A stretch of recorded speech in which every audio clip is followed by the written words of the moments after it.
Welcome to the Volusia County Council meeting. The meeting will begin in 10 minutes.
Welcome to the Volusia County Council meeting.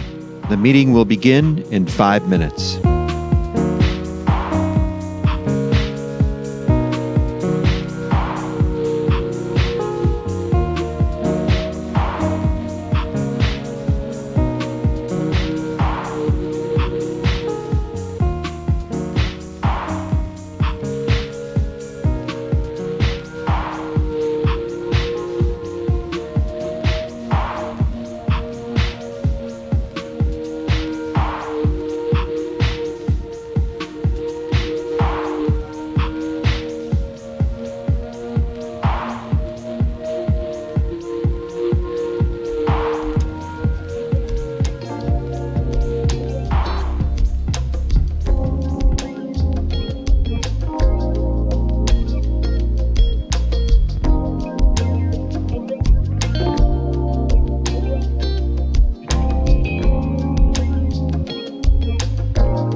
Welcome to the Volusia County Council meeting. The meeting will begin in 2 minutes.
District 2 council member.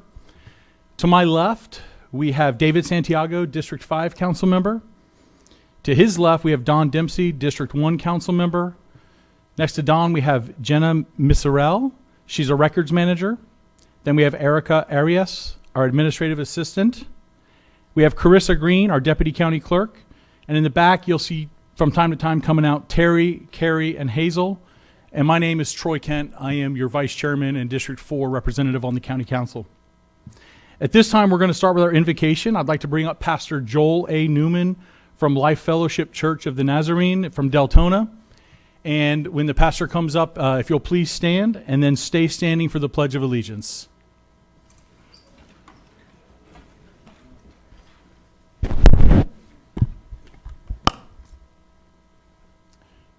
Pastor, are you here?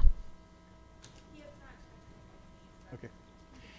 At this time, we're going to have a moment of silence followed by the Pledge of Allegiance.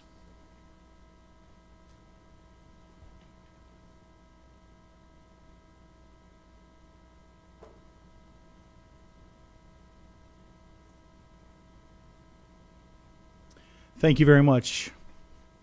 I pledge allegiance to the flag of the United States of America and to the republic for which it stands, one nation, under God, indivisible, with liberty and justice for all. Thank you. You may be seated.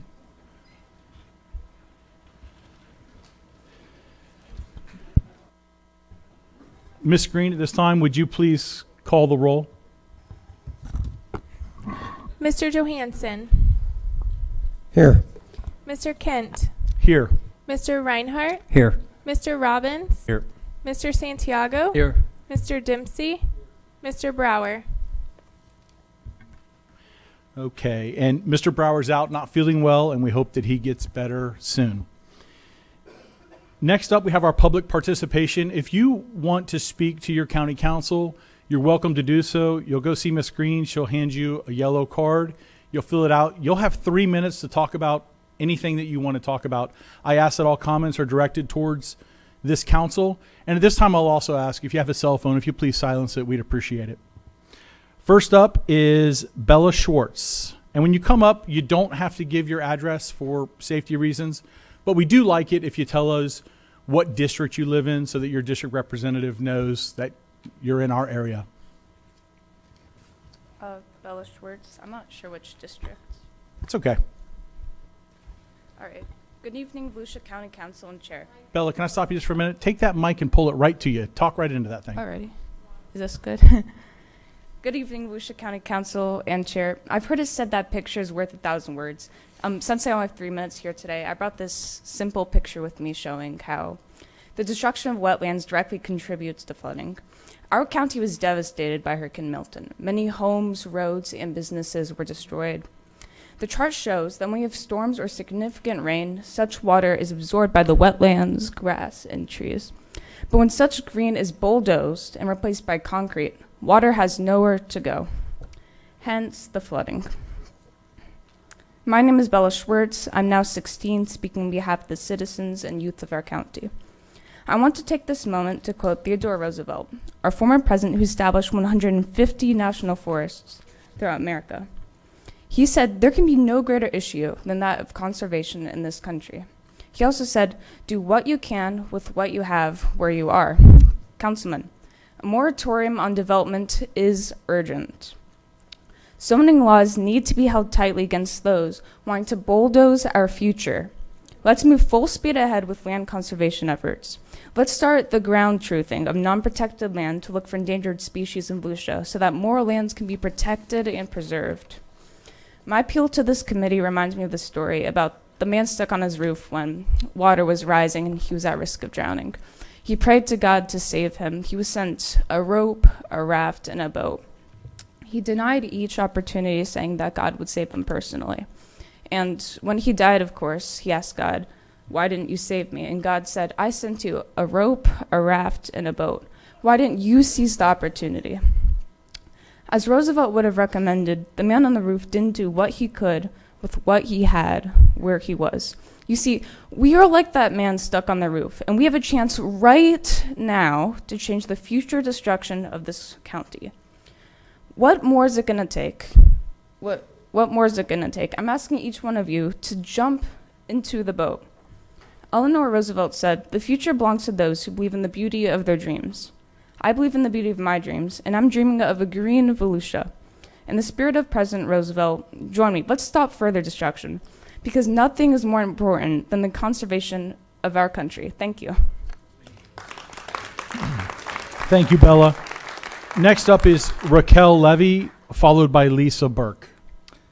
Mr. Chairman, if I may real quick, can you inform the audience on our process that we don't typically respond to public, and if they want to hear it, maybe they'll stay till the end where we can comment. Yeah, thank you for bringing that up, Councilman Santiago, and he's exactly right. We follow strict rules, and we're governed by Robert's Rules of Order. We have rules that we have established as a sitting council, and just so you know, we're gonna hear a lot of different things this afternoon, but we don't respond right now because that's not how these meetings are run. And we run an efficient meeting. We want to make sure everybody's voice is heard.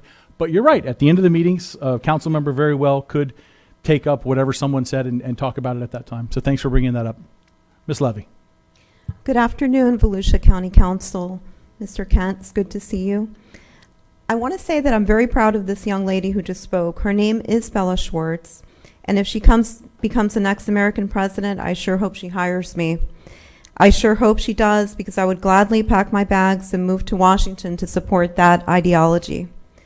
Bella quoted Theodore Roosevelt, who said, "There is no greater issue in this country than conservation." Conservation is, or at least should be, one of the greatest issues in our country. My name is Raquel Levy, and I'm the sole owner of Atlantic Law Center. We are a personal injury law firm on US 1, and we unapologetically stand for conservation. We are a friend of animals, of their habitats, and we're also a friend to the people that love them. We're a friend of nature, of the outdoors, and my daughters and I spend a great deal of time outdoors. I want to let you know how the development and massacre of this county has affected my business. Well, being a small business, it used to be that I used to get a few car accidents here and there, a couple a month, you know. Car accidents have become an epidemic now. It has become very common in Volusia County. That roundabout in Victoria Circle, that's a great source of business for somebody like me. Councilman, a moratorium on development is urgent. I don't know that it can be done, but if possible, that is what we need. It is necessary, it is right, and it is what Volusia County needs. Enough is enough. When are we going to stop? When will we stop? When the last tree is cut down? Developers don't care. They'll just keep bulldozing everything that is true and green and real. The developers don't care about the lines at the grocery store. They don't care about the car accidents, about the traffic, about the attack on our quality of life. I believe in property rights. I believe in freedom, and I actually love money just as much as everybody else here and in Volusia County. But what's happening is not freedom, it's not progress, it's not prosperity. It is an attack on our green space, which is causing our quality of life to go down. Wildlife has nowhere to go. Wildlife is ending up in our neighborhoods, in our subdivisions. But if I were to be honest with you, it's not that there's a bear in our subdivision. There's a subdivision in the bear's habitat, which is being taken over by development by the tens of thousands of acres. Thank you, Ms. Levy. Your time is up. Thank you very much. Thank you. Lisa Burke. Ms. Levy, you never told us who Bella was, maybe will work for her administration one day. Is that your daughter? Yeah. Ms. Burke. Good afternoon. I'm Lisa Burke from what was formerly known as the United Methodist Children's Home. We are now Residing Hope. Mr. Ruchtenwald and Commission, I was going to email you today, but I thought it would be best to everyone to hear this. Hi, Jake. What happened during this storm was absolutely amazing. Your staff, I can't say enough good about. In one of our cottages we are not using, we had lost power, and then the fire alarm went off during the worst part of the storm. Our kids, as you know, they don't have any parents. They've had the worst life. They're trafficked. They don't feel secure. So here it is, horrible. Wind, rain, and who comes out to save them in the middle of this? The Volusia County Fire Department. They came and they had their backs. Those kids, their faces had such relief to know that somebody, that this county, those men who gave up being with their family came out to save those kids and us. Mr. Ruchtenwald, if you could, I don't know who the fire chief is, but he needs to be commended. Sir, your staff is amazing. What they did, the confidence and the hope that they gave those kids, that someone in this county cares about them. And David, I apologize. The last time I was here, you said you weren't there. You've been there 3 times with your wife. And I truly appreciate what this council does. We still need a box truck, but we still need you to show up at our events and show these kids that we love them. Danny, the clothes, everything. When Mr. Ruchtenwald came out the last time, he says, get these kids in the county, get them a job, get them off the system. And that's our goal. And so I just can't thank you enough. An email wouldn't have been enough to show our gratitude. Our senior leadership wanted you to know that the fire department was there. Those kids were panicked. We had no power, and there they were. It was horrible. And there they were to protect them. So I thank you from the bottom of our heart, and so does our senior leadership. Thank you. Ms. Burke, yeah, thank you very much. Before you leave, go back there. Chief King will raise his hand. He's going to give you a business card. That way you can speak with him and you can share exactly what you want to share. Chief is right back there. Next up is Paul Richardson, followed by Pat Jocelyn.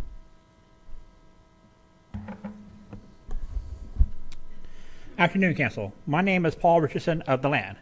I would first like to say thank you to the Volusia County staff, fire rescue, sheriff deputies, local city police, FPL, and anyone else that I miss for their continued support through this difficult time. I pray that God gives them and their families strength to continue in their service.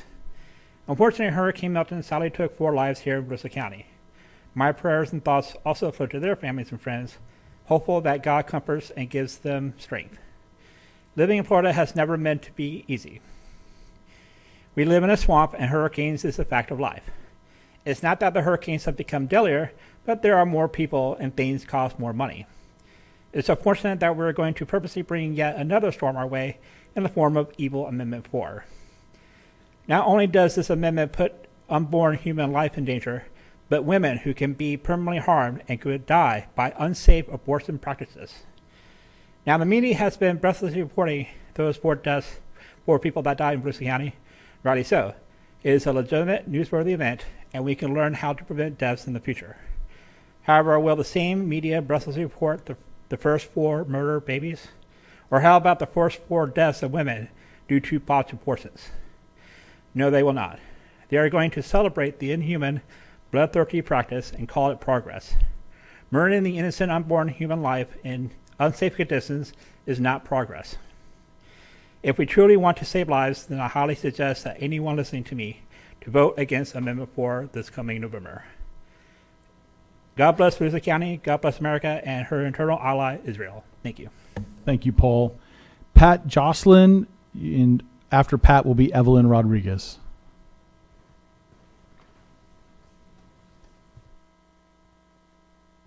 My name is Pat Joslin. I live at 1330 East Taylor Road, DeLand, Florida. I'm going to do everything I can to not cry.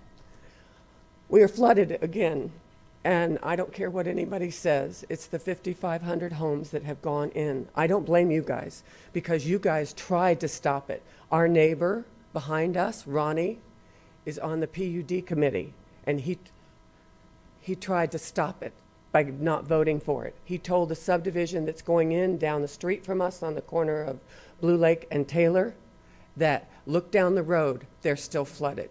They annexed into the land. They annexed into the land. All of those houses annexed into the land. But I need you guys to help us. We need to stop it. We need to put a moratorium on building anywhere in Volusia County. Anywhere. It needs to stop. Because if you don't, you can buy us out and turn us into a lake and put a bridge over our property.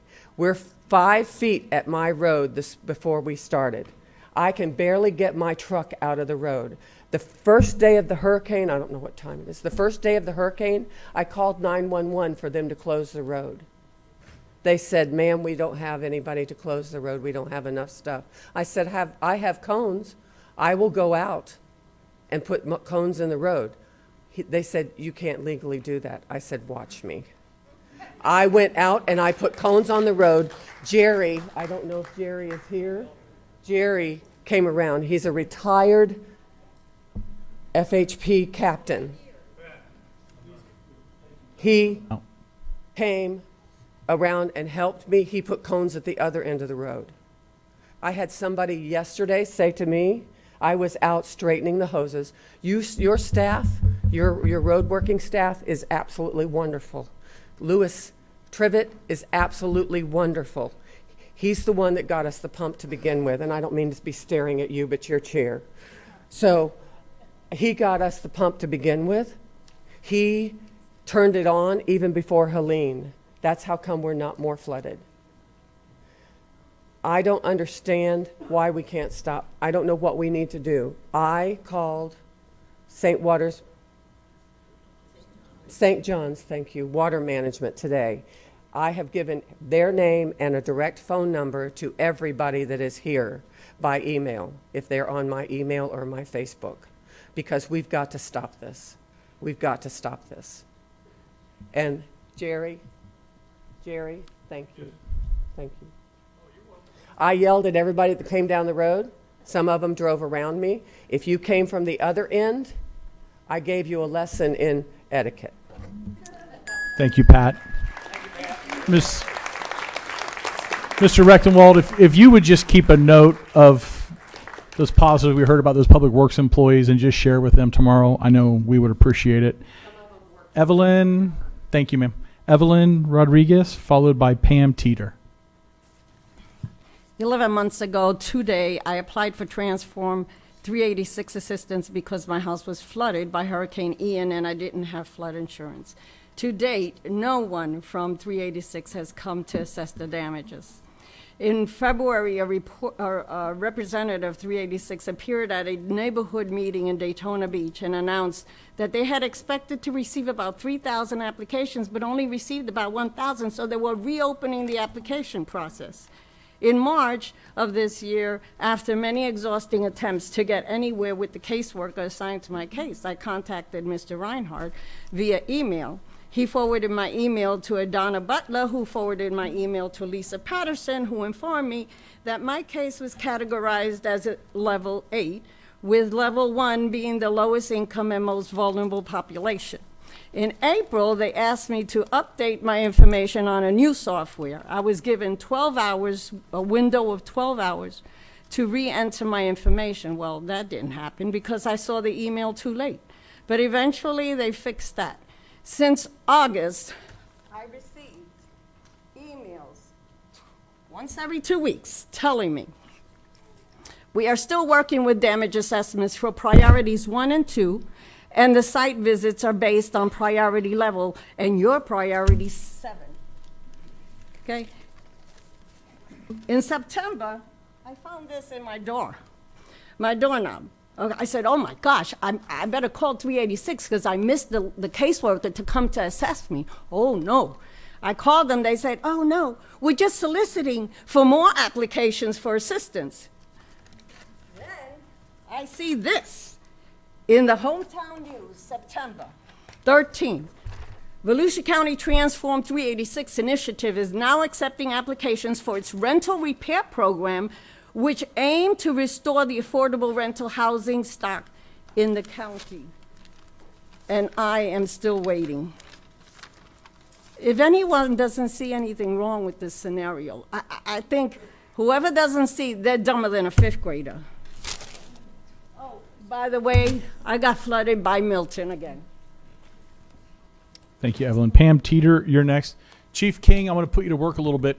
The individual standing in the back, if you'll help them locate some chairs up here so they can sit down. They're blocking the view of other people who have been here. We have plenty of seats up front. I think we can just about get everybody there. Pam, you are up, followed by Stephen. I think it's Raella. Inside our home overflowed onto our property within 30 feet of our home and created a second retention pond. This latest hurricane brought even more water. And once again, the retention pond overflowed onto our property, as well as all the other water in the area. We watched in horror as the water level rose all around us, and then came pouring into our home. I'm sorry. We tried everything to stop it, towels, sandbags, but we were no match for this amount of water. Our home was flooded, and we raced to try to protect our things. Our floors are totally damaged, sheetrock, moldings. It's like a nightmare. The septic was underwater, and sewage came pouring into our shower. Our pool and equipment, our well. We don't even know how much damage because our home is still sitting in water. The house is not livable, and we have had to move out.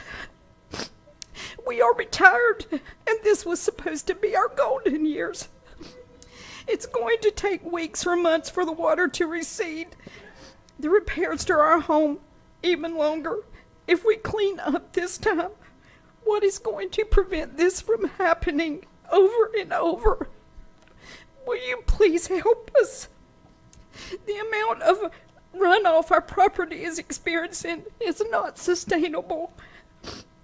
Even though we've had to move out, are we going to be required to pay the $9,000 tax bill for a home that we can't even live in?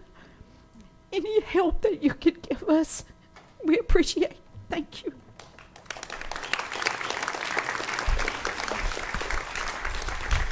Thank you for sharing, Ms. Teeter. Stephen Rayella? Stephen Ryla? I don't want, you live in DeLand? Come on down.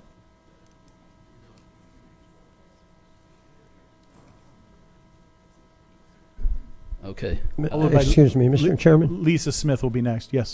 Can I ask a Sure. quick question to staff, please? It seems, I know where some of the information can be found is on our website. So as we're going through these, can we possibly get the website to replace the public participation banner up there so people can at least take that and look at what we have to offer instead of walking away with tears and no answer from us right away? If we can do that. It's a great idea, Councilman Johansson. And George, could you direct staff to see I if they think can it's make that happen on the Volusia.org. fly? Hurricanes, I think, is where a majority of it is. Stephen, thank you for being patient. The floor is yours. Okay, thank you. Good evening, members of the council and fellow residents. I'm actually representing my niece, Lisa Smith, and also a very good friend of mine, Stephanie Black. Stephen, I'm sorry. Madam Clerk, I need the timer going, please. Thank you. Okay. Go ahead, Steve. Okay. I'm actually representing my niece and also a good friend, Stephanie Black, that lives at 1510 Rockingham Lane in DeLand. She's lived there in this home since 1986 and raised 2 of her children in this community. Over the years, she's witnessed many changes, but one of the most concerning issues she faces today, or they face today, is increasing frequency and severity of flooding. Most recently, Hurricane Milton brought extensive flooding to the area, and many of us saw our properties impacted in ways we hadn't expected before. Back in 2004, when we had 3 hurricanes in quick succession, she remembers facing challenges but never lost property as she did this time or 2 years ago. Nor did they deal with the kind of flooding that we're actually seeing now. The flooding problem is not just about the storms themselves. The shifting sugar sand west of us has altered the topology and disrupted the natural drainage. As a result, the homes are now at risk of flooding, even in less severe weather conditions. Personally, she's been unable to even drive her car, and my car as well, out of her own driveway after some of these floods. We need immediate action to address these issues. Our current drainage systems are no longer adequate, and we need to ensure what happened during Hurricane Milton does not become a regular occurrence. This isn't just about convenience, it's about protecting our homes and the future of our community. And this is, I believe, representing all the residents that are affected. I don't know if any of the council was actually affected, but you have to understand this is heartfelt. This is people's lives. This is impacting them in a way. They're losing their homes. They're losing their livelihoods. And something really needs to be done about that. So I thank you for your time, and I hope the council will take the steps and find solutions before the next storm comes and damages more of our town. Thank you. Thank you, Stephen. Lisa Smith, followed by John Nicholson. And while Lisa's coming up, I'll just say it's brutal, absolutely brutal. And when you have water come in your home, it's like you feel violated. So I hear you. Good afternoon, everybody. I have nothing actually prepared, but I'm just going to speak from my heart. I've been in my family home since 1986 when my parents built it. I live down Rockingham Lane, and it is criminal what it looks like right now. It's horrible what's happening. We have never in all those years, Don's wife used to live across the street from me.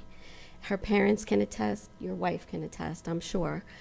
Never have we had the flooding like we have now until Victoria Park started their building. They do not have sufficient drainage. It's smelling out there terribly. People's septics are covered, pumps, wells are covered, sheds are destroyed with valuables that are in there. Jerry, my neighbor, he's lost his home. It actually went into his home, as well as my other neighbor who is up north. I mean, it's just, we are surrounded. We have moats around our houses. It's not going anywhere. Nobody's pumping it out for us. And it's criminal what's happening. Why are the builders protected, but the residents who have been here for all these years are not protected? Why is that? And I mean, what are you guys going to do? Thank you. I appreciate the positives, but we're going to keep this going so we don't run over. Please, Ms. Smith, go ahead. I mean, I'm not as upset with individuals. I'm just upset about, I don't mind the growth, bring it. But before you do that, you've got to protect the people that have been here. I mean, these are people's, this is their retirement. This is their family's homes, memories.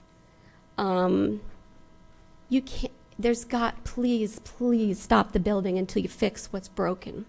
Please. I'm begging you guys. Really. It's got to stop. I mean, thank you for listening, and I hope something will be done. Thank you, Ms. Smith. Next is John Nicholson, followed by Jorge Figueroa.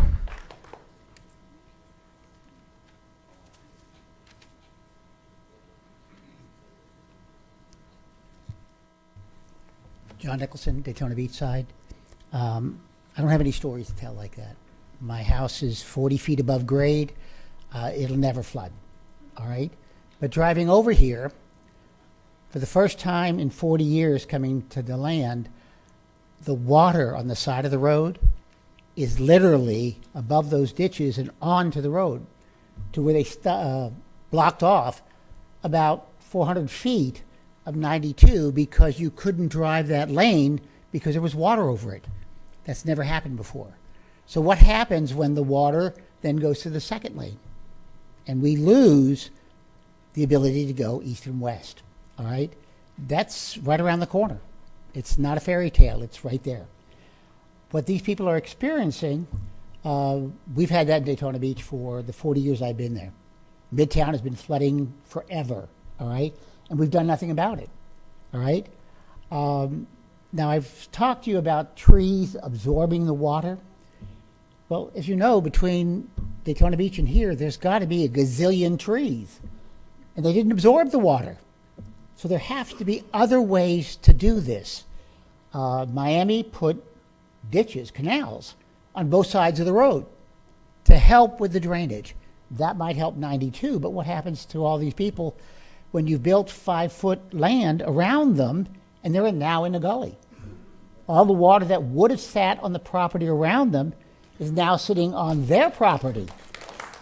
We're doing that because we thought it was the right thing to do, to raise the property so that those homes wouldn't flood. And we forgot about the people that were already living here. And they're the ones that we should be concerned about. I'm not saying stop development, but we have to sit there and say, okay, guys, if you're going to build X, Y, and Z property, all right, you're going to do this 10-acre home sites into a third of an acre home sites and put in 500 homes instead of one, where's your water going to go? Now, Clay's been telling us, oh, all the water stays on property. No, it doesn't. You hear all of these people saying the water's got to come from somewhere.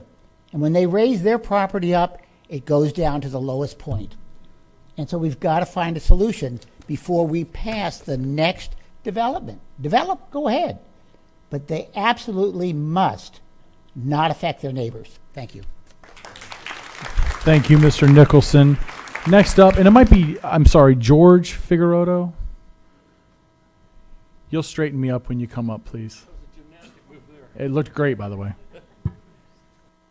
George Figueroa, thank you. Or Jorge, either one. That's my name. Boring. All right, I'm running out of time. Look, when I hate attack. I don't want to attack people that I'm asking for help from. Okay, you know the problem. I know you're engineers. I worked with engineers my entire career. I know they're back there saying, "Look, this was a 1,000-year event. We had 1 trillion gallons of water. What did you expect?" All right, so this is the rare storm. But when it isn't the rare storm, we're still getting this kind of enormous flooding. My son's going to talk. He's been battling this for 7 years. I know you all know him, JC.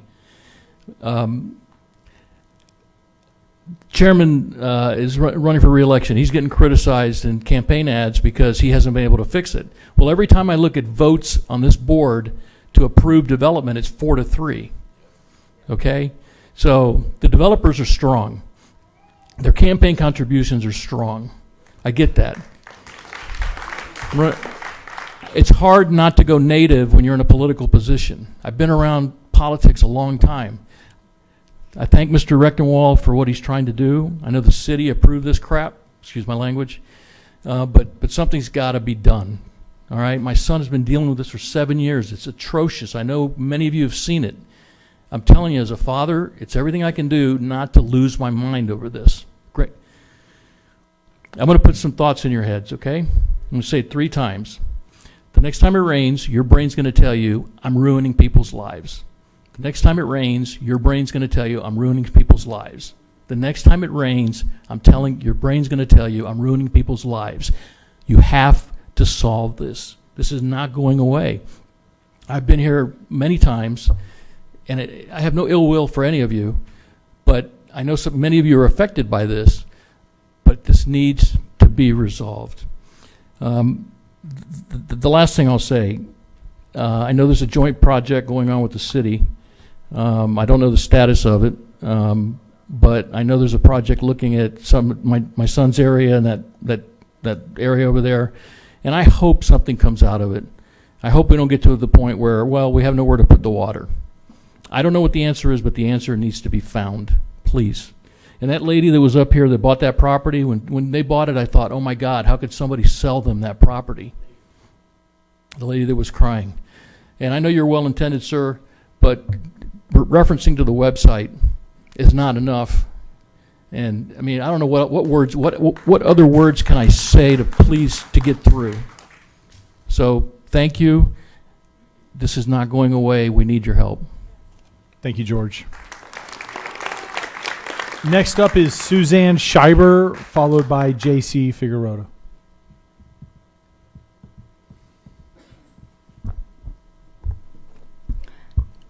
Suzanne Scheiber, Dream Green, Volusia, Ormond Beach. Is the Volusia County Charter outdated, invalid, or meaningless now? It's a question. The following is from a portion on stormwater in the county charter. Article 3, Land Development Regulations, Division 4, the section on general design criteria states, consideration of soil and flood hazards.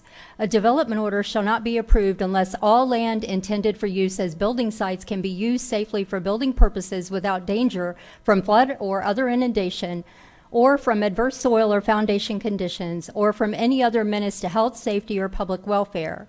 Lands shall not be subdivided and or developed until proper provisions are made for protective flood control measures and water management facilities necessary for flood-free development and flood-free vehicular access to such sites. It is the intent of the provision that no filling or grade level change will be permitted which will cause adverse drainage or public health or public safety impacts to any surrounding area.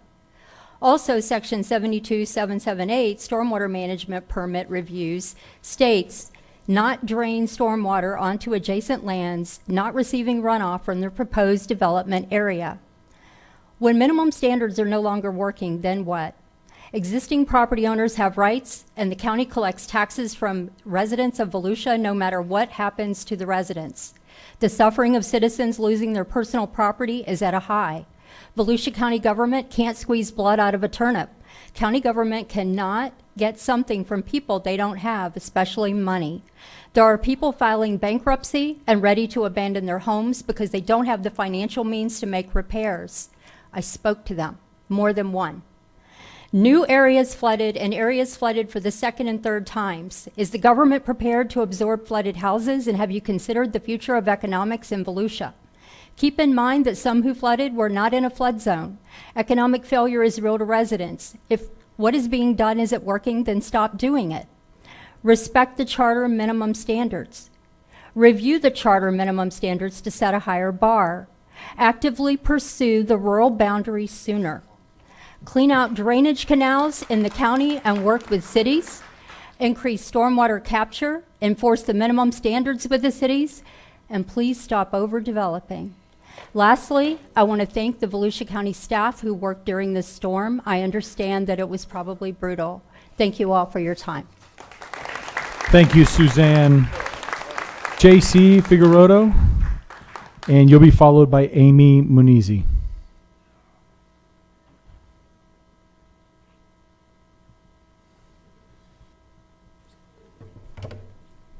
Hi, my name is J.C. Figueroa. I live on Jackson Woods Road. I've been dealing with this flooding a long time. I have a few things that I want to get up front before I start talking about this picture here. Troy Kent, Dempsey, and Brower, none of this is really to you guys. You guys have been supportive on this fact. Johansson, Robbins, Reinhardt, and Santiago, you guys are the problem. You guys have failed us. You have done zero good for any of us. I came here and put up topography maps. JC, I'm going to stop just for a minute. We'll keep your time at 2:28. I appreciate you wanting free speech and saying that. Just please keep all of your comments to the entire council as a whole. Perfect. Thank you. Came up here with topography maps and laid them up here, and I colored all the areas of places that were going to flood. I was right. It's happening. You see it. You labeled this as propaganda, that I was spreading false propaganda at the next meeting. Not directly at me, but you tried to block what people could promote and could put on this screen. That's not okay. Reinhardt, I don't know you. I'm sure you're a good guy, but we need Steve Miller. If you'll just keep all comments to the council, thank you. We need Miller in here. We need the vote to change and to go the other way. If Brower, Kent, and Dempsey's votes disappear, especially Brower, this whole flooding situation is going to be gone. And I truly believe that. I don't know what the problem is with you guys investigating this and looking into this deeper. I've provided professional studies with people with PhDs to show the construction defects in the developments that are affecting the county. I don't know if it's because the county's engineer was the one who stamped the plans. So if this is like a cover-up, like you guys are like saving your buddy, I don't know if that's what it is. But yes, your chief engineer did stamp all the plans that have the construction defects in it. So that's a problem. This rural boundary needs to be pushed through. I see it's trying to be delayed. That's not okay. And we see the big picture behind it. You guys are seriously affecting us. This lady's house that was up here crying is on you guys. I warned you. I couldn't make the picture any clearer. I've spent the money. I've done the work. I know the county's getting a study done. I've called the company. You know what the study's going to be? It's going to be worthless. The guy has zero idea on what's actually causing this flooding. He thinks, just like when the city's report was done, and the city gave Devo, which they spent $60,000, $70,000, $80,000 to this report, a quarter of the information. So the second that I find out that this guy's not going around to private property and listening to us people, it's worthless.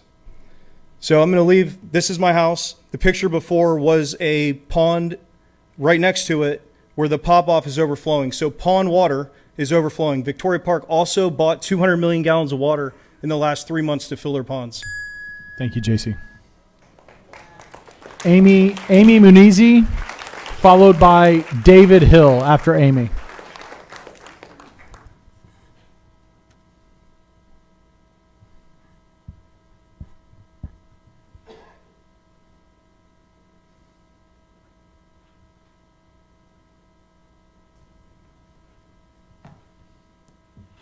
Amy Munizi, De Leon Springs Community Association. At our meeting last night, we were overflowing with praise and gratitude to the county manager's office and the EMTs and all the staff throughout this county that helped us and that sent out a tremendous amount of good, useful information to our community.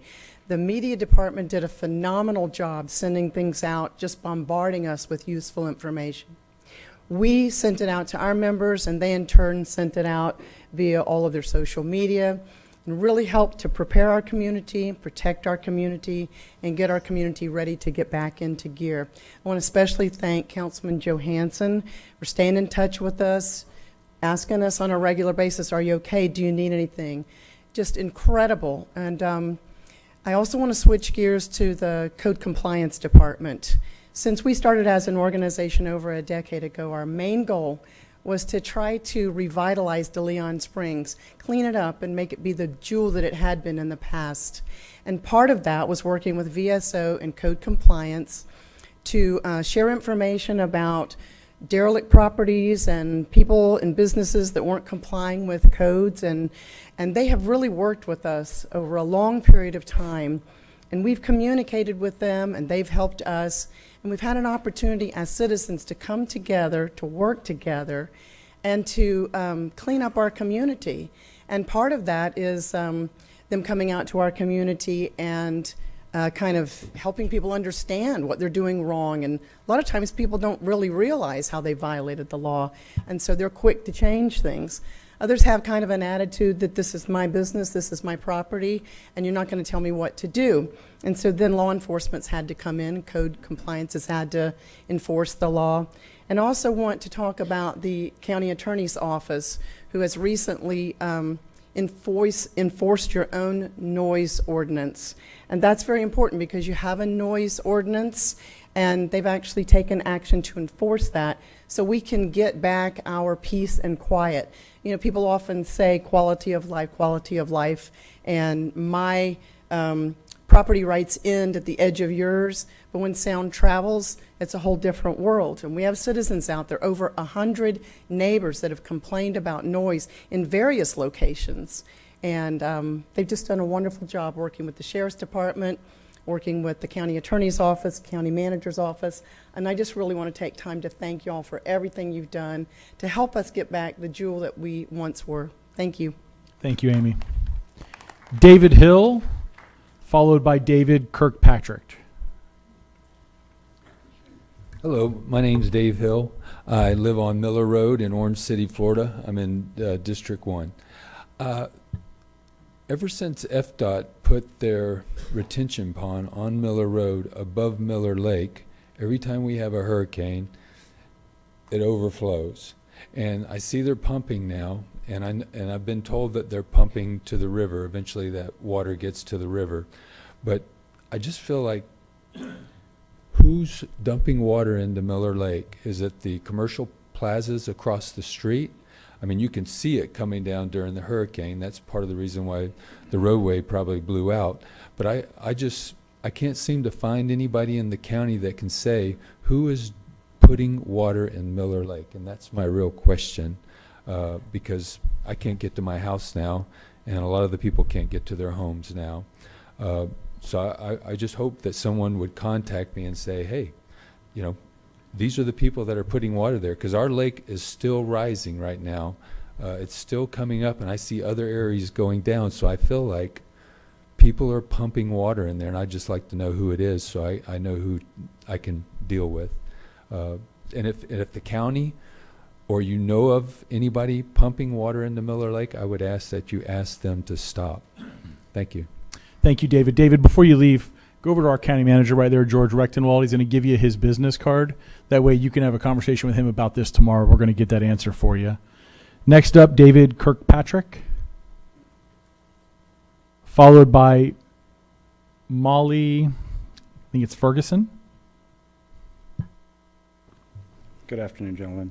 I'm David Kirkpatrick. I'm a property owner here in the county. Mr. David? Yes. If you could just bring those mics a little bit closer to your face. Can you hear me better now? Yeah, and I'm going to stop you just for a minute. Mr. Rechtenwald, will you just hand him the card? Thank you, sir. Go ahead. It's your 3 minutes. It's yours. I don't understand. Oh. That's okay. I'll lean over. All right, gentlemen. I'm going to follow his comments. What I found trying to determine and access information through county, I found some indifference and some stonewalling. What I'm looking for is access to records. Okay. Audience, thank you. Yep, we'll get it squared away. Just grab that mic and lift it right up to your face. Okay. I'm trying to be in the middle of all of them. All right. Again, Indifference and stonewalling. What I'm looking for is records and information and access to records. As a property owner, I want to understand what storm management is for the county. I'm having difficulty even finding it. If there's a resolution that can be made so that the cooperation with property owners, I don't believe in moratoriums, I believe in good engineering, and to find those answers, I think it's a cooperation between property owners and county.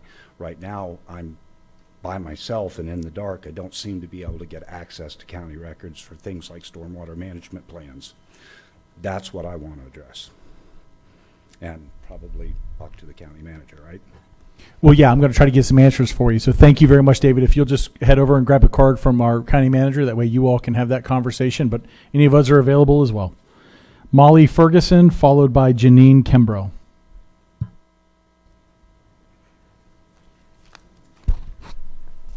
I go by Kitty. Everyone knows me in my town here. I'm going to go by the seat of my pants here. I lived in Volusia County here in District 3 for 37 years. My house, my husband was wonderful. My dream was to live in the country. 37 years ago, he built me a beautiful house, and I love it.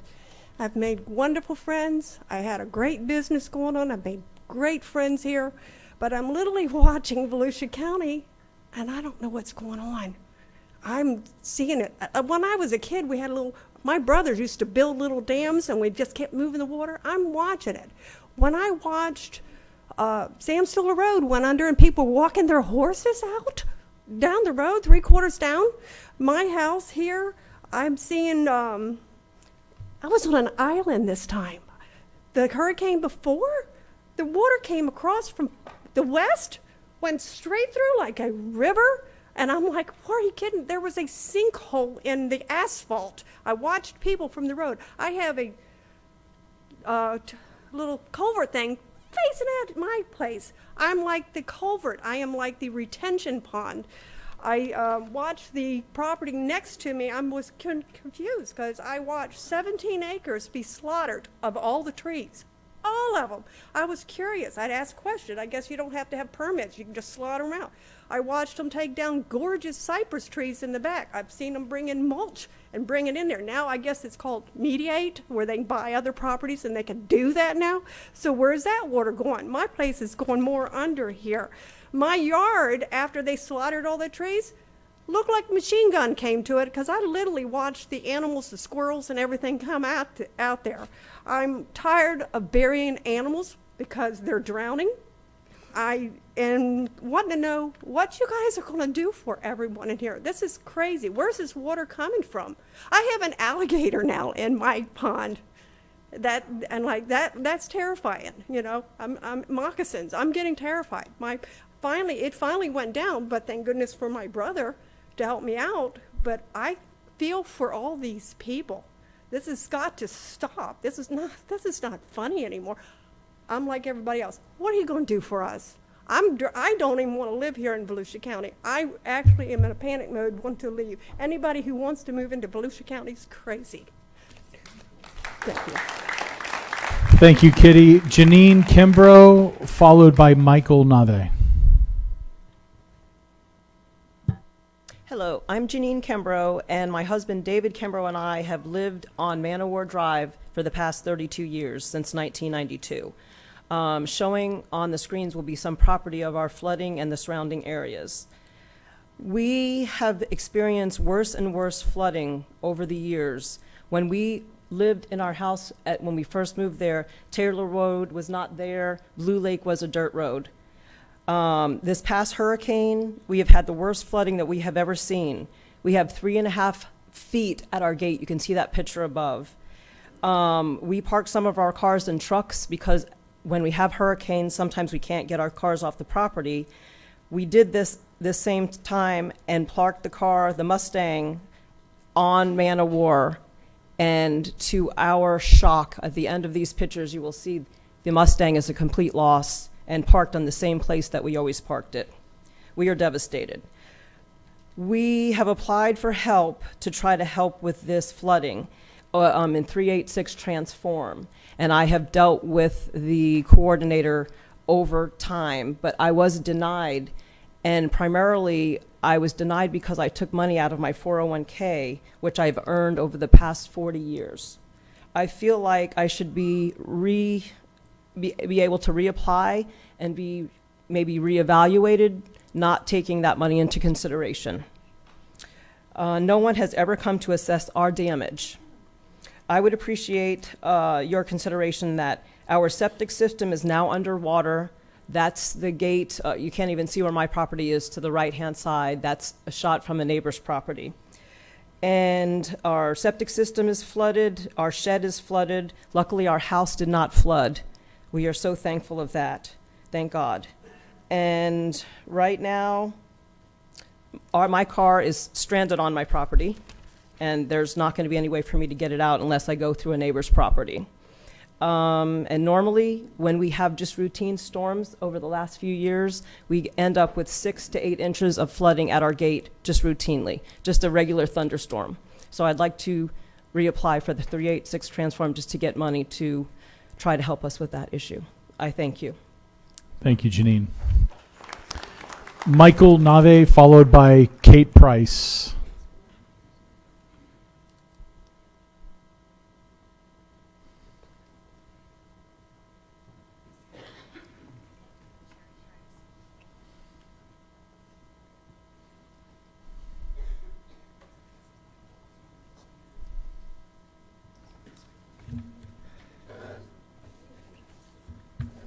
Can you hear me now? Yes, sir.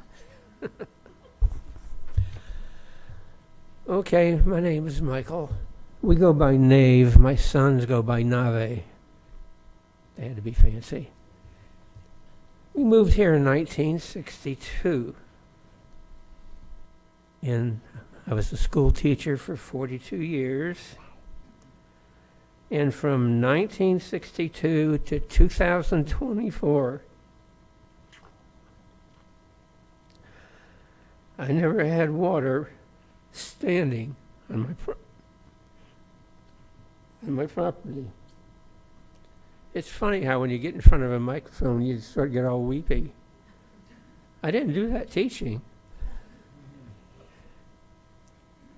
The land was pumping water into a retention pond by my house. It's 5 acres retention pond. They filled it up, overflowed it, and put it on my property. They didn't ask. They just did it. Didn't ask my permission. Just did it. And that's the power of councils. It's the power of government. They can just run over you. You run it. All they want is your money and your vote.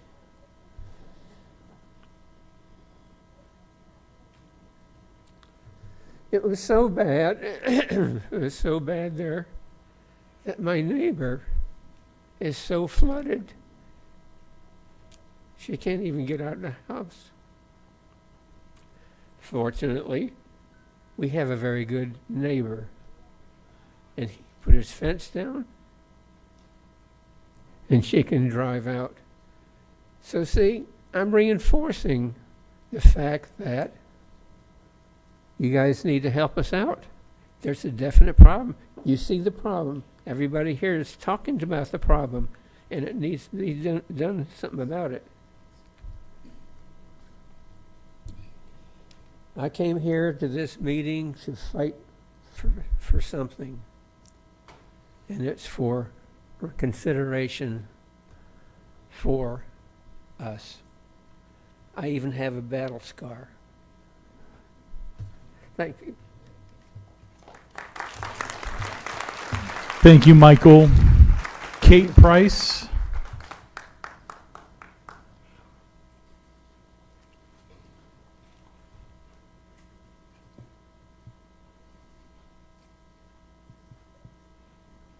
Good afternoon. I'm Kate Price. I'm Mr. Neighbor. I'm on 5 acres. He is on a large plot of land. I'll say first, though, I moved to DeLand because I didn't want to live in a big city. Growth happens. You have responsible growth. I also have 35 years experience in heavy construction building golf courses.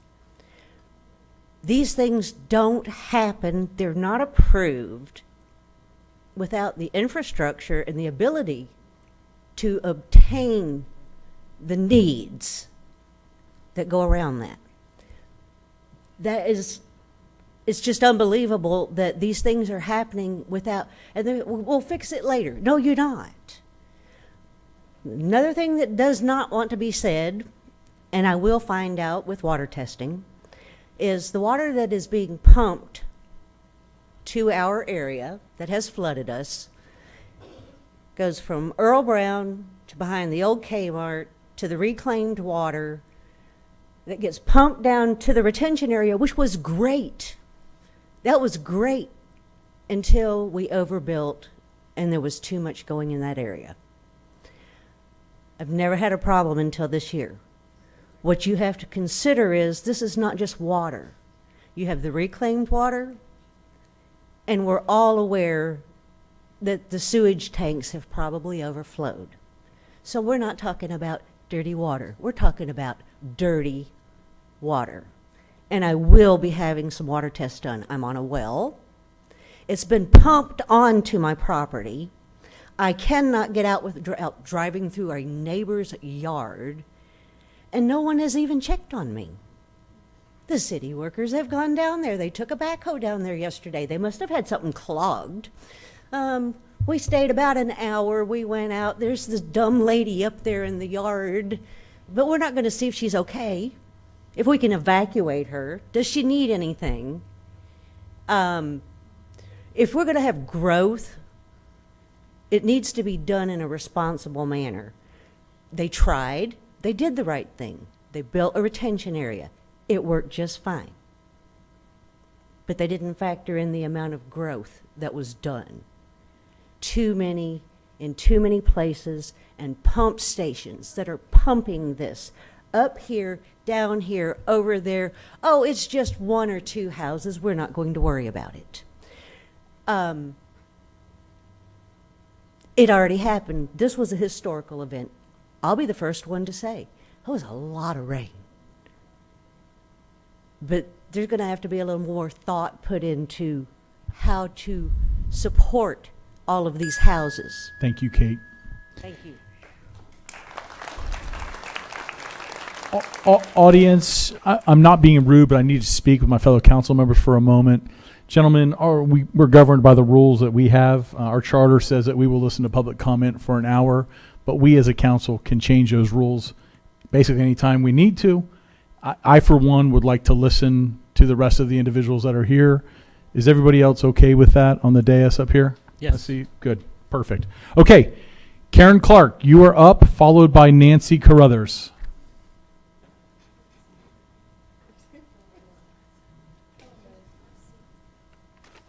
Karen Clark in Glenwood. And first thing is kudos to every county employee, all of you, even especially your, what was that department called? The Citizens Information Center that Jeff Brower sent out. I'm sure that other people, other county people sent that out as well. But I made phone calls because I have a lot of questions, as you can figure.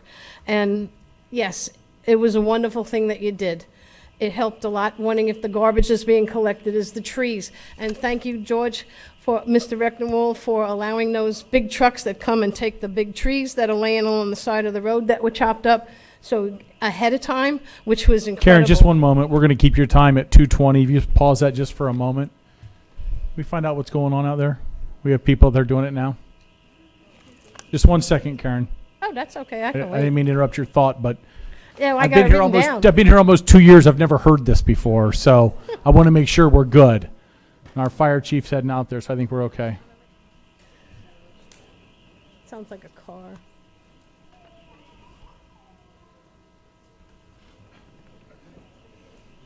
This is so great that everybody's here.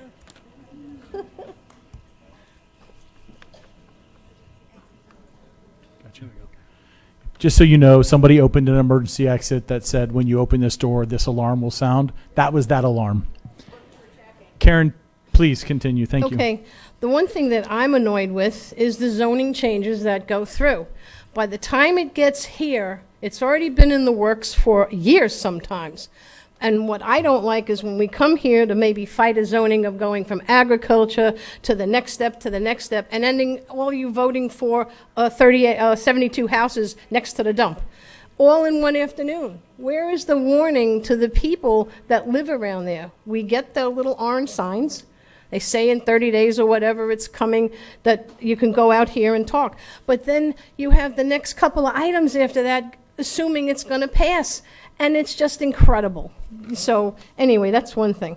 And then how can a site developer at construction, where the trees have been stripped out because that's what they do, pump out all that water on property? Look at what was on TV from Edgewater. They had pumps with 8-inch hoses going into the neighborhood because their site was being flooded.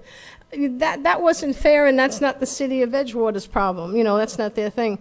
Thank you to the staff at the Joyce Cusack Resource Center in DeLand. When you have, you're stuck for money or anything or supplies, you go there and they will help you. And it's run by the county people. So that's a major thing in the neighborhood. And the cities, and I know most of your mayors are here, stop annexing in and allowing all this growth from that point, because they'll come in and annex some more just to do it. Do you have all your infrastructure ready and beyond what you actually need for the city at the time? And it's not your fault. You get stuck with the crap later. That's about it. And thanks, all you guys are doing all this stuff. Thank you. I got 28 seconds left. Thank you, Karen. Thank you. Nancy Carruthers, followed by Patty, I think it's Niles. Patty, whoever lives in DeLand. I don't want to give up your address, but.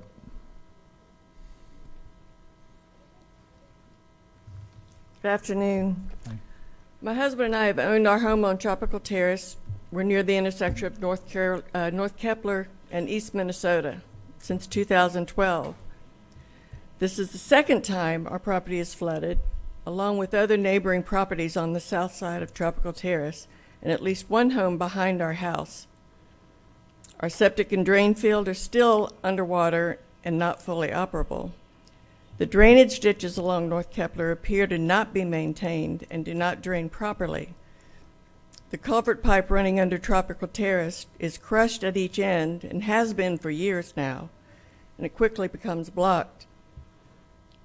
We appreciate the county coming out and clearing the clog after Hurricane Milton, but it appears to be clogged again with standing water on the south side, backing up into the woods behind our house.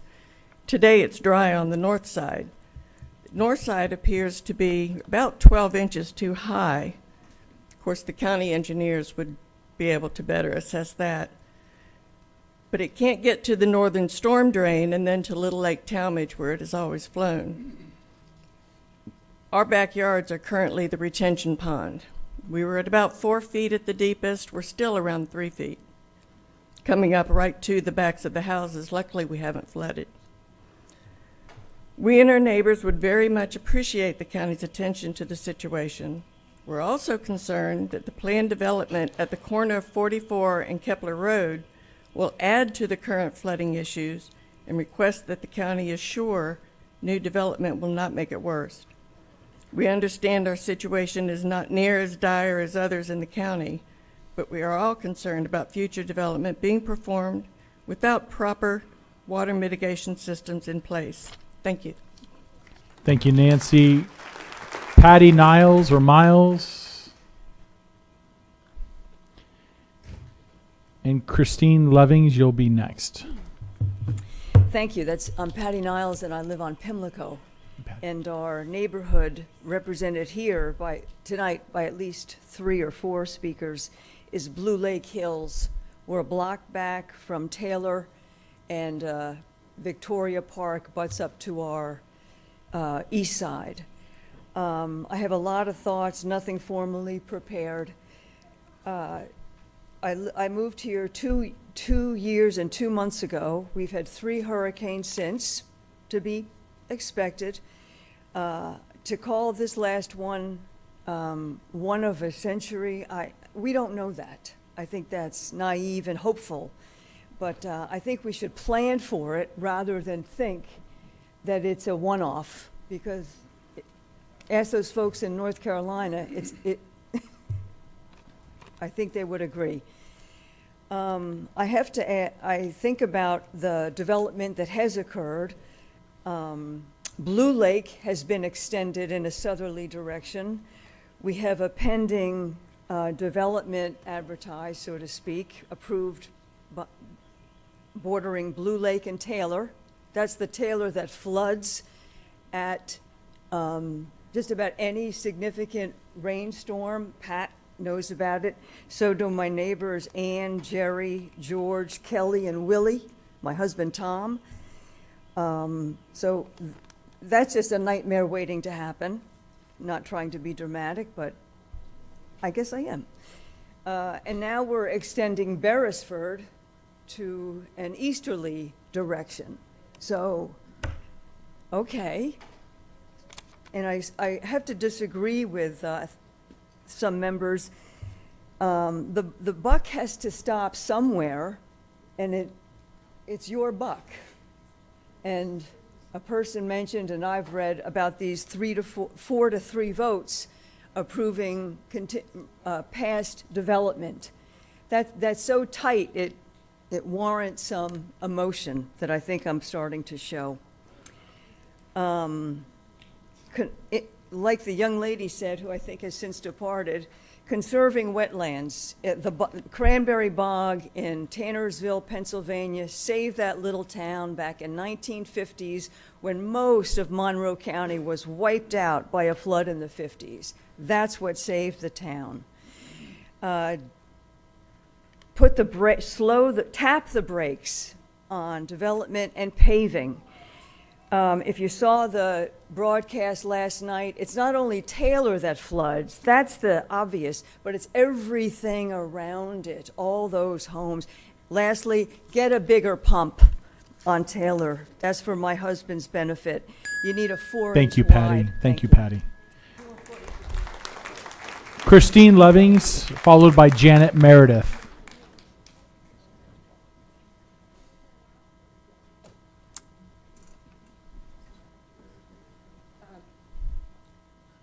Christine Levings here. I live on Lake Winnimisset. Flooding and overdevelopment seem to be an issue, as you have been hearing. And my daughter is a civil engineer, and she said that the Corps of Engineers for the state, they redo the floodplain maps about every 5 years, mostly because of the increase of impervious surface, which of course is paving and development, and you've heard that over and over again. What I wanted to speak of specifically is, yes, we have this amazingly horrendous storm we just had. It might be a storm of 500 years, but we have them over and over every couple of years. So I think it's unrealistic to think it's not going to continue. What I'm showing you, that first picture real quick. Again, I live on Lake Winnimisset. This is right here is the new Crestwinds development that was approved by the city, 300 and some acres, 630 homes going in. They're required to keep the water on their property. This arrow is showing water flowing into our lake under the road. This is across the road right into the lake. This muddy water, it's been flowing into the lake for the last 6 days nonstop. Next picture.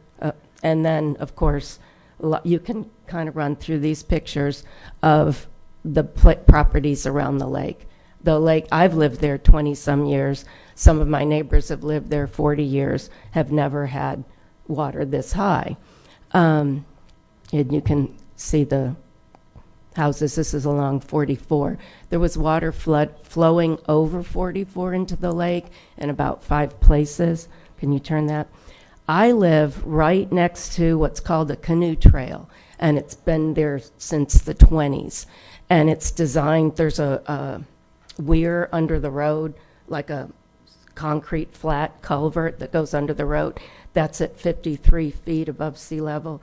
And in many of the other hurricanes, when the lake water gets high, it flows out into the wetlands and into the swampy area northeast of us.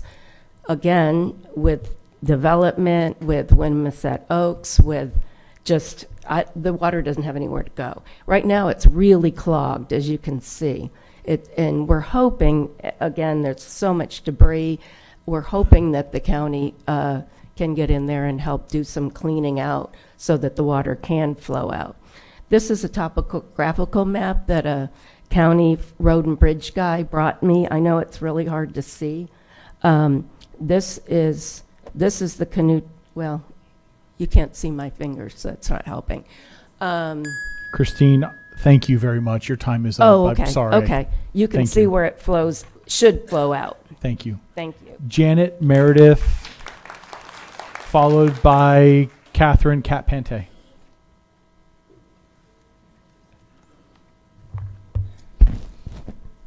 Hello, my name is Janet Meredith, and I am a Daytona Beach native.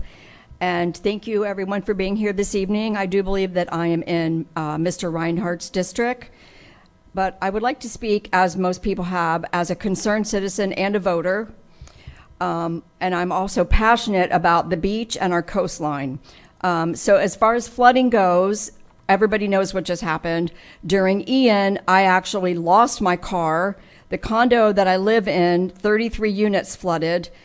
This time I moved my car, and so my car was safe, but 28 units just flooded. I was stranded in my home for 5 days. The two main roads into where the development where I live were flooded, and they still are. Well, the little bit I could get out on one of them today. So we really need action to improve our infrastructure. Overdevelopment, I believe, is a major cause. I know that maybe Amazon and Margaritaville maybe are not your thing, but those things are problem areas, certainly for the Daytona area.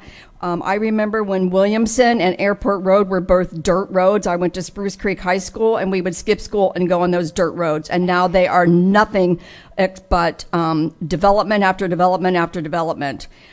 So I don't know the answer, but I am very strongly feel that a moratorium on any building and any more development needs to happen immediately.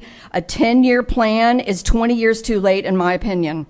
So we need to pull the emergency brake on building and development, not tapping the brakes. The other issue I would like to speak about real quick is about the dune restoration, which is item number 3. I am in favor of living shorelines. Do not defer this any longer. Our coastline is in critical condition. The Florida Department of Environmental Protection put out a report saying that our coastline is in critical condition, and it still is, and nothing has really been done. And that was Ian and Nicole were 2 years ago. So please do not extend that dune restoration project any further. So I'll just leave with a question for pondering. How much more critical does this need to get? Thank you. Thank you very much, Janet.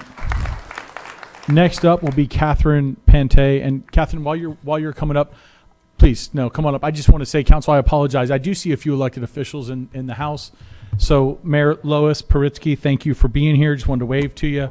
Councilmember Skip White, thank you for being here. And Mayor Nancy Miller, thank you for being here as well. If I missed anybody else, I apologize. I haven't seen you, but thank you for being here this afternoon.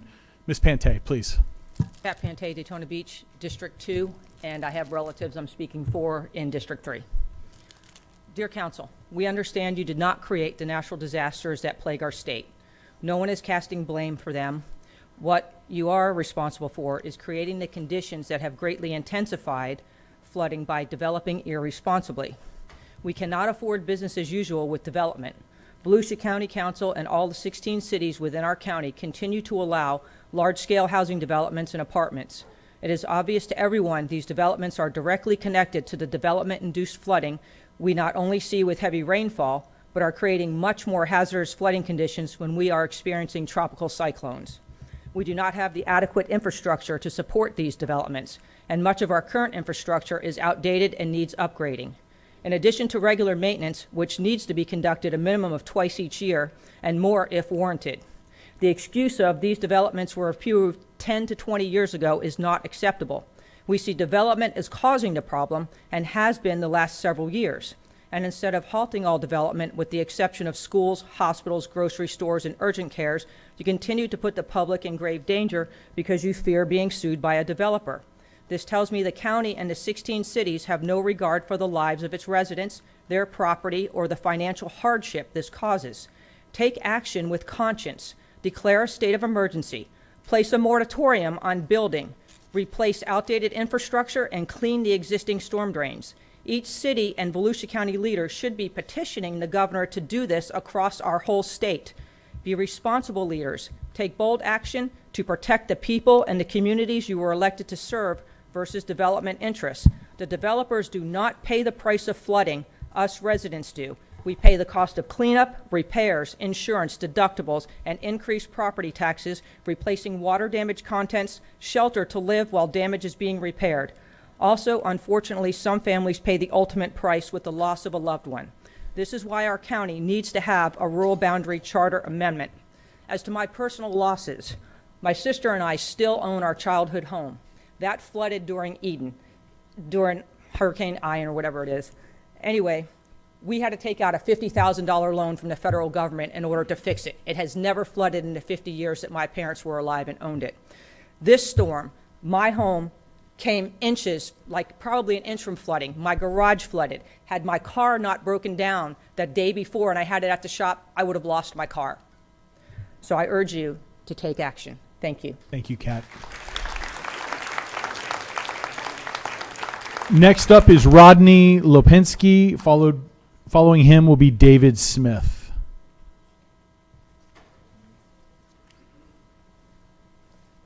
So David Smith, if you're on deck, if you want to get ready to come down, following David will be Jim Miller. Yeah, I'm Rodney Lipinski. I was born here in DeLand.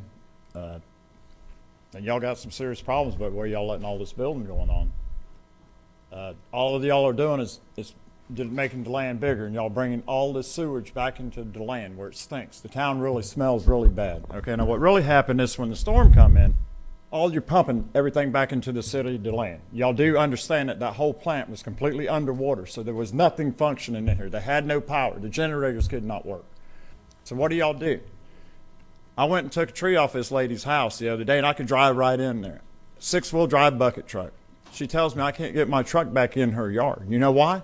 Because they pumped all that raw sewage into that retention pond, which is fine, just like what she said, until they pump it over into, the lady cannot get out of her driveway.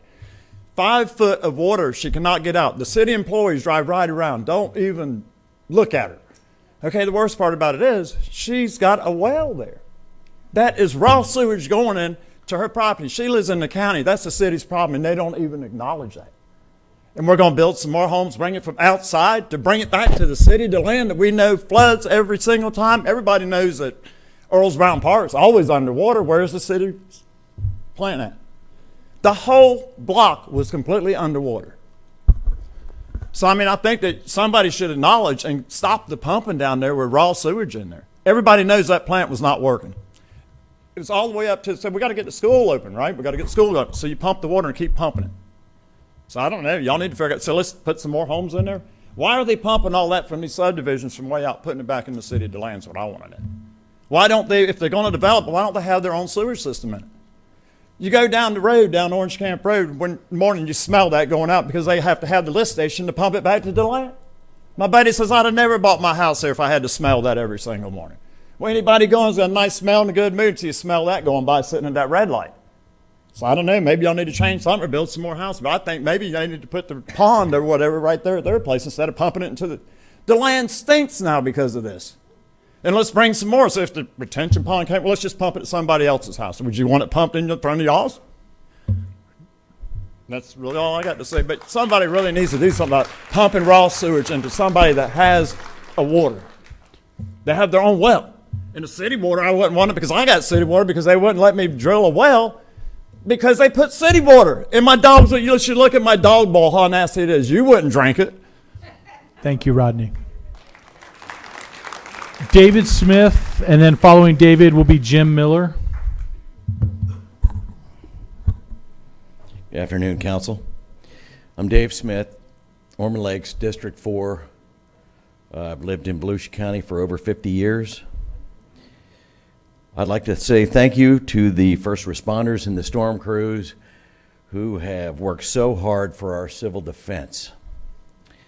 I arrived a little bit late today due to flooding at I-4 and ISB, a crossroads of the county.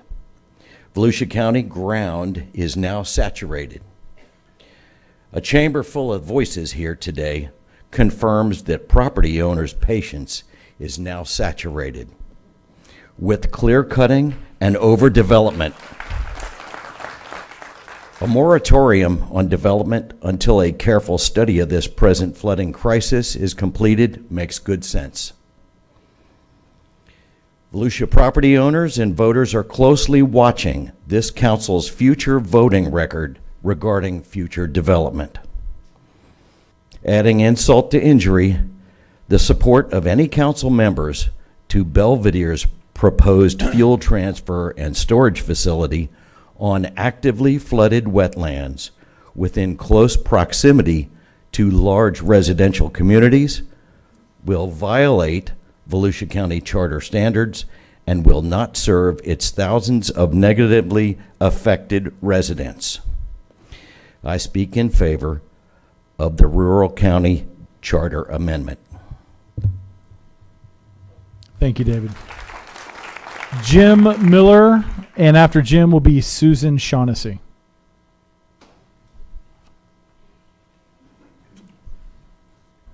I'm Jim Miller, live on Rockingham Lane like folks around here. And I do have to say, we're not putting water in Miller Pond.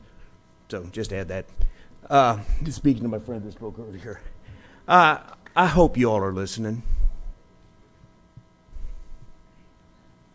I mean, I hope you all have enough heart to listen to the pain and to the anger that this commission has voted in favor of.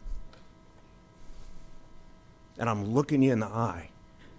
And I hope you heard the gasps. And I couldn't see who it was because all the people back there, when somebody said something about we shouldn't be coming here crying. Good God, people. We count as citizens, as residents of Volusia County, for the Volusia County Commission to have our backs. And the lakes in which we now live, in places where I've told by people who lived here 35 years, right where we live, it's never flooded. In the lakes where we live, to echo what somebody said earlier, what it looks like, you don't have our back. You got developers' back.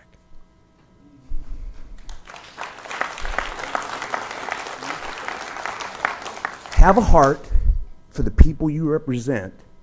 Fix the problem before you make it worse. Now, where we live, I don't know how much time I got. Where we live, it's never flooded. Oh, it's never flooded. It's never flooded. Our house didn't flood this time. I'm a professor, 6 months from retirement. I lost an office outside a small building to flooding, thousands of dollars. Got a workshop on the property. Lost 2 cars in that workshop, and I can't get to my pickup truck to find out if that's a goner too. Lost a mower. Probably going to have to come back to get some permission to do some stuff on the land so this doesn't all happen again. How many $1,000s am I looking at, my wife and I? I'm 6 months from retirement. We look to you to have our back. Please hear the pain and the frustration and the anger of the people who look to you to help us. That's not what we've got. That's not what we're getting. Thank you for hearing me. That's it. Thank you, Jim. Susan Shaughnessy, you're next, and following you will be Barbara Sainsbury. Hi, my name is Susan Shaughnessy. I believe I am District Number 1, and I live at 1323 Jackson Woods Road. First of all, I thank you for the time. Thank you for listening. I'm another face of a real person affected by flooding in our neighborhood. I want to thank my neighbors, especially J.C. Figueredo and Ronnie Mills, for shining a light on what's happening in our neighborhood. We have been on Jackson Woods Road for since 1998, and we cannot access our home currently. And that's tough. You know, we thankfully have a son in Orange City who is providing shelter for us. He's actually on storm duty, helping to restore power on the west side of the state, and very grateful for everyone who does that. JC has made some very helpful videos, and also Mr. Brower came to Common Ground Farm and was on Taylor Road making a video. And he said something that, I'm so thankful for people who brought, you know, really good documentation, but the development behind us is supposed to retain its water by Florida law. That is not happening. That is not happening. And in fact, Jackson Ranch Road was not flooded after the hurricane, but the next day, because of pumping from Freedom Elementary School, the first dip way underwater. And that wasn't from the storm. That was from pumping from the elementary school, is my understanding. I don't know when we're going to be able to go home. We can't live there under these conditions. We would never be able to access like an ambulance. The garbage men can't come get our garbage. I'm just another face. I represent my husband, Tom, and I'm just asking for your help, and I want to thank my neighbors again for all the hard work that they have done to really document what's going on. Thank you very much. Thank you, Susan, and I would disagree. You are not just another face. Barbara Sainsbury, Orange City. Hi. I apologize, Barbara. I'm having a difficult time making out your last name on this card. Sainsbury. Thank you. Good afternoon, Council. I sent a resolution regarding Amendment 4 a month ago regarding the dangers of the amendment, and I hope everyone that is here today will truly open their ears and their mind and listen to what I'm saying one more time. The law is very clear in the beginning. No law shall prohibit, penalize, delay, or restrict. No law. These words were carefully crafted by people, some attorneys. These people didn't even live in Florida. This amendment, if passed, will allow abortion up to birth, will remove parental consent for minors, and replace it with notification only. It will remove medical doctor requirements using the term healthcare provider. Will allow non-medicals to determine the need for abortions. It will remove health and safety regulations for abortion centers that we have put in place over the years. It will remove the 24-hour waiting period. Why the rush on such an important decision for a young woman to make when we have a 24-hour waiting period for union people? The cooling off period, well, this is more important than that. If the abortion surgery is botched, causing death of the young woman or preventing her to have future babies, the abortionist is not penalized. No law shall penalize. But actually, someone is penalized. The woman. The woman who may not be able to have children in the future after that abortion, or the woman who just died.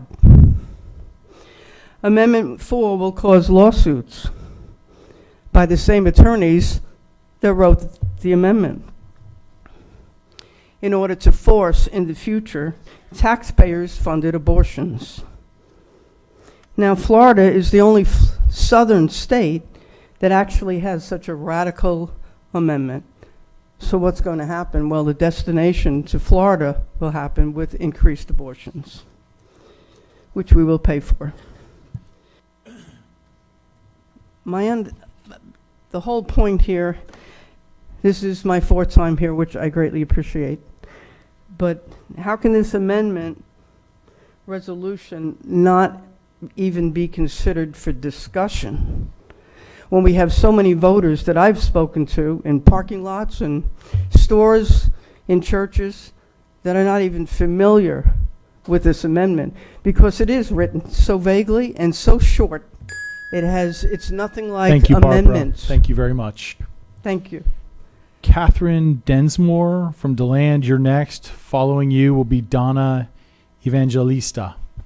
Donna Evangelista said that she was leaving the meeting. Okay. Catherine Densmore, and next would be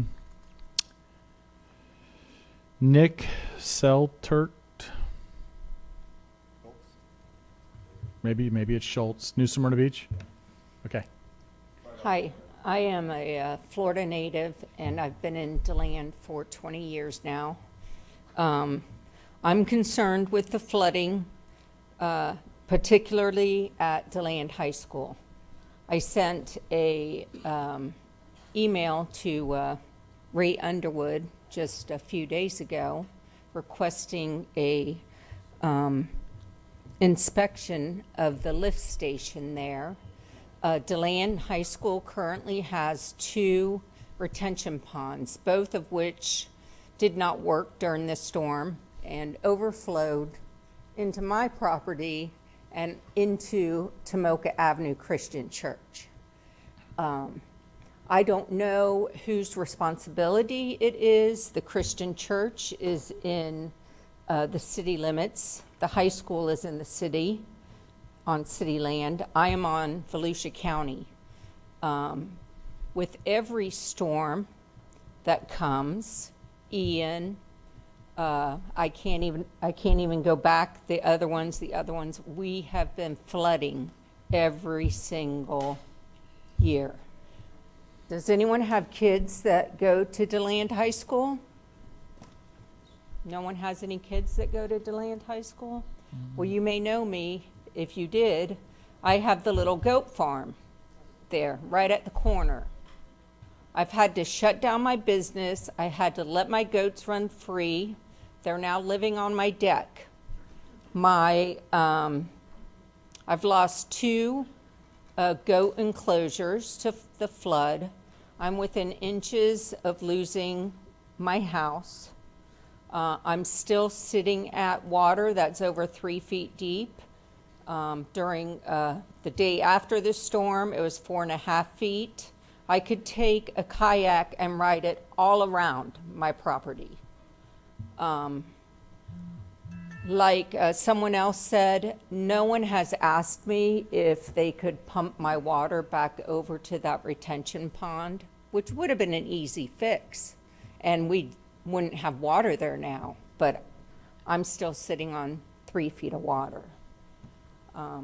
And like I said, I'm not 100% sure whose responsibility it is to fix the lift stations or the retention ponds at the school, but I know the school has continued to build and get bigger and have to house more children. I have been very gracious. The parents park right along my property to pick up their kids every day, as well as at the Christian church. They use that as a parking lot. Catherine, thank you very much. Nick Schultz, followed by Sherry. Following you will be Sherry Herring. Hello, Nick Schultz, New Smyrna Beach. Just wanted to come represent my area. So I have horses we keep in Samsula. I have a house on Turnbull Creek on the east side of 95, and then I have a house on Beachside. During Ian, where we keep our horses was flooded. I didn't get signed up in time to send photos, but is it okay if I show you some photos on my iPad? So that's Samsula Drive in Samsula. That's my horse, neck deep in water. That's my daughter, my 16-year-old, well, 16 now, 14 then, going to pick up the horse so we could transport him out of the water. This continues to happen because we keep letting people develop land. We're not coming up with a plan for them to do with their water what needs to be done in a other than normal rainfall. The totals that they calculate are on normal rainfall. They don't take into consideration tide levels. We're on a creek that's tidal. St. John's is tidal. Everything that flows everywhere flows into either the St. John's, Spruce Creek, Turnbull Creek, which flows out to the ocean. If it happens in September or October, we have king tides. The tide's a foot higher than it normally is. So if it's a foot higher, it backfeeds everywhere. Everywhere floods. That's why we're having these issues in September and October. There needs to be a moratorium. There was a moratorium after Ian.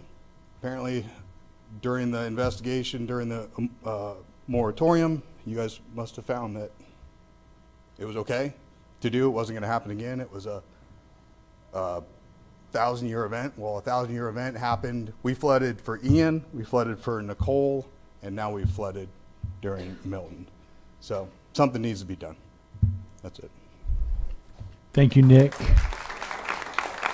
Sherry Herring, and after Sherry will be Robert Watson.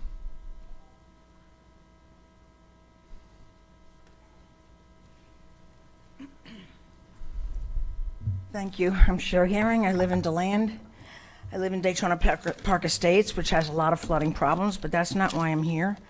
I didn't prepare my remarks, but I wore my shirt because I feel like we have a target on our back. And I feel like, we can't individually do anything about this. It's up to you guys. I could say that, let's just say we're not blaming you. Let's not blame you. We're not going to find fault with you, but you're the ones that can do something about it. So you're the ones that can be our heroes, I was very upset when I was here 2 weeks ago, and a property owner was granted the right to build on a 1-acre lot in a 10-acre, restriction area. And that's the kind of the problem that has caused a lot of this, is turning the areas that were designated during the comprehensive plan into areas that could be built with massive, instead of leaving them rural. So I'm a realtor, and this is, you could say that I don't have a lot of problems at my house, but I'm hearing all of these other problems and the stresses of dealing with buyers and customers, and looking at property and then thinking about, do I even want to keep doing this? This is making me sick. Why am I living here? I don't want to live here anymore. And this is what I'm hearing from a lot of people in here. So, you're our custodians, you're our servants, and you can be our saviors by helping us resolve this issue. There's no way that this is going to just resolve itself, and we can't just let it go. Why don't we stick to the plan? People have mentioned storm management. We had the comprehensive plan. The rural boundary solution is for the future. It's not going to change the condition of what has been happening now. It's not going to change any of the conditions that are existing now. These things, you have to stop everything and go back and prevent anything from going. And it's not right that just because somebody was able to build something, that then the guy next door to him that has 100 acres now has the right to sell his land to a development. You can't. You can help us get our property values up by making this a wonderful place to live. If you want to make Volusia better, that's what you got to do. I guess I've hit everything. Thank you very much. We can hold you responsible to solve this, and if not you, who? Thank you. Thank you, Sherry. Up next is Robert Watson, and after Robert will be Nancy La Riviere. La Riviere. Good afternoon. Thank you for hearing us. As you can see on the photos, first and foremost, let me explain. I moved to the land about 34 years ago, and I made it a nice living in auto racing. I ran a racetrack in New Hampshire for 34 years, and I moved to Florida basically working for NASCAR, and then a friend of mine that was also a racer decided he wanted to move to DeLand as well. We searched the area and found a nice piece of property for him, and at the time, Victoria Park was just a thought. If you can see in the photo, there's a nice big garage. At one time, he had 11 race cars working this area. He passed away 2 years ago. I'm here today with a sorrow heart because his wife just passed away Saturday. She couldn't live here because of the property being underwater. She had to stay in her final years in New Hampshire. As you can see, they elevated the land in Victoria Park in front of his home 8 feet. Guess where that water came? Into his property. As you can, this is a photo that was taken this morning. I have photos dating back 2 years, 3 years ago. Same problem. She would not come back to this property. She lost her life last Saturday.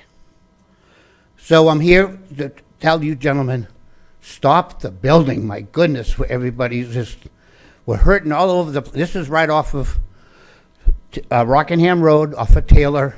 We're getting all that water from Taylor back on his property, and if you drive by there, right where the new fire department is, that little development there, all that water is coming right into Mr. Daly's property.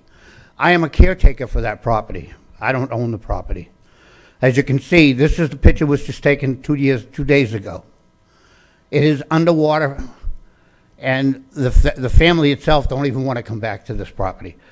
There's a realtor now that's taken over the property. How can he sell that property? It won't be, right now it's waterfront property. Believe me, you guys need to help us. I don't live there, I just take care of that property. I live way up in the county off of the truck route on Shady Oak Lane. I'm way up on a hill. I don't have this water problem, but I do have because I have to take care of his property. Thank you, gentlemen, for hearing me out. Thank you, Robert. Nancy La Riviere from DeLand. Nancy. And following you will be Jerry Adams.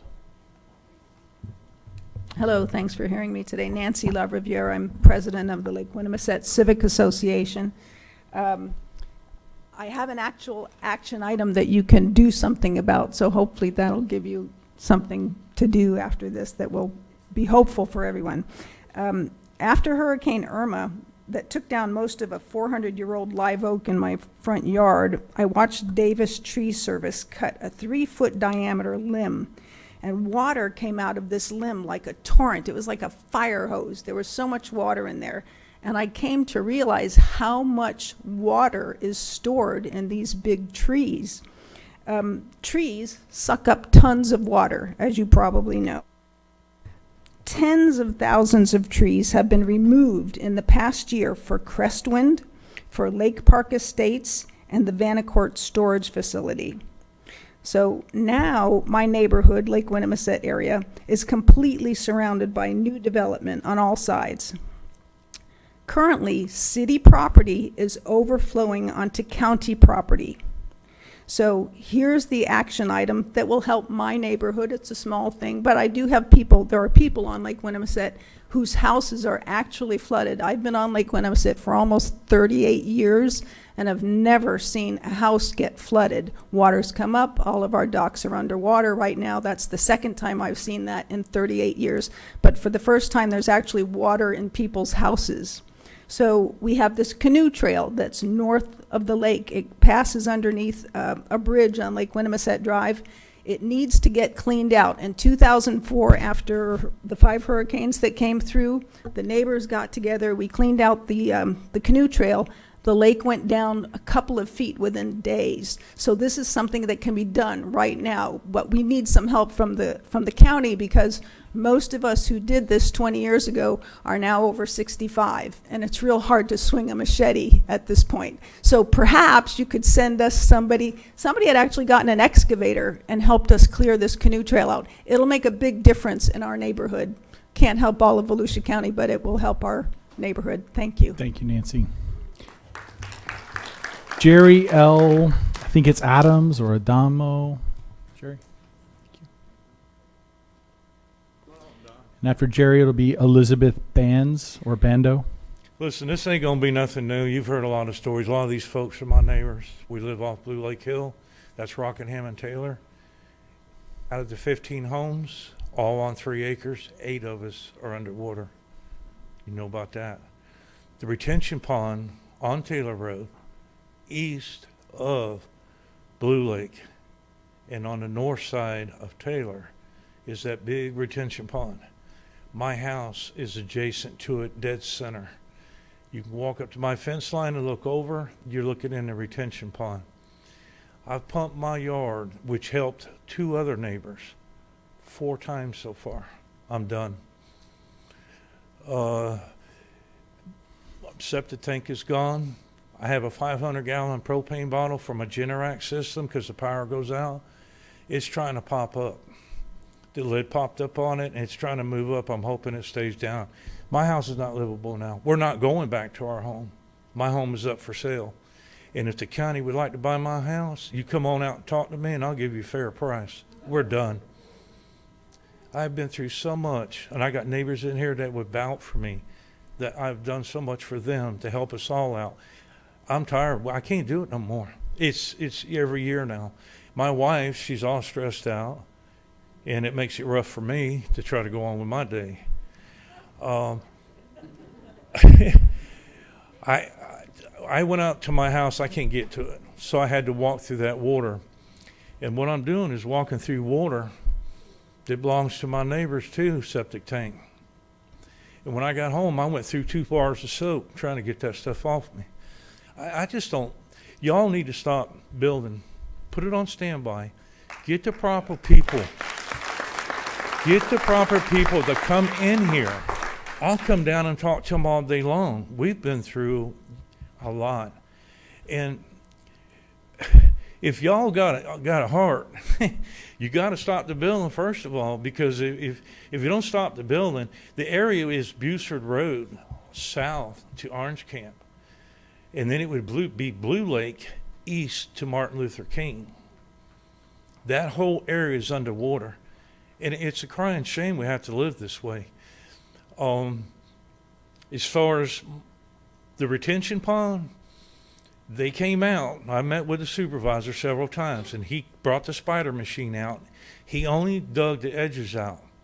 He left the center, and I tried to explain, once the edges fill, the center's going to run to the edges are going to overflow. Well, it's overflowed on my property 4 times so far. I want to conclude by saying they were supposed to reconstruct it in August. They never showed up. Jerry, thank you very much. Okay. Elizabeth Bando or Bands. And then next after Elizabeth will be Jim Morgan.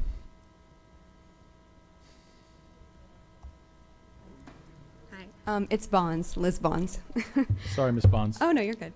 I had a concern as to why we have so much development, and just on the Volusia County Elections website, we have a donation to a certain person going for re-election, 4 different donations from the same company to there are 4 companies. They're kind of like shell companies, I guess, all come from the same address, 3801 Avalon Park East Boulevard, Suite 400, Orlando, Florida. That is Avalon Park Company, and that's all going to Mr. Reinhardt on July 17th, 2024. May 3rd, 2023, he had 10 $1,000 donations from the same address, 2379 Bevel Road. It's 10 different companies. They all have different names, but they all came from the same place, ICI Home Residential Holdings, LLC, ICI Home Tampa Holdings, LLC, and the 8 other names that they go by. On July 26, 2024, the Realtors Political Advocacy Committee of Orlando, Florida gave you $1,000. You have a total of $27,000 from investment firms, property management, and real estate companies. And then you have $17,750 from insurance companies, some from Maryland, New Jersey, Michigan, construction companies, one from Orlando, $1,000, and then storage sheds. So I think we realized why, and the address for 2379 Bevel Road, ICI Homes, has multiple donations to multiple people on the council. these are different shell companies. So I'd like to say that, we realize why this is going on and who you're answering to. So I think maybe you could just give back the money, join the resistance, let's. Ms. Bonds, if you would just keep all comments to the entire council, Okay. thank you very much. Okay, so I'm going to go on to Agenda 3 now. The dune restoration requirement. No, ma'am, that we'll have that come before us a little later. I can say it in less than a minute. You can talk about anything you want except for what's on the printed agenda. Okay, When that thanks. comes up, you can speak at that time. Enjoy your money, sir. Next up will be Jim Morgan, and after Jim, we have Noel Rivera.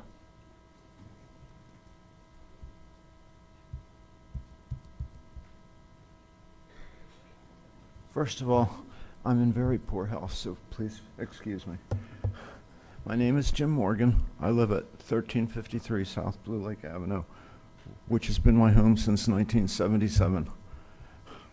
I was a biologist for the state of Florida Department of Environmental Regulation, which is now the Department of Environmental Protection. I know how to review land. When I found my property in 1977, I knew it was high, dry uplands. Jim, will you talk right into one of the mics, please? My property is the property that is bounded by Red Pony Ranch Road on the north side and Freedom Elementary School on the south side. It's 11 acres. I've never had any standing water on my property.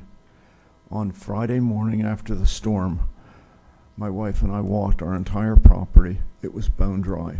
There was no standing water anywhere, including the lowest point, and I know where the lowest point is. By Friday afternoon around 10:05, water started coming into my property with a force that I can hardly describe. By 7 o'clock, it was approaching my house. By 8 o'clock, my wife and I had water coming into the house. It's flooded the entire house. My wife and I finally took our dogs and swam the dogs to our truck and went to Georgia. I came back this morning because I have to go in the hospital tomorrow.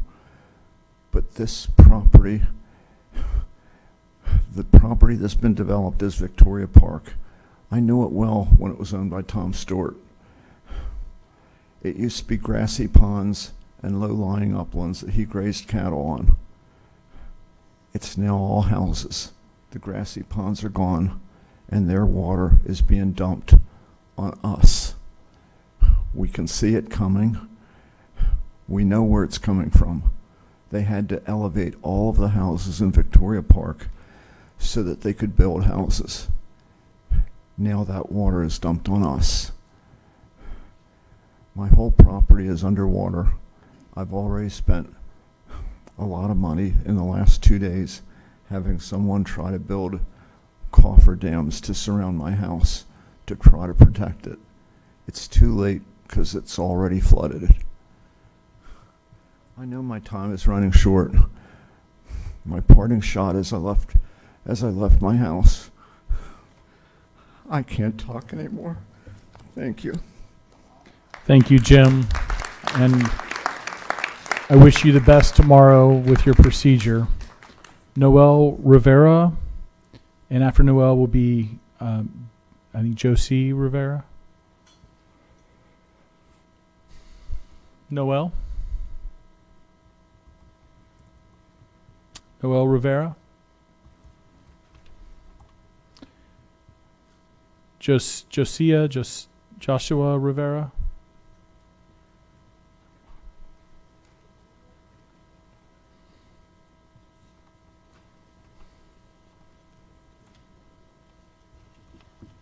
Hello, everybody. All right, here it goes. Here are the issues that Miller Road is dealing with. Flooding. Miller Road's flooding, 28 inches deep in the road, 120 feet, 120 yards long. 4 feet, 5 feet in front of people's driveways. Emergency services can't get to the back in case of a house fire. Emergency, potential sinkholes. There's a newborn in the back. Elderly can't get their medicine, can't get groceries. Why is Volusia County continuously pumping FDOT pumping into Miller Pond, especially after they know that it's currently making the problem worse? What are the long-term, short-term solutions for water management Miller Road? Please stop overdeveloping in the Berry in general. The water has no place to go, clearly. A suggestion is address 237 on Miller Road should be used for more retention. The previous owner added 30 loads of dirt in Miller Road because of they flooded her 15 acres, and the property's in foreclosure right now. She had to leave.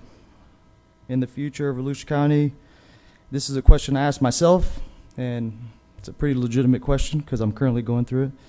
In the future, will most Volusia County residents have to own a swamp buggy that's 10 foot tall? And I know it sounds funny, but it's not a joke because I'm looking for swamp buggies right now, right? And 10 foot tall, or airboat to get out of their neighborhood, or a kayak, as I am currently using, and my wife is using, to get to our vehicles to go to work, to get groceries. I'm a fireman. She's a crime scene investigator. I had to go figure out a way to go from the driveway, because those cars won't make it through, or damage our trucks, and then what? To go from land to water, to land to water. So luckily there's little dollies you could put underneath kayaks that you can do that to make that transition. We're doing this at 5:30 in the morning so we can get to work, making it happen. That's good for now. We have that massive sinkhole in 1792.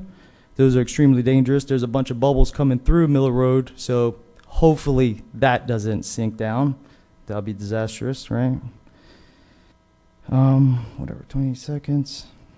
All I ask is to make the same decision that you would make of all these flooding issues if it was your family, your mother, your father, your kids that you raised and purchased these structures, and they're going through this. You all know what the right thing is to do. Please just do it. Thank you for your time. You guys know what to do. Thank you, Mr. Rivera. Thank you. Mary Wayne Wright, and after Mary Wayne Wright will be George Wright.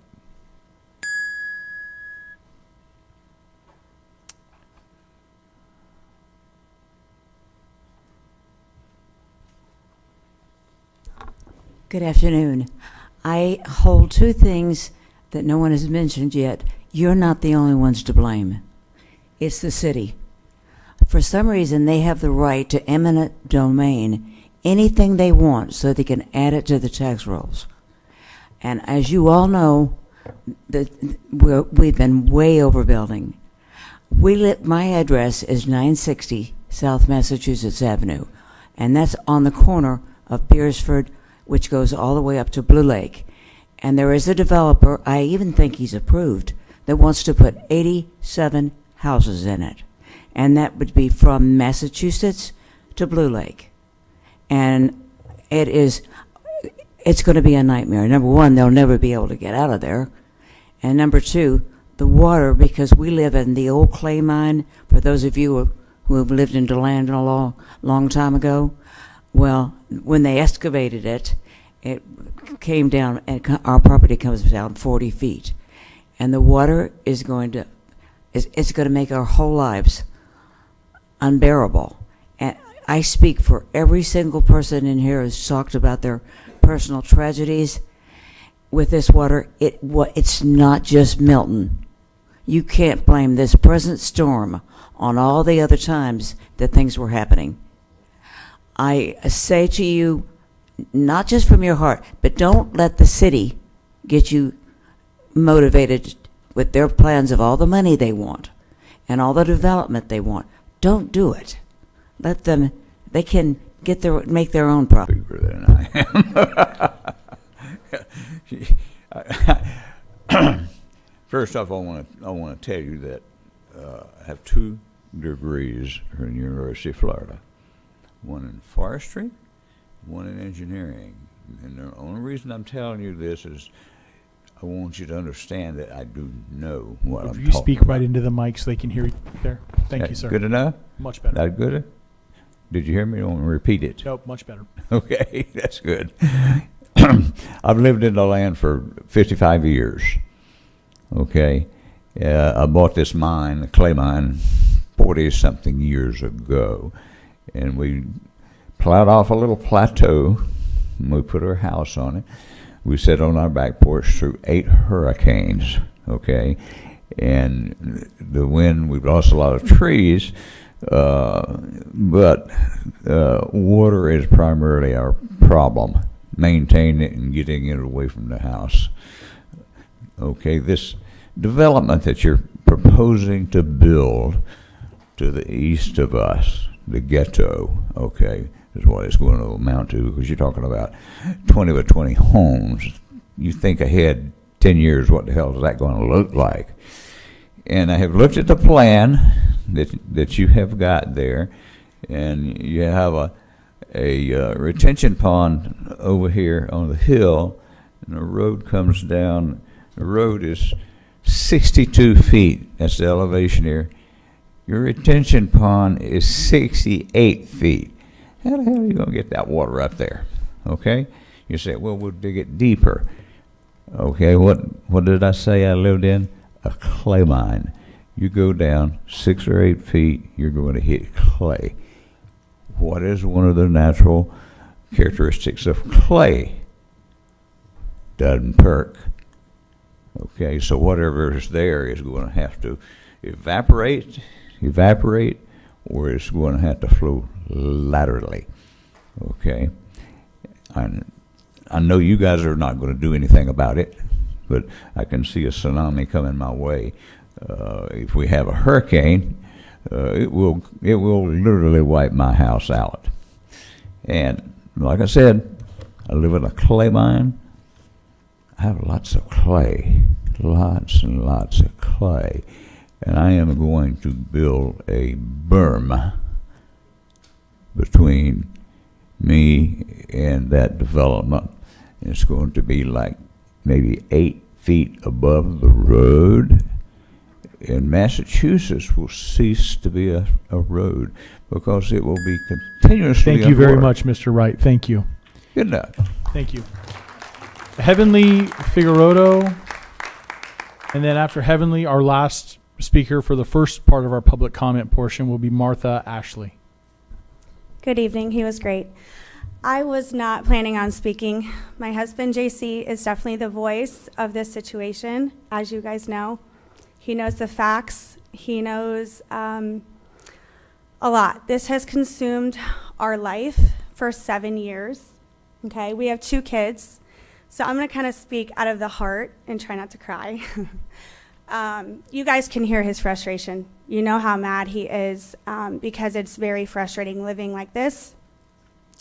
It's tearing us apart.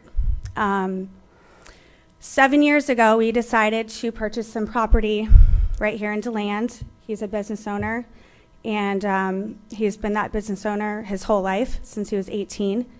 We wanted our kids to grow up on some property and just have that life, that lifestyle. Our son rides dirt bikes. We purchased the 5 acres that we live on, that we built our home, custom built from the ground up. We lived in a camper as our home was built. My daughter's now 10. Today's my son's 15th birthday, and we're here. So this is how much it's affected us. The 5 acres that we built our home on, we decided to invest another 10, which is next to us, which is our son's dirt bike track. Okay, so 15-year-old boy, loves what he does, keeps him out of trouble. Huge race this weekend. He's busted his butt for 2 years to get to where he is. We can't even get out of our property. I can't get into our property. There is one road. So we're on 1359 Jackson Woods. That is right in town, off of Blue Lake, right next to Freedom Elementary. Right now, this is our everyday life, okay? I had to wake up, back to school, back to work. We have one car, his truck, that can get through this water. We have a side-by-side. I have a huge SUV. The water is up to his doors. I took the side-by-side to my daughter's cheer practice. So we drove the side-by-side up the road, have to park it on the side, take the key, and have a coach come pick us up. You can't get down our road. I had to lift my feet up to not have water coming in through the side-by-side. This is not just our home. It's not just our easement. It is my whole road. And 2 years ago, it wasn't as bad as it is now. So I used to be able to park my SUV up on the side. Now it'd be on Blue Lake. This is affecting our life. This is every day. How am I going to I'm going to drop him off. I'm going to get in the side-by-side. I'm going to have all these bags. I'm a cheer coach. I work. He's got dirt bikes. We can't get him to his race now because our RV and our trailer won't make it out. So just think from a mom, like, this is our kids, this is our life, and we don't want to live like this. We don't want to live here anymore. Thank you, Ms. Figueroa. Okay, finishing up with public comment is Martha Ashley. Hi, I'm Martha Ashley. I live in Glenwood. Many people have said some of the things I've come here to say. We have reached the point of catastrophic property damage, loss of life, and injuries. The cost of recovery, beginning with first responders, storm preparations, and providing safe haven for evacuees, to rescues and cleanup, has become astronomical. We all pay for this. We are all tired of paying for this. People have been displaced for the first time ever because their homes or properties have flooded, and the number of those people is quickly climbing. The cities and county are responsible for this because permits were issued for buildings that should never have happened. It's time to stop. Not only is our quality of life deteriorating, people are actually dying. We are begging you to put a moratorium on building. My brother, I have relatives on the east side of the county. We're high and dry where I live. I have relatives on the east side of the county. My brother was flooded about 14 inches in his house, the last one. Talked to him before this storm was coming, and he told me the city of Port Orange was doing their best, and they had every faith in the fact that they would get all that taken care of. Well, he only had 4.5 inches in his house this time, and he was thankful for that.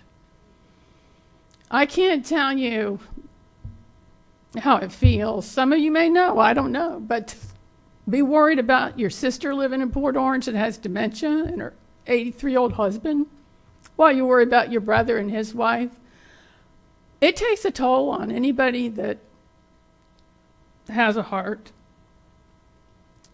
Someone earlier said that they want you to imagine you having these problems in your yard and acting like you would if it was you.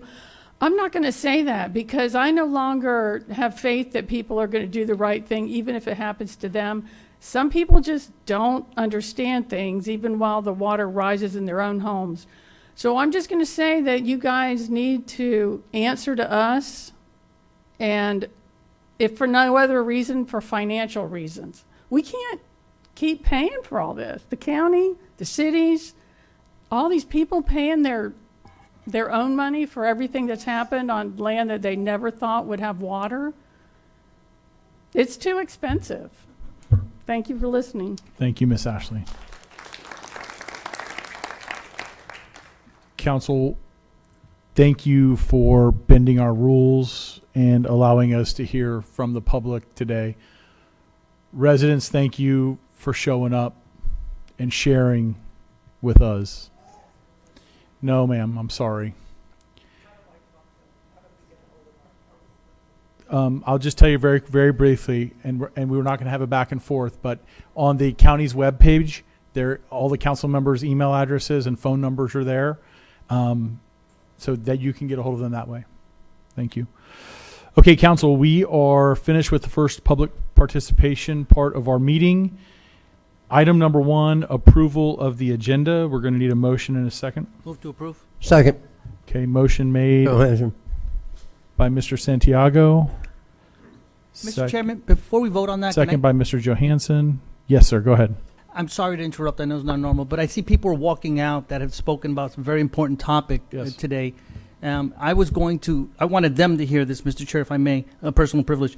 I wanted them to know that after this, I'm going to make a motion to move forward item agenda 2A that we've added on. Yes. Which is going to be from our staff, where we're going to have a discussion of what occurred, what the county has done, and what's going forward and future plans. So if I would encourage you, if you can stay, because you'll hear from our staff firsthand on some of the things that have happened more certainly in Volusia County. Thank you, Mr. Chair, for the latitude, but I wanted them to hear that I'm going to make that motion right after this. Councilman Santiago, I think it's very appropriate. I'm pleased that you're going to make that. Hopefully we get a second and it goes through. So, Council, we have a motion by Mr. Santiago, a second by Mr. Johansson to approve the agenda. All those in favor say aye. Aye. Those opposed, nay. Okay, unanimous, 6-0. Mr. Chair? Yes, Mr. Santiago. Mr. Chairman, I'd like to move that we adjust our agenda schedule to move item 2A1 as the next topic of discussion from the council and staff. Second, Johansson. Okay, motion made by Mr. Santiago to move 2A1 up to the very next item, seconded by Mr. Johansson. Council, all those in favor say aye. Aye. Those opposed, nay. Okay, 6-0 again. All right, George, who do you have? I see Mr. Judge coming up right now. Yes, sir. Mr. Judge, sorry to throw you off a little bit, but we know you're ready. So if you could, please. Vice Chair Kent, members of the council, Jim Judge, Emergency Services Director for Volusia County. And with me this evening is Clint Meekum, our Emergency Management Director. So, we have a number of things we want to go over with you this evening, just on where we're at with the response along the St. Johns River, but also where we are with recovery. And if I could, we'd like to show a brief video. Thank you. Go right ahead.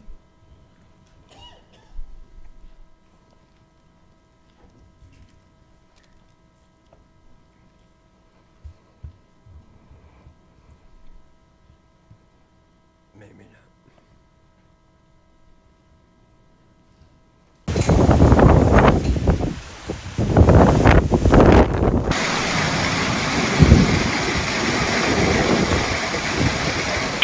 911. What's going on?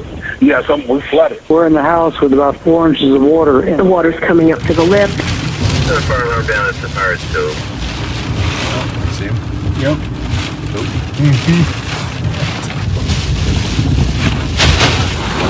We made it. We're here.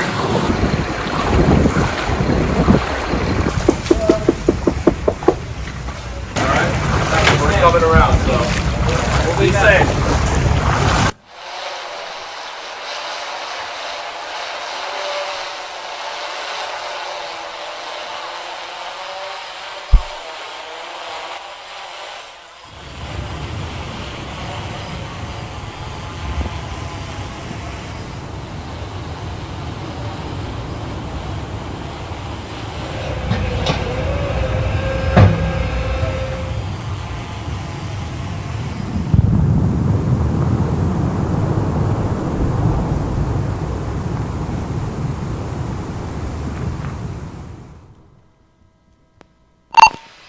State Route 40 at the Volusia Lake County line.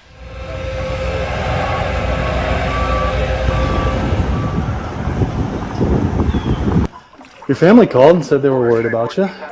Is it just you here? Me and 2 cats.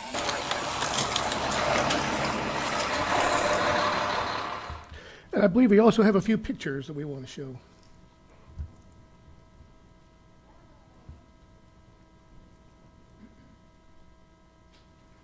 This took place today. Volusia County Fire went out and rescued a dog. It was on a little spit of land surrounded by water, so that rescue took place just today. A couple quick things. We experienced 178 high water rescues that were performed countywide. It was a coordinated response with the Sheriff's Office, Volusia County Fire Rescue, our municipal partners, Beach Safety, National Guard, Florida Fish and Wildlife. So quite a undertaking immediately after the storm. The Volusia County Fire Rescue experienced a high call volume of calls that included 38 hazardous materials calls. So when you're on that right side, that's where you're going to get the rain, the wind, the potential for tornadoes. But as this system approached the coast, it went from a tropical to a non-tropical system. So that made the left quadrant the worst of the storm. So where was that? Over Volusia County. So significant weather conditions that we experienced, as we all know from the videos and also from the testimony of the folks here tonight. But also I'd like to turn it over to Clint. Clint is our EM director, has done an incredible job. You know, we had a couple slow pitches at him with a few events lately, but he got a fastball down the middle and has handled it extremely well. So Clint, if you could take it over. Thank you very much, Mr. Judge. I appreciate that. Mr. Vice Chair, Council, thank you for some time this evening. Before I get into any particulars about the storm itself, I want to qualify that the information that I have as far as storm data comes from the National Weather Service, and we use that as our standard. I'll preface by saying before Milton hit, Volusia County had already experienced a large quantity of rainfall in the 2 weeks prior to the event. From September 15th up until the eve of the storm, Volusia County received anywhere from 2 to 9.5 inches of rain before the storm actually impacted. So above and beyond that, as Hurricane Milton came ashore, it came ashore as a Category 3 over Siesta Key at 8:30 p.m. on the 9th. It crossed the peninsula, as we all know, and it exited between the Melbourne and Titusville areas of Brevard County as a Category 1. So it maintained very strong, intense winds and intense tropical storm characteristics as it crossed the peninsula. Volusia County Emergency Management, we stepped into our mode of enhancing our watch levels and began engagement with the National Weather Service and the state as early as October 6th. And we started having meetings in preparation as this storm looked like it was going to develop in the Gulf area. We started engaging with twice daily calls. We went to a level 2 activation, and then we went to a full level 1 activation beginning on the 8th of October. On the 8th, we dealt with some executive order stuff. As a matter of fact, the governor issued his executive order for Milton way back on October 3rd. Our shelters, and along with our executive order, our shelters activated on the 9th, as that was expected to be our day of most significant impact. We also, in conjunction with the shelter operations, had a evacuation order and a curfew put in place in conjunction with the sheriff's office. For our shelters, we activated 5 general population shelters, and we activated 2 special needs shelters. We housed approximately 1,031 evacuees or that evening through those shelters. And that was in conjunction with our partners with the Volusia County School District, as well as Votran providing transportation as well. We opened our Citizens Information Center as early as October 7th, that Monday. The CIC has been in operation through today and will remain in operation through Friday. The hours that we started operating post-storm were 8 to 5, and to date, well, not to date, excuse me, through yesterday, we have taken 4,125 calls through the Citizens Information Center and provided help to those folks that have reached out that way. Power outages, I'll touch on that real briefly. At our peak, Florida Power and Light had 173,000, just over 173,000 power outages. Duke had over 55,000. Clay had 114, and New Smyrna Utilities had just under 5,900. So we were at about 234,000 folks without power at the peak. As of yesterday, close of business, we were down to under 2,000 power outages across all 4 utility companies countywide. Mr. Judge already touched on the water rescues, the property appraiser in our cities, and again, we've had very good cooperation from our cities in doing the initial damage assessments. We have a total count of property types of just over 5,100 properties reporting damage of various degrees right now, with an estimated cost right now of approximately $267 million. So that's where we stand property damage wise. Getting back to the rainfalls, I had mentioned the rainfalls prior to the storm. During the storm itself, we saw the highest rain level that we saw officially from the National Weather Service was in Ormond Beach, believe it or not, at 16.52 inches. okay? The lowest level that we saw was approximately 7.5 inches. Wind speeds, the highest official wind speed that we had recorded was at the Daytona Beach International Airport, sustained wind of 62 miles an hour. So that's sustained over at least a period of 10 minutes.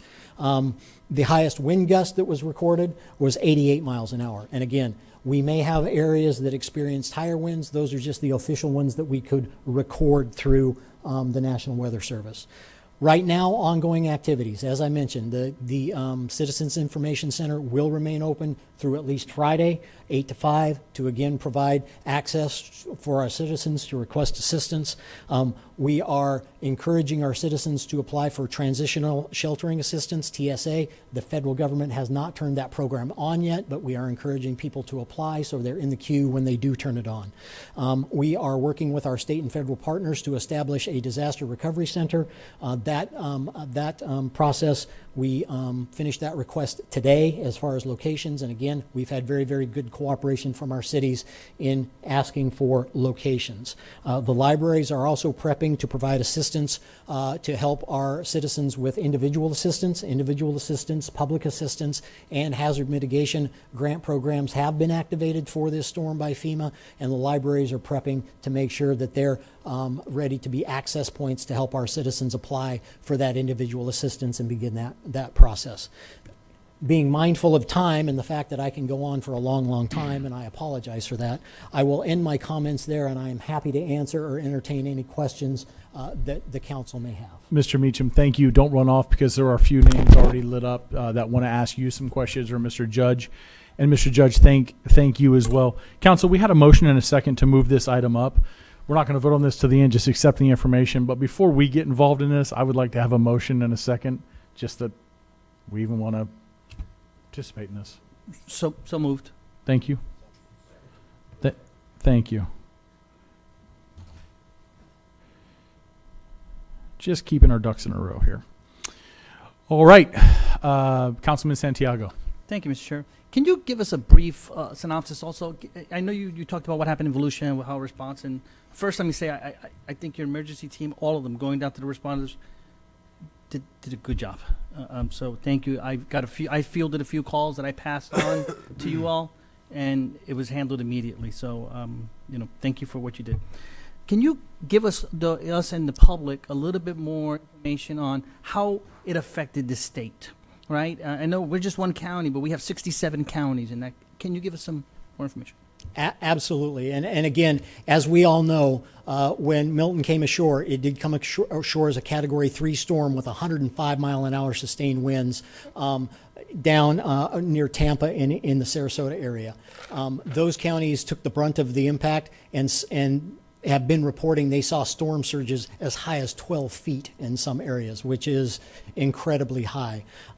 For our region, St. Lucie County to the south of us, for example, experienced a tornado outbreak. At last count, we had been told that they suspect at this point up to 38 tornadoes actually impacted Osceola and the St. Lucie areas with significant damage there. As Mr. Judge, is that unprecedented, basically? According to the National Weather Service and the folks that work there out of the Melbourne office, the experience level goes back 30 years, and their exact comment was, we've never seen anything like it.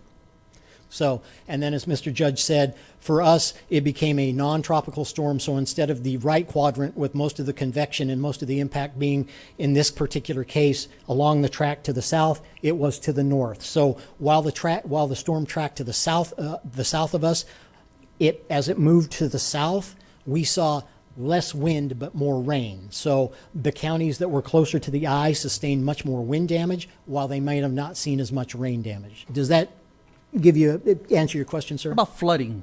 Flooding has been absolutely. Yep. All along the storm path. If you go down to Venice, Florida, tremendous flooding.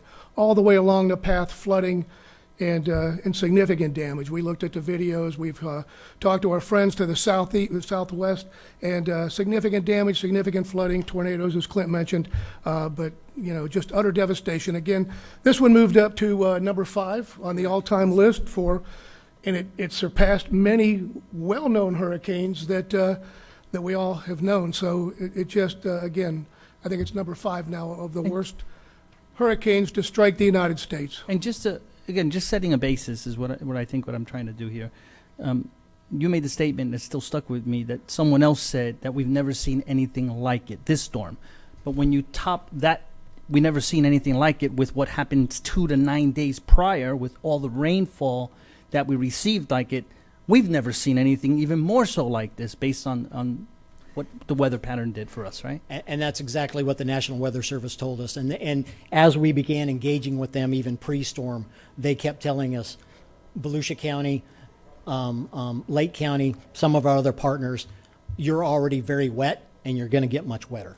I've heard some people describe different types of terminology, 1 in 100, 1 in 500, 1 in 1,000. What is the general consensus amongst experts of what did we kind of really get in that number range? So the National Weather Service hasn't actually given us an official yet, but I have heard multiple 100-year plus event terms kicked around, but again, nothing official, sir. Okay.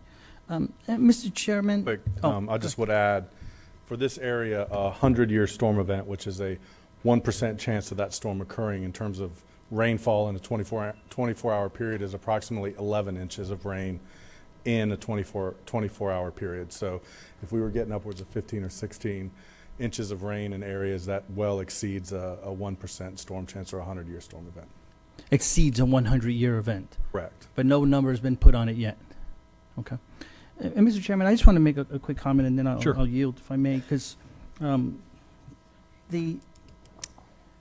I think a gentleman said, and I wrote it down, I don't think he's here anymore. He said, and I don't have any more questions for you right now, but others may. The gentleman said, I hear the pain and frustration. And I can say, I hear the pain and the frustration, and I'm sure my colleagues hear the pain and the frustration too. In my 20 years of serving Volusia County in different capacities, this is probably this is the most emotional meeting from people having devastation that I've ever participated in. So it doesn't fall light on me, and I don't think it falls light on my colleagues either. And I'll say more a little bit toward the end, but I'm just stuck with, I want to point out that the folks that spoke, 99% of you, I like what you said, right? I like that you shared some real compassion, some stories that help us understand what you're going through. But I was still stuck with 2 individuals that I can't let lightly because this shouldn't happen. Some of my colleagues were called out individually, which I think was inappropriate. Specifically, one colleague, someone read out some campaign donations that they made. And funny that they picked just a few of them that may pick the narrative that the person's a bad guy, and I can tell you he's not, 100%. But if you really look through it, you see firefighters, law enforcement, small business owners, consulting firm, healthcare provider, and so on, regular people that still believed in this individual serving the county. So I won't let that go by. You can blame me for shooting back, but that's inappropriate. Your concerns are legitimate, but the personal attacks should not have happened, and it was inappropriate and libelous in my opinion, because I won't let that go. The other part that I won't let go, because another individual did similar. Mr. Chair, I'd like to put an image up on the screen. Sure. Can you put up one of my images? And this is, by the way, what I'm sharing now is not to take away from legitimate issues, because they're absolutely out there, right? But I want to point this out. Go back to the other one.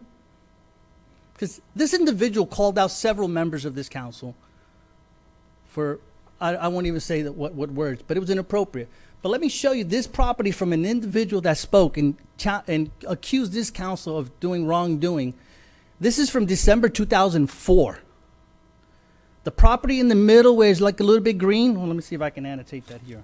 The public should know the facts. That's what's important. Oh, it's not showing? Oh, here it is. Right in here, right?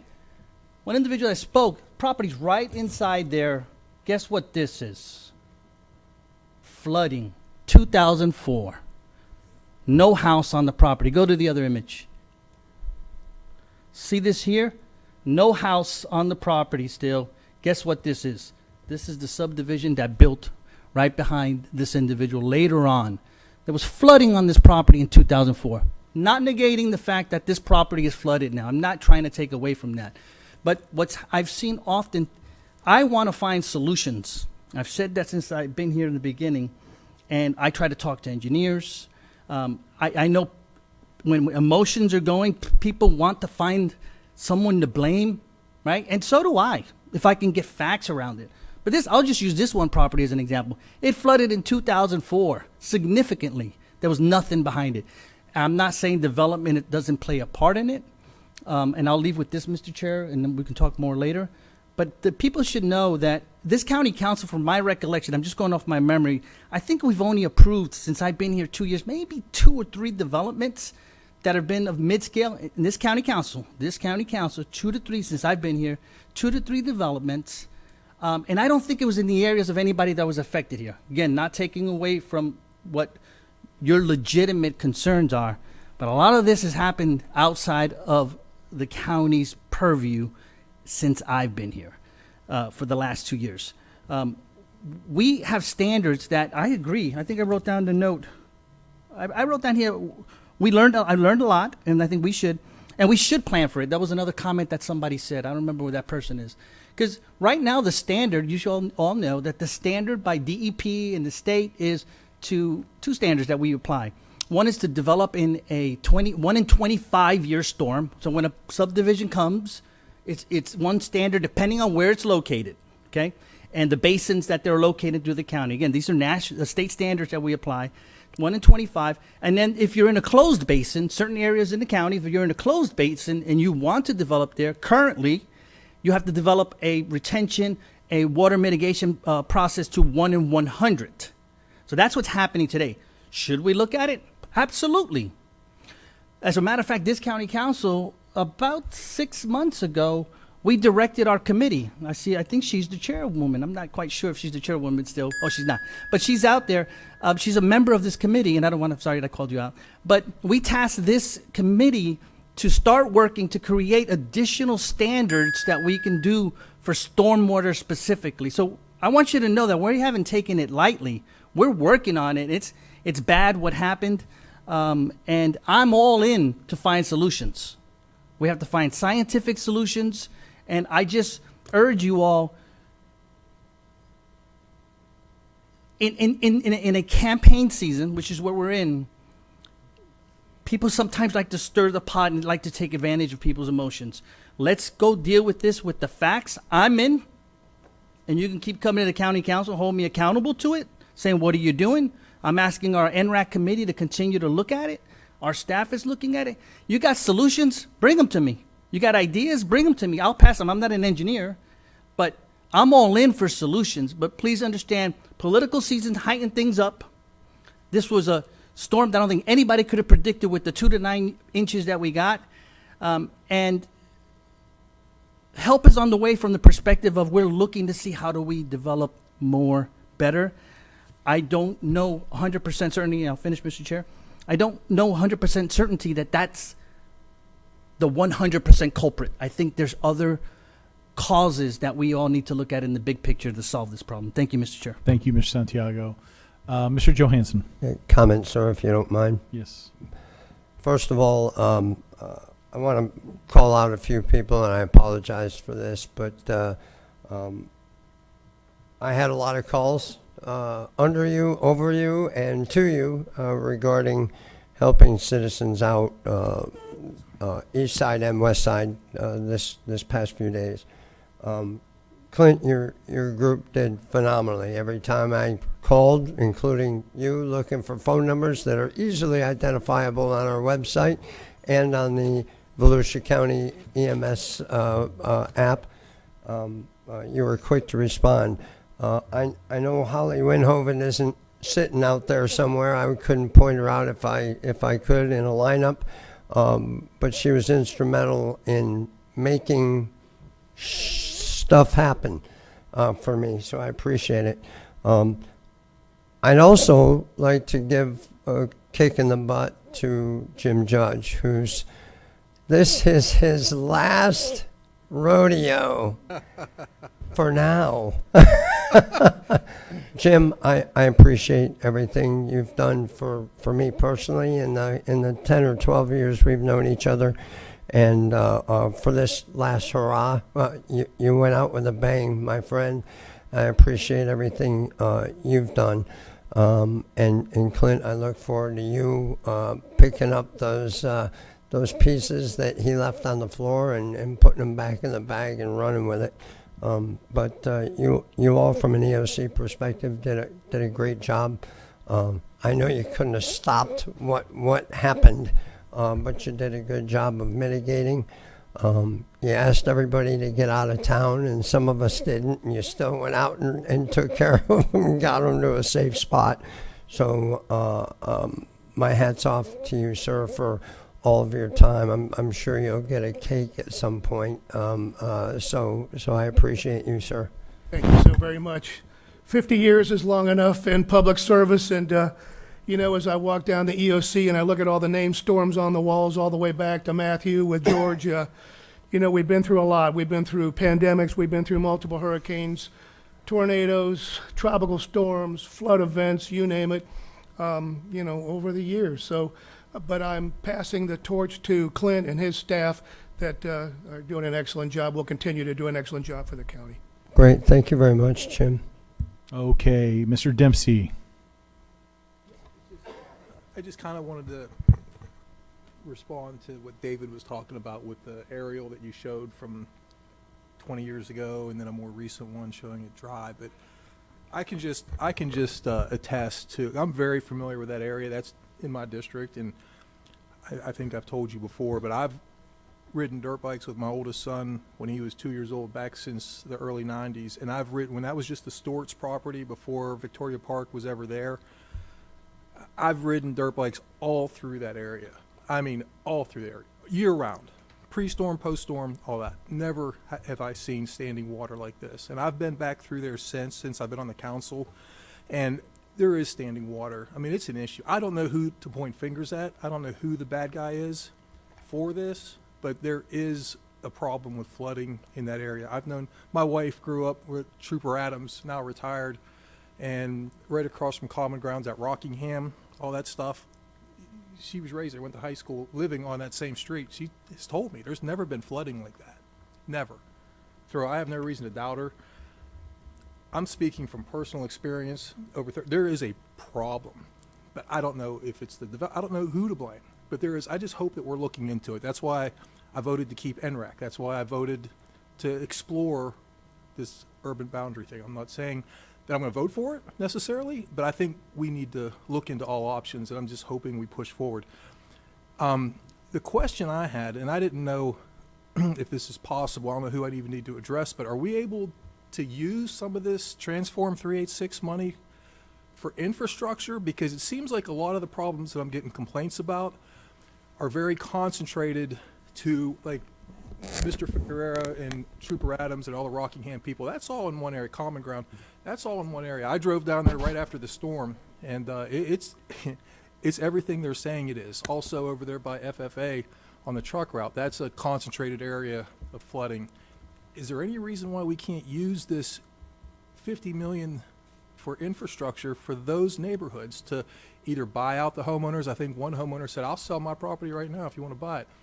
Can we do that? I know we bought Lake Moore from the Ford family, which basically is a stormwater runoff on the east side of Kepler. Can we not buy some of the properties on the west side around Common Ground, the Figueroas or Trooper Adams, who wants to get out of here now?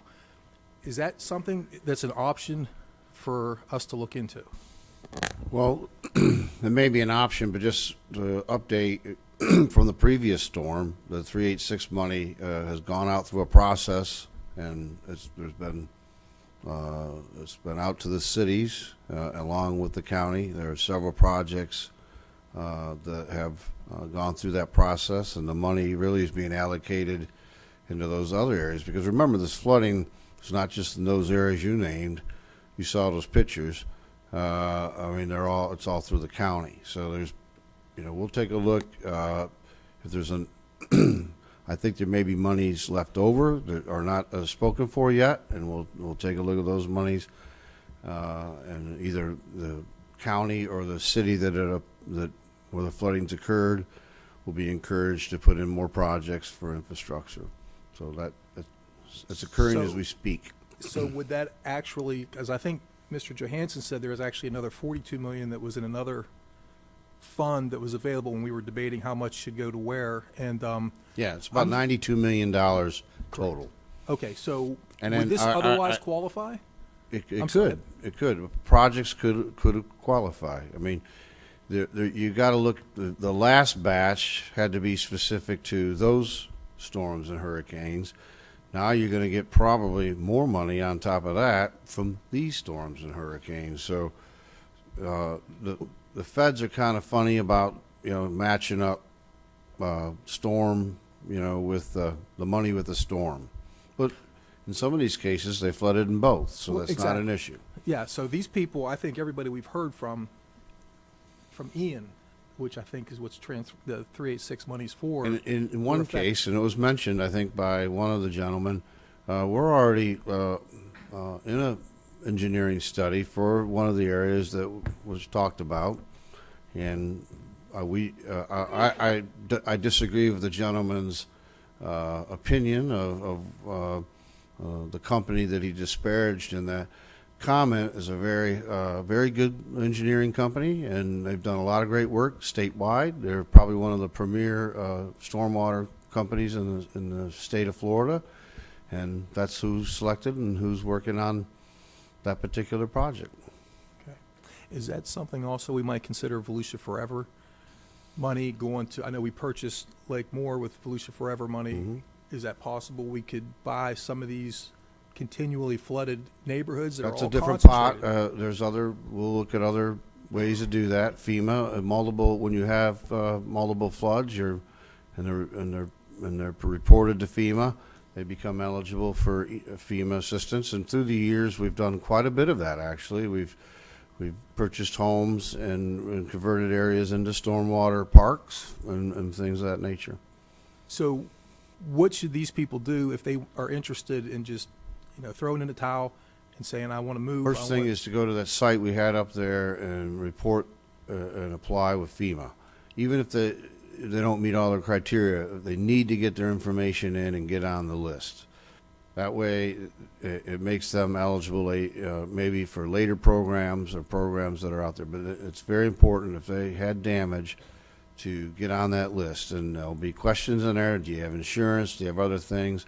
Go ahead and answer all that, because you may not have enough insurance. There may be other factors. You got to get on that list. So everybody, who has any kind of damage, I strongly encourage you, get on the FEMA website and get listing your property. What Clint is doing, and when he's not running around storms and all that, is we do have the FEMA programs that they help get people through the arduous process, but they get them through. And we do get properties almost every year. There's some sort of a FEMA mitigation project. But that's just for houses that are damaged. It seems like a common theme here is the houses become islands, and the surrounding neighborhood that gets flooded, the driveways, the roads going in and out of flooded areas to get to your house, which is dry, albeit your septic tank is underwater and your well is underwater, but your house is dry. I mean, does that qualify for FEMA, or can we get them over to the Transform 386 money as Well, that might be more of infrastructure? right. That might be more of a fix for infrastructure in that case. So yes, there's different. You're correct that if their house didn't flood, now they may show damages though with their septic and other things on their property. So, and is access part of the criteria? So anytime there's recurring loss, there is grant monies out there, that HMGP, that hazard mitigation grant program. Part of that process looks at that recurring loss and what can be done to mitigate that recurring loss, sir. Right, I'm just talking about the pot, the 50 million pot that we just allocated less than a year ago. I'm wondering if there's anything left of that, and can that be used for these people who were affected during Ian as well as now Milton? I believe the next meeting we'll have the current allocation of of all the projects that came in from the last storm. You're going to see that next. So with that, we'll have an accounting for what's left over, and then we can take a look at maybe the next level of projects. Do you think it's too late for these people to put in for some of that money? Well, the infrastructure has to be put in by a government, so it would be us and the cities. And again, in the area you're talking about, we're already linked up with the land, and we partnered on that study that we just talked about with that engineering firm. So that's the first one out of the gate. Okay. All right. Thank you. Thank you, Mr. Dempsey. Mr. Rechtenwald, you're up next, but I'm going to give you a break for just a second and let Mr. Santiago jump in because he may have a question for you. I don't know. I just wanted to add something that I forgot, Mr. Chair. Let me. I wanted to just make another comment that I wrote down, which was a concern for me, and maybe staff can look at it. A lady said something about qualifying for the 386 money. She said referenced something about she needed to deplete her 401k or something like that. And I know that there's financial qualifiers around that, and I'm not saying that that's the case, but it raised my alarm for me that if someone would have to deplete their 401k. I just want to put it on you guys' radar and maybe get back some information. Yeah, we got her information, and we're going to talk. Okay, yeah, I'd hate to see somebody do that just to qualify for those funds that we've already I think what she said, I don't know if she's still here, but I think what she said is because she took money out of her 401k, it probably showed an Increase. income. Okay, yeah, and that's what I think triggered the issue. Yeah, I just hope there's parameters that we can help people on that. And Don, the only reason I showed that property was because he'd said his property never flooded, and the fact that he came up here and made personal attacks to this council, members of this council, when his property flooded in 2004. And again, I give the benefit of emotions. I get that. And then the young lady just left. I felt, because there's new faces in here, I'll still say it. That I think there was a young lady, that's one of the first ladies that spoke. She spoke about preserving land and things of that nature in green space. It's important for members of the public to know that this county council has had a very aggressive approach towards preserving conservation lands. And currently, I wish I could have had dialogue back and forth with her, because I would have asked her one question: how much land should we preserve in the county, right? And I would have been interested to see what her number was. But members of the public that are new here, we continue to buy lands for conservation and for water mitigation and for recharge, things like that help toward this. We currently have 36% of the county. This county council has led the fight to preserve in conservation. And we have a goal in place of 50%. So that is also happening already. Again, I understand what the issue is before us, but know that this council is not blind and not going after things that have been mentioned here. There's been plans in place that we have been executing and adding money. Last year, I think we added another 20 million to it, if I recall. So it's a very aggressive plan that we're doing toward that. And I wish she was here to hear that, but she's not. But I wanted the other new members here to hear that. Thank you, Mr. Chair. Appreciate it. Thanks for the second bite. No, not a problem. And I just have a few comments, and then I'm going to go to the public. We do have one public card to speak on this. And, to the community of Volusia County and our 16 cities, to this council, to George, my thoughts on this. This is a county of Volusia problem, but this is also the cities in Volusia County problem. For the solution, I believe it needs to be the county of Volusia, the cities, our state, and we can also and should get help from our federal government. George, I believe we need a multi-prong approach here. First and foremost, we need to look at the topography and where we're holding water right now. When we know there's going to be a rain event, or it's like you're going to buy tickets to it, but that's what they call it. A rain event or a big storm coming, we need to be pumping those water levels down, get that out into the intercoastal and ocean. We need to make sure that our ditches are cleared so that the water can freely flow. We need to have a plan in place, and the areas that are constantly flooding, we need to really seriously be looking at purchasing those properties.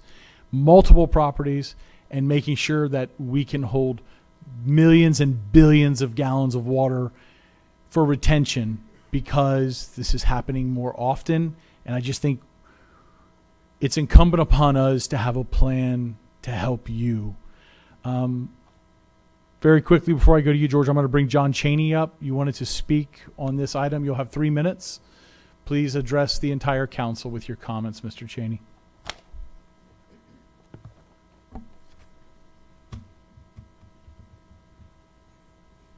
John Cheney, 1521 Wingate Drive. I'm here to represent the Westminster Woods HOA. We have 70 homes that were built in the county in the mid-'80s, of which 7 are threatened by water. Did you say 70 homes? 70 homes Okay. that were built in the county, by the county, back in the 80s. And of those, 7 are threatened by water, and one of them has water encroached inside of it. Our stormwater pond sits adjacent to South Blue Lake, which sits adjacent to a county pond, and which sits adjacent to the stormwater pond for Victoria Park. Everyone's been kicking Victoria Park, but I will get to that later. What we would ask is that you direct the county staff to review our stormwater pond. When it was constructed in the mid-'80s, South Blue Lake was a dirt road. Adjacent to our pond was a sinkhole. And so when we would get flooding, there was a reasonable expectation that our stormwater pond would follow the natural topography and go into the sinkhole. When South Blue Lake was constructed, the county built over the sinkhole, which is now why there's a failure in at least 2 locations where the road's starting to settle. The other issue we have is the stormwater pond that was constructed. It reaches maybe 80% of its capacity, and then it starts backing up onto South Blue Lake, which then overflows the roadway down the embankment into our pond. Our HOA has worked with the county to get the permission of the homeowners so that you could armor the embankment with rocks so that it wouldn't erode like it has in the past. We would ask the county council to direct staff to review that stormwater pond to see if anything can be done to restore our reasonable expectation of the stormwater flowing somewhere, whether you mitigate that or not. We do also know that the stormwater pond for Victoria Park is currently overflowing. We understand that there was some issue at Freedom Elementary. I pray to God that no one was actually pumping water out of the pond, but it came through the home sites on Victoria Park into the stormwater pond.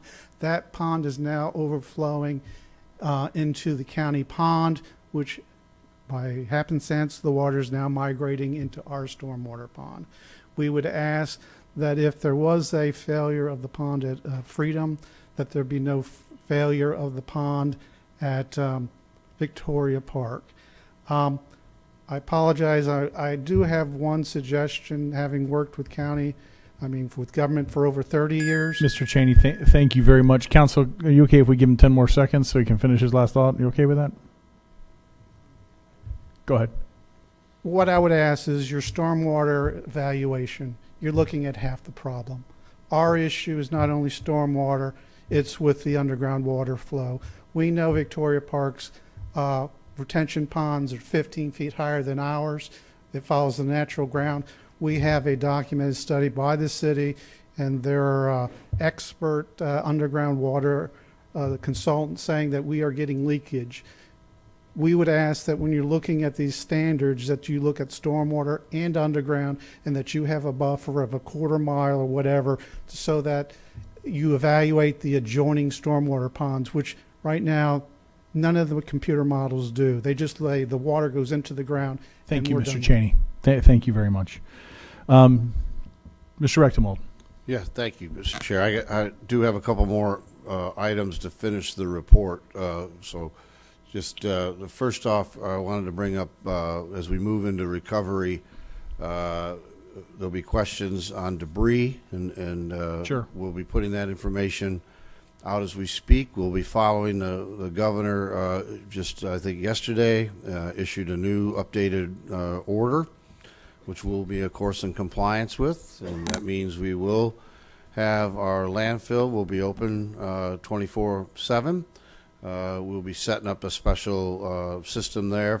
We don't want anyone to get hurt or anything out there. It's not a good place to be, especially at night. So we will set things up. We've requested assistance from the state for light plants and probably security, and we'll set up a system where people can, if they are out there at night, they'll be using that system. But we'll also be setting up, as we have in past, citizen drop-off sites in other areas throughout the county to make it as convenient as possible for people who do their own cleanup.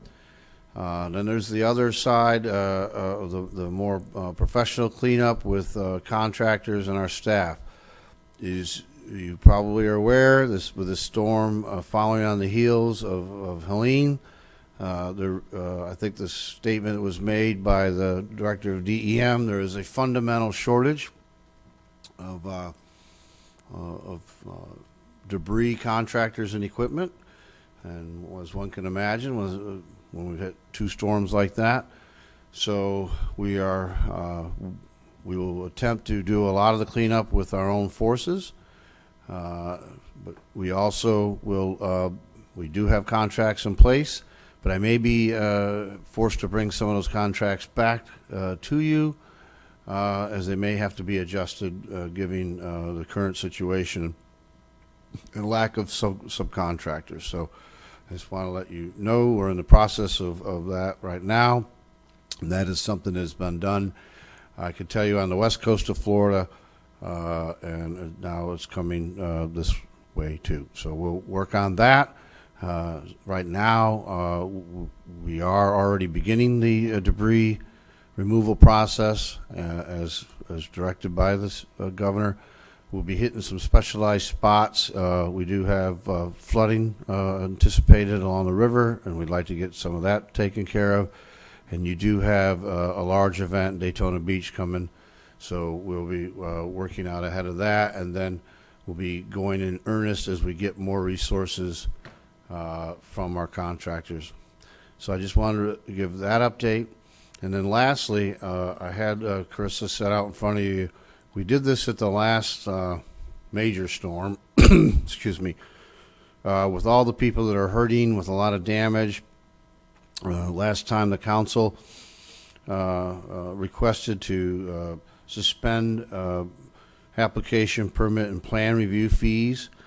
If it's the council's desire to do that again, we took the liberty this time. So I know we don't do this often, but given the emergency circumstances we're in, we had this prepared. If you wanted to suspend permit fees, review fees, and plan fees, we have that resolution here in front of you. What's the timeline on that, Mr. Rechtenwald? What does it say as far as how long are we going to suspend those? Till April 30th, 2025. Okay. Well, hopefully a member of council will want to bring that up as a motion a little bit later. Not right now, but a little bit later. Yep. Because Mr. Santiago, you had a question?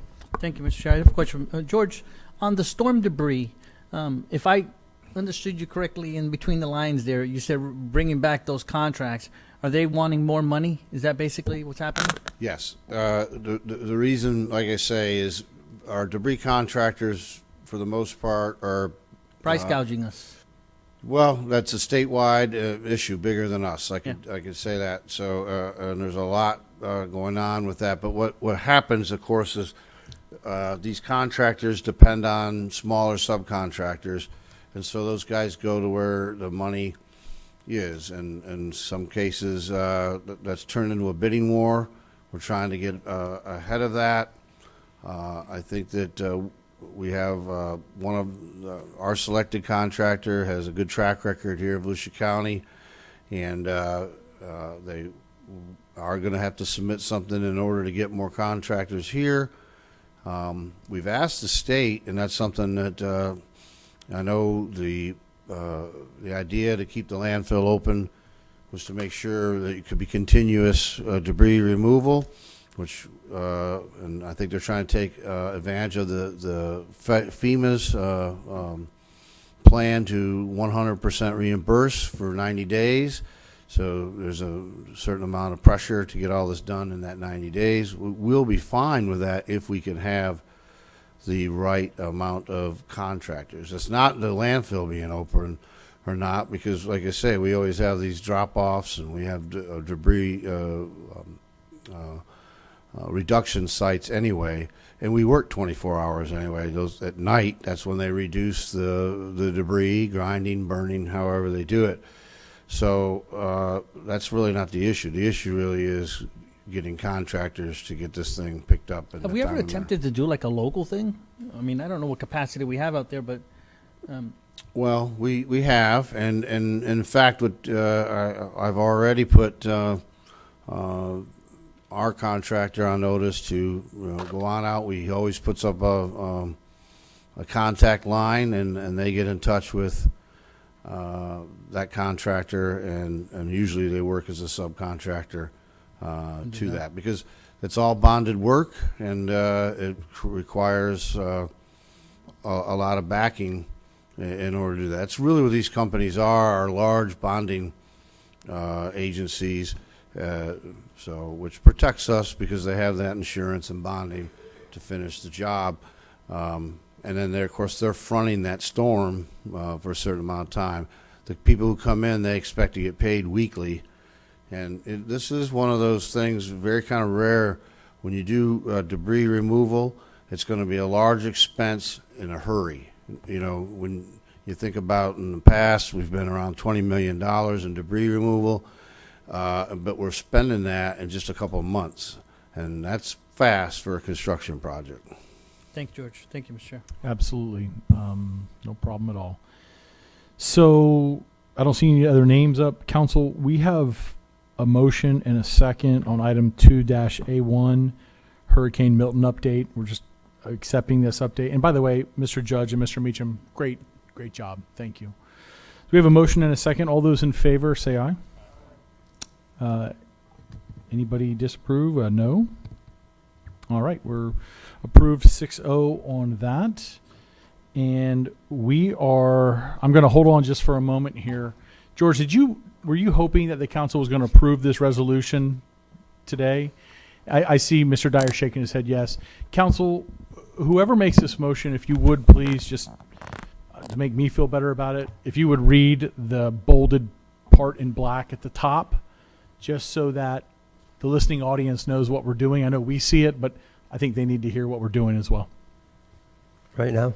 Yes, sir. If you want to make that motion. Yes, I'd like to make a motion to approve a resolution of the County Council of Volusia County, Florida, providing for waiver of certain application, permit, and plan reviews fees for repair and reconstruction of commercial and residential structures that sustained damage directly related to Hurricane Milton, providing proof of storm-related damage, providing permit application must be submitted within a certain time frame, providing an effective date. Thank you, sir. Is there a second? Second. Okay. Got a second by Mr. Reinhardt. And this was not on the agenda, and we're going to vote on this. So if anybody from the public would like to participate and have a comment on this, I'm going to open it right now. Seeing none, council, all those in favor say aye. Mr. Chair. Aye. Those opposed? I just had a I'm question sorry. for possible modification. Oh, I'm so sorry. I didn't even see that. We're gonna back that vote up. Mr. Robbins. Thank you, Chair. Sorry about that. Council, I'm going to bounce this off you real quick because I think we can do more. I know this was put on us last minute. Section 4, if I could bring your attention to Section 4. In the event a variance is required to reconstruct a structure, the applicant will be responsible for actual cost of due public and legal notices, but will not be charged an administrative review fee. Where storm related, lost my train of thought for a second. Okay, will be responsible for actual cost. Can we waive that cost? How do you guys feel about that? I'm less than lukewarm about it. Are we allowed to? Personally. Yeah, it's an actual cost. We have to we have to advertise. So we be eating that cost. You know, if my thought process, if it's storm related, it's storm related.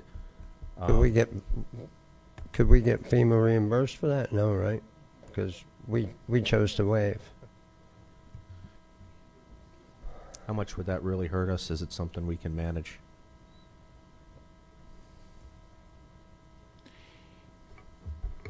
We're talking about newspaper and mailing advertisements. Clay, do you have an estimated per property cost?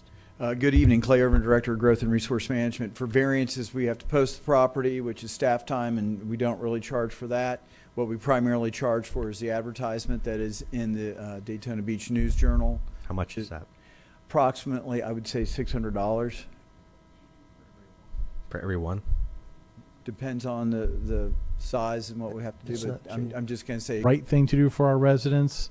And if we come back and we can always make a change down the road if we need to. I love that you're wanting to do more. I just don't know that I'm ready right now to jump with that. Can you meet me halfway? Charge them 50%. If the maker of the motion was okay with that and the seconder, then I could go along with that.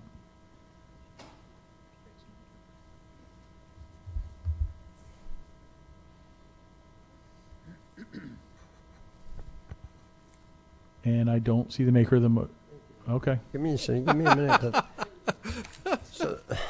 And Don, I'm coming to you, I promise. See your name up there. It's nickels and dimes. May I clarify what this is for, first and foremost? Please. That is, if a building is Yeah. damaged to the point that if reconstruction would require to have to go through our Planning and Land Development Regulation Commission for a variance to be reconstructed. I have to say that I'm not aware of any from the previous situations, and I've been here since 2016. So we had Matthew, Irma, Ian, and Nicole come through, plus some other nasty tornadoes. So I'm not certain that it's a widespread impact. We're throwing it in there because we know it could potentially happen, and we did not want to have to, if someone, God forbid, had to go through that, throw on the application fee, which is again approximately $600. So we're already taking away staff's revenue we pull in to help support our staff's operation.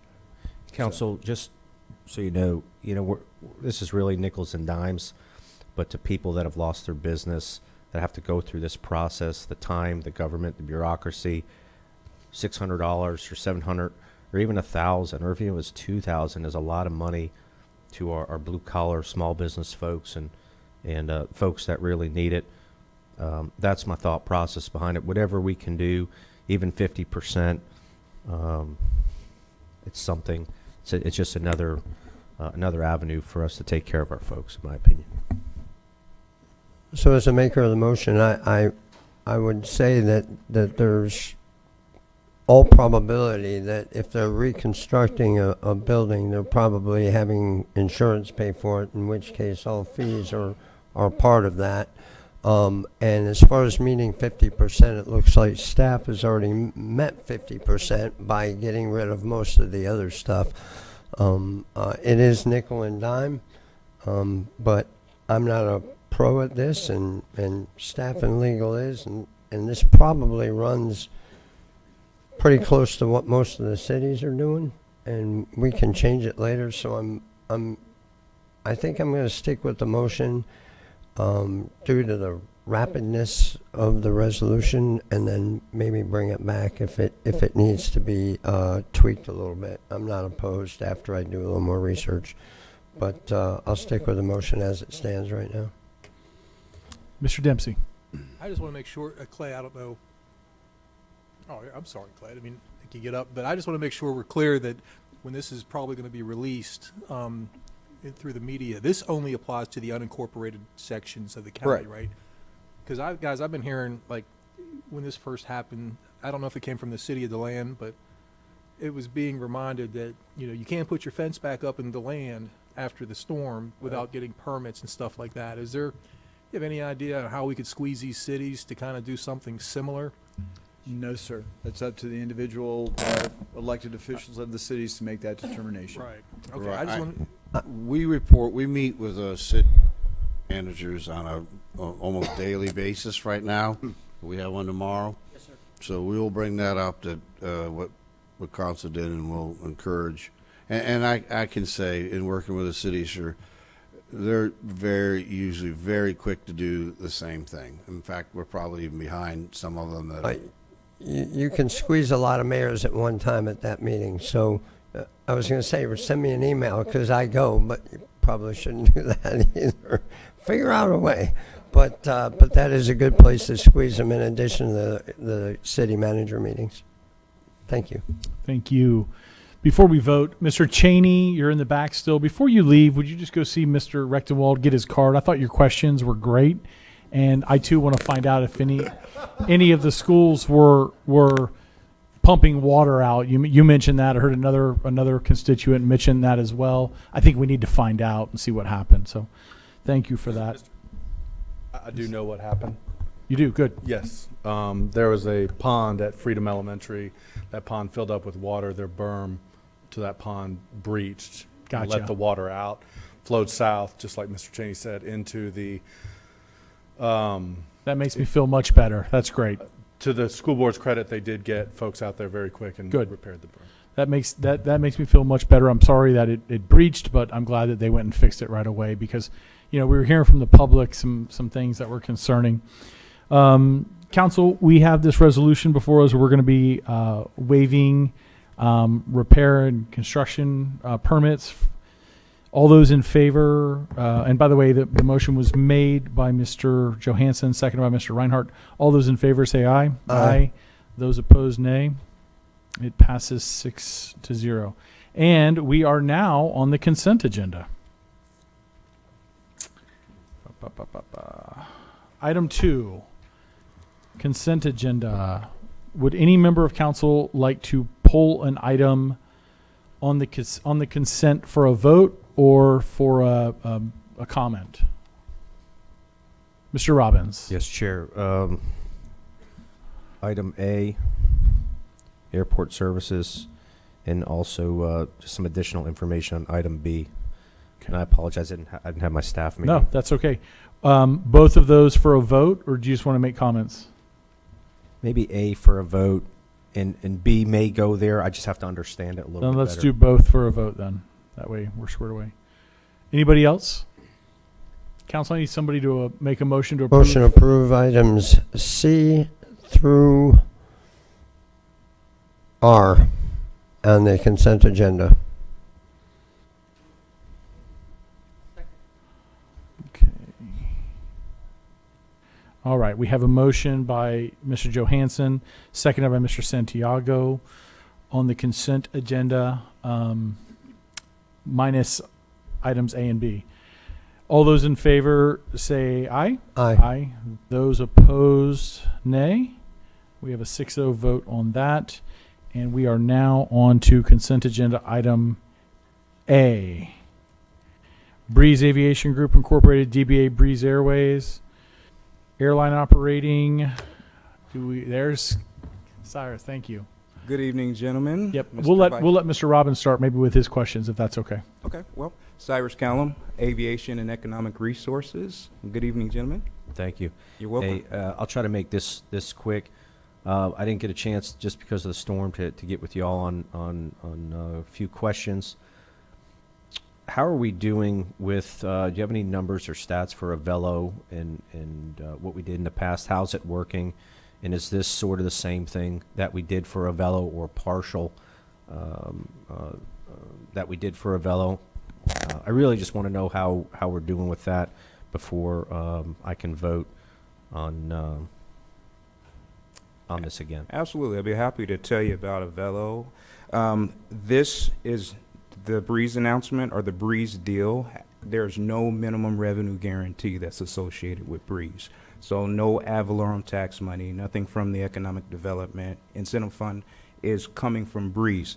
This $600,000 budget item is actually what we've done with any of the airlines that have come in where we've given them marketing money from the airport's enterprise fund. And so because they're bringing in 4 different routes at $150,000 is the price per route, that's why the amount's $600,000. But this goes with marketing, this goes with waiving the fees that they would pay at the airport initially for 2 years, and that's in line with the Federal Aviation Administration, what they allow us airports to do. What kind of returns can we expect, do you think, economically? So each passenger that comes to the airport, we will receive approximately $21 per in-plane passenger. So $21 per passenger that comes through. That's going to be passenger facility charges. That's going to be concessions that we receive. So the airport's ultimately going to make money based on this airline being here. And my last question may be stupid, but why do we have, and this was asked to me, I just don't have the answer. Why do we have these programs if we're just waiving them, if that's the norm? Why don't we just say, hey, they're free? We're a small airport, and we have to compete with the other airports in the region. And if we don't have these programs, we don't get the airlines. Okay. All right, thanks. And Mr. Santiago. Are we going to have to add a new wing in this airport soon? Is that what's happening? We're going to get very busy. We're going to get very busy. Don't be saying that out loud, please. Uh-oh. I unfortunately cannot predict the future, but what I can predict is with adding these 4 new destinations, we're going to see new passengers similar to what we've seen with the Avelo traffic. Avelo has resulted in an increase of anywhere between 10 and 15% of increased passengers, and those passengers have been contributing greatly to our economy locally. You can see through the Convention and Visitors Bureaus and the bed taxes and a variety of other services that we have throughout the community, they are all benefiting from the airport and our community partners in bringing in additional air service. So. And I'll just leave with this, Mr. Chair. You know, back when we talked about airport stuff and funding before Avelo, you know, I recall a comment that I said, if you're in the airport business, which we are, this is the airport business. These are the certain kinds of things that everyone is doing out there, whether we like it or not.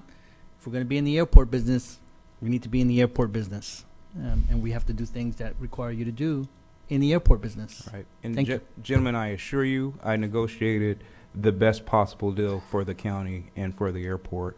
So I just want to see more people being able to come to our area, take advantage of what we have to offer, and improve our economy. And so I wanted to make sure that this particular instance was not on the backs of our taxpayers. Thank you. Mr. Dempsey. Oh, okay. Cyrus, this $350 for advertising, is that on top of the bed tax issue we just debated a couple weeks Yes. ago? So this is what the airport's able to contribute through Federal Aviation Administration adherences. And then the CVBs are going to help us with marketing additionally on top of this. Where does that money come from? Is that This money here is from $350, yeah. from airport enterprise revenues. okay? Yep. Is that all, Mr. Dempsey? Yeah, that's it. Okay. And Mr. Santiago, I'll just say you helped get me over that finish line with Avelo because I was concerned about this. And when you said we are in the airport business and we have an airport manager, and why are we not giving him all of the tools he needs to be successful, it was impactful for me. So thank you for that. Mr. Robbins. Just Chair, motion to approve item A. Motion made by Mr. Robbins, seconded by Mr. Santiago. Council, all those in favor of item A on the consent agenda, say aye. Aye. Those opposed, nay. Passes 6-0, and we are now on item B, Master Gas Sales Agreement with NextEra Energy Services Florida LLC for natural gas utility services. Estimated annual expenditure $360,000. And do we have Mr. Corbett and Ms. Jennings? Yes, we do. Yes, sir. Good evening, council members and staff. Jim Corbett, Facility Management Director. This master agreement will just be for our natural gas services to the buildings as you see listed. Corrections being our largest consumer, followed by the Ocean Center and Animal Control. Mostly that is boiler and or gas dryers. So, Mr. Reinhardt. Easy, Danny. It's a jail. So that we're just paying for the services? yes, this is simply like paying for electricity. Yes, sir. Okay. All right. Motion to approve. All right, motion made by Mr. Robbins, seconded again by Mr. Santiago. And council, all those in favor say aye. Aye. Those opposed, nay. The ayes have it, 6-0, and I believe we are on item 3 now. Item number 3, a resolution providing for a limited waiver of dune replacement and planting requirements for property owners impacted by Hurricanes Ian and Nicole. Do we have Mr. Clay Irvin? Yes, we do. Clay, you want to start us off? Yes, sir. Clay Irvin, Director of Growth and Resource Management. This has been an issue since Ian and Nicole first hit our coast, unfortunately. We have in place a beaches and dunes permit where if you're putting in armament, specifically seawalls or rock revetments, that we require the placement of a dune with with the appropriate plantings to help kickstart restoration of the habitat. What we were seeing is that many of the property owners were concerned about expending money to put a 4-foot dune in front of these seawalls when we were still intertidal. In other words, putting the sand out there would be just simply washed away. Well, one of the options that we have is that you can also pay into a sand placement fund based on the cost of what would be your replacement, because it's not a set amount, it's based on the width of the property and those types of things. So this council, realizing that we had received over $80 million in state funds for sand restoration, said, let's wait before we start triggering that requirement. We need to kind of pause this because we're not certain where this is going to land, and we are not certain how much sand we're going to be able to get on the beach and those types of things. And why should we be charging people for the sand placement when we ourselves are getting money from the state to come in and restore the sand on the beach?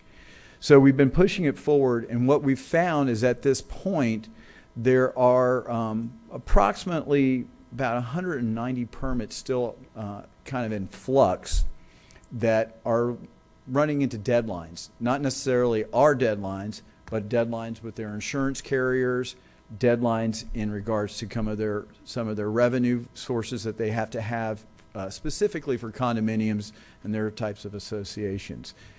So what you have before you is a isolated effort to allow for those buildings that were impacted by Hurricanes Ian and Nicole to not have to contribute to that fund and not have to do the placement. I would be remiss in not identifying that we have collected revenues in excess of $200,000 from approximately 40 property owners that we feel that if this resolution is approved, those folks would be eligible to request a refund of their money, because it would be appropriate to allow for those who've already contributed into that fund as part of their permit requirements and closed out their permits, if we're waiving it for the other roughly 100 or so, 196, that they would be treated the same way. We want to make sure that it's clear it's not a situation where we want to discourage restoration of the habitat. We don't want to place the burden on those property owners that are abutting the coastal resource there. What we're looking at is that, plain and simple, the timing of when we're going to be able to get all of the sand on the beach and the ability for us to distribute that sand that's being funded through the state of Florida, and also our long-term plans for beach management have not yet finalized. We're not in a situation where we can sit there and say the money that we would be collecting would be used here or in what manner. So we see this as a method to allow for those property owners to close out their permits, to proceed forward through the DEP process as well, because their Department of Environmental Protection permits are on hold pending satisfaction of our beaches and dunes permit. So in front of you is that waiver. It is no longer would be a deferral. It would be a straight up waiver.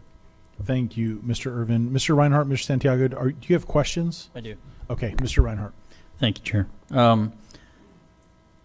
I think you said it all, but just to reiterate the fact that this is just related to those properties that were directly affected by Ian and Nicole, which we already have record of. It is obvious that the beach is not the same makeup, correct, that it is or was even a few years ago, correct? Yes, sir. I know that we have taken some pictures recently of the coastline, and that was, I think, just at the, do we have those or not? Mr. Reinhardt, Vice Chair Ken, I took some pictures that Jenna can bring up, and this is, I think, not really anything that would be of a surprise to the council. They were taken off of our beach cams. This was on Wednesday, the day before the hurricane, at 11 a.m., which was actually about an hour and a half before high tide. If you could flip through them real quick. Thank the you. point of this is the unstable nature of the beach we have now. Having high tides come up to the seawall and the base of these properties is actually common. In fact, too common, and to have a 4-foot dune placed in front of a property in an unstable condition, it would be washed away rapidly, as I think is quite obvious. And this is before high tide, correct? It's about 2 hours. 2 off hours high before tide. high tide, which most would assume that would be before. I actually have a question for you, ma'am, if I could.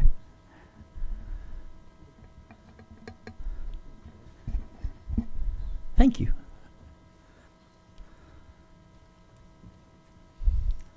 Thank you. The sand, and we all know the answers. This is just more so for education of the public.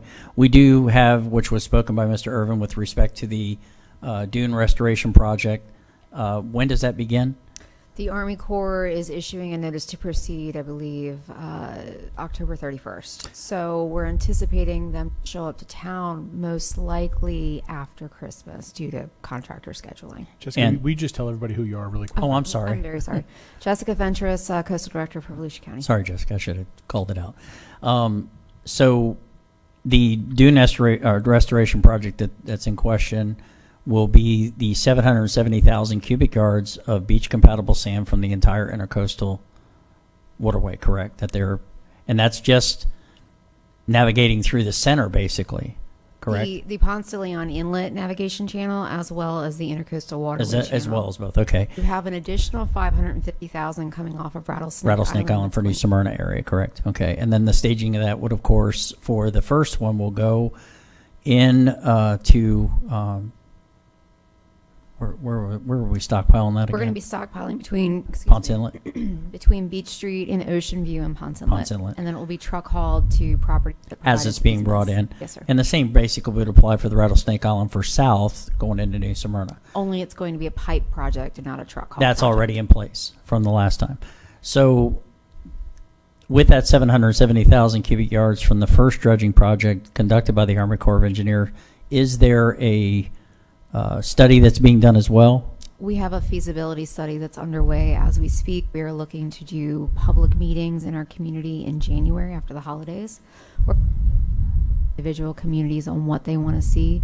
Right now, your coastal engineers, Taylor Engineering, major firm, elite firm in the country on coastal engineering, is analyzing our very unique data as it relates to our beach characteristics, our erosion rates, our accretion rates, and they will come back to you after the public feedback, probably next spring, summer, with a presentation and options that are catered specifically to Volusia County and our beaches.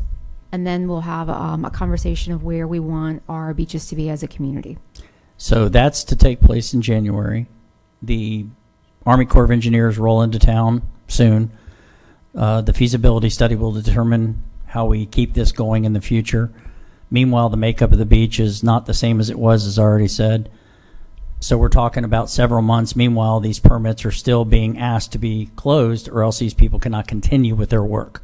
Correct. And they therefore become more sustainable to more damage because of that. So that was one of the issues. Also, one quick question, if I could, Chair, thank you. After the completion of the dredging project done by the Army Corps of Engineers, I had heard that there's a possibility, because of the shoals that are left in existence of still beach-compatible sand that's in the intercoastal waterway, that could be dredged as well, that we may have money left over to assist with that for who knows how much more sand. We're hoping about 3 million cubic yards. So there's 300 million. So which 3 also million. 3 Yeah. million. Wow. Okay. I'd love to have 100 million. Yeah, I would love to too. So 3 million is still a good significant amount that continue this process. Again, that's not going to happen tomorrow. Meanwhile, permits are meaning to be closed. Those are the things. Thank you so much for pointing that out. Thank you, Mr. Reinhardt. Mr. Santiago? Good job there, Mr. Matt. I like that. I got questions for Clay. I want to kind of set this up from the perspective. Help me understand why we have this ordinance. So can we start there? Yes, sir. Whenever anybody puts in a coastal armament, you put from where there were dunes, now you have a steady structure there that can encourage scouring. So what we do is we try to utilize this small dune system to help jumpstart the accretion of sand and creation of new dunes in front of the armament, so that we have a natural buffer to the waves as opposed to a man-made one, which can result in scouring and those types of things. But this particular funding process, what's the nexus for that? What was it? Well, what we identify what we're looking to waive.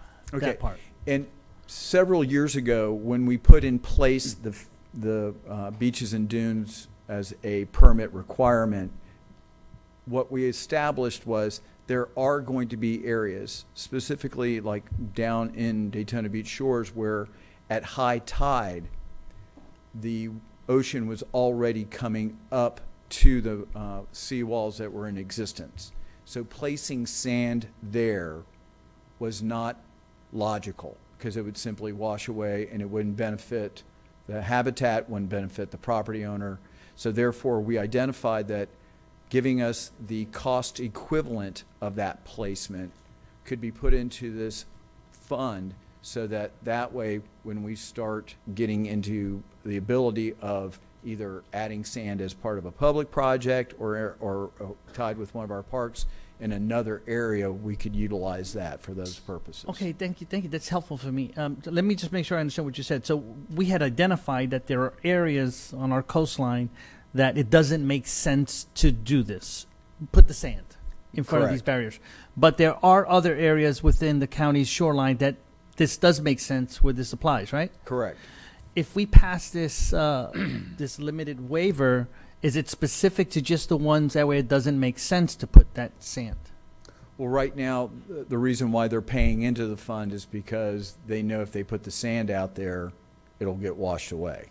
9 times out of 10, it's easier for you to have your contractor come in and put the 4-foot sand in and do your plantings rather than paying into our fund. Yeah, let me maybe ask a question a little bit different. And I don't know where the areas. I know you said Daytona Beach shores, but let's say Daytona Beach shores, we have these seawalls that it doesn't make sense to put the sand in front of them. Mm-hmm. Right? I get that. I support that 100%. If it doesn't make sense, don't do it.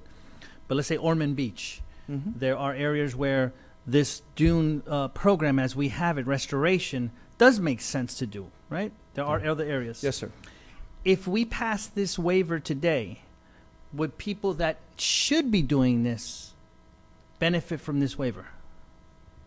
In other words, like, are we losing out on the opportunity to utilize these funds to add sand in other parts of the beach? I got you. Not necessarily the funds, but the requirement to place the sand there if something happened. Basically, it's this.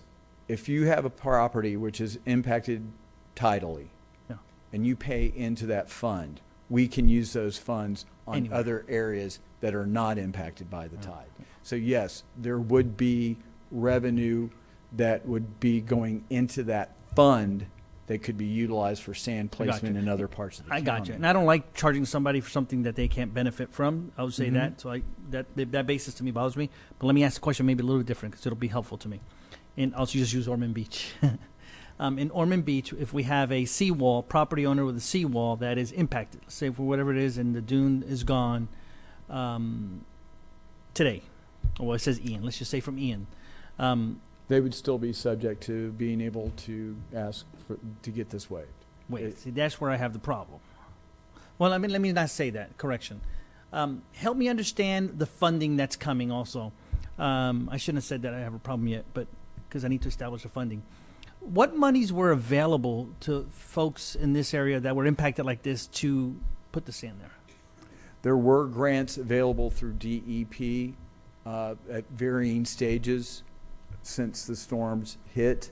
Initially, there was a 50-50 match up to, I think, 150,000. Then there was an unlimited no match grant that just went through as well. But again, that was for placement of the sand, no plantings, nothing along those lines. I'm with you.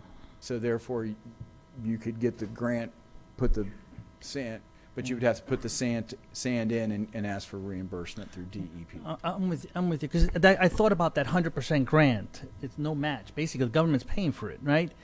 I'm trying to distinguish the difference between an area where it makes no sense to put sand, right? I wouldn't support putting sand in an area that we know is going to be washed out, with an area that makes sense to put the sand and restore the dunes when there's money available. And I don't know if there are any people that fall in that category. I have no idea. But when there's 100% available in an area that it makes sense, why would we waive this? So that, just to clarify, this is only for Ian and Nicole. That's correct. Yeah. Right? I know. Yeah, I know it's not this storm. So we know what properties are affected, all right? Yeah, I don't know if there are any that maybe I should ask this clarifying question, because are there any affected properties where the restoration of the sand dune makes sense that has still not been completed?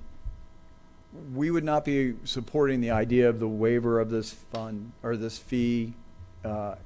Waiver? If we were not aware that it was impacting a specific geographic area that was severely impacted, and knowing that we can't really do anything with those funds in those areas, and that it's going to take a larger approach to the overall beach management. Clay?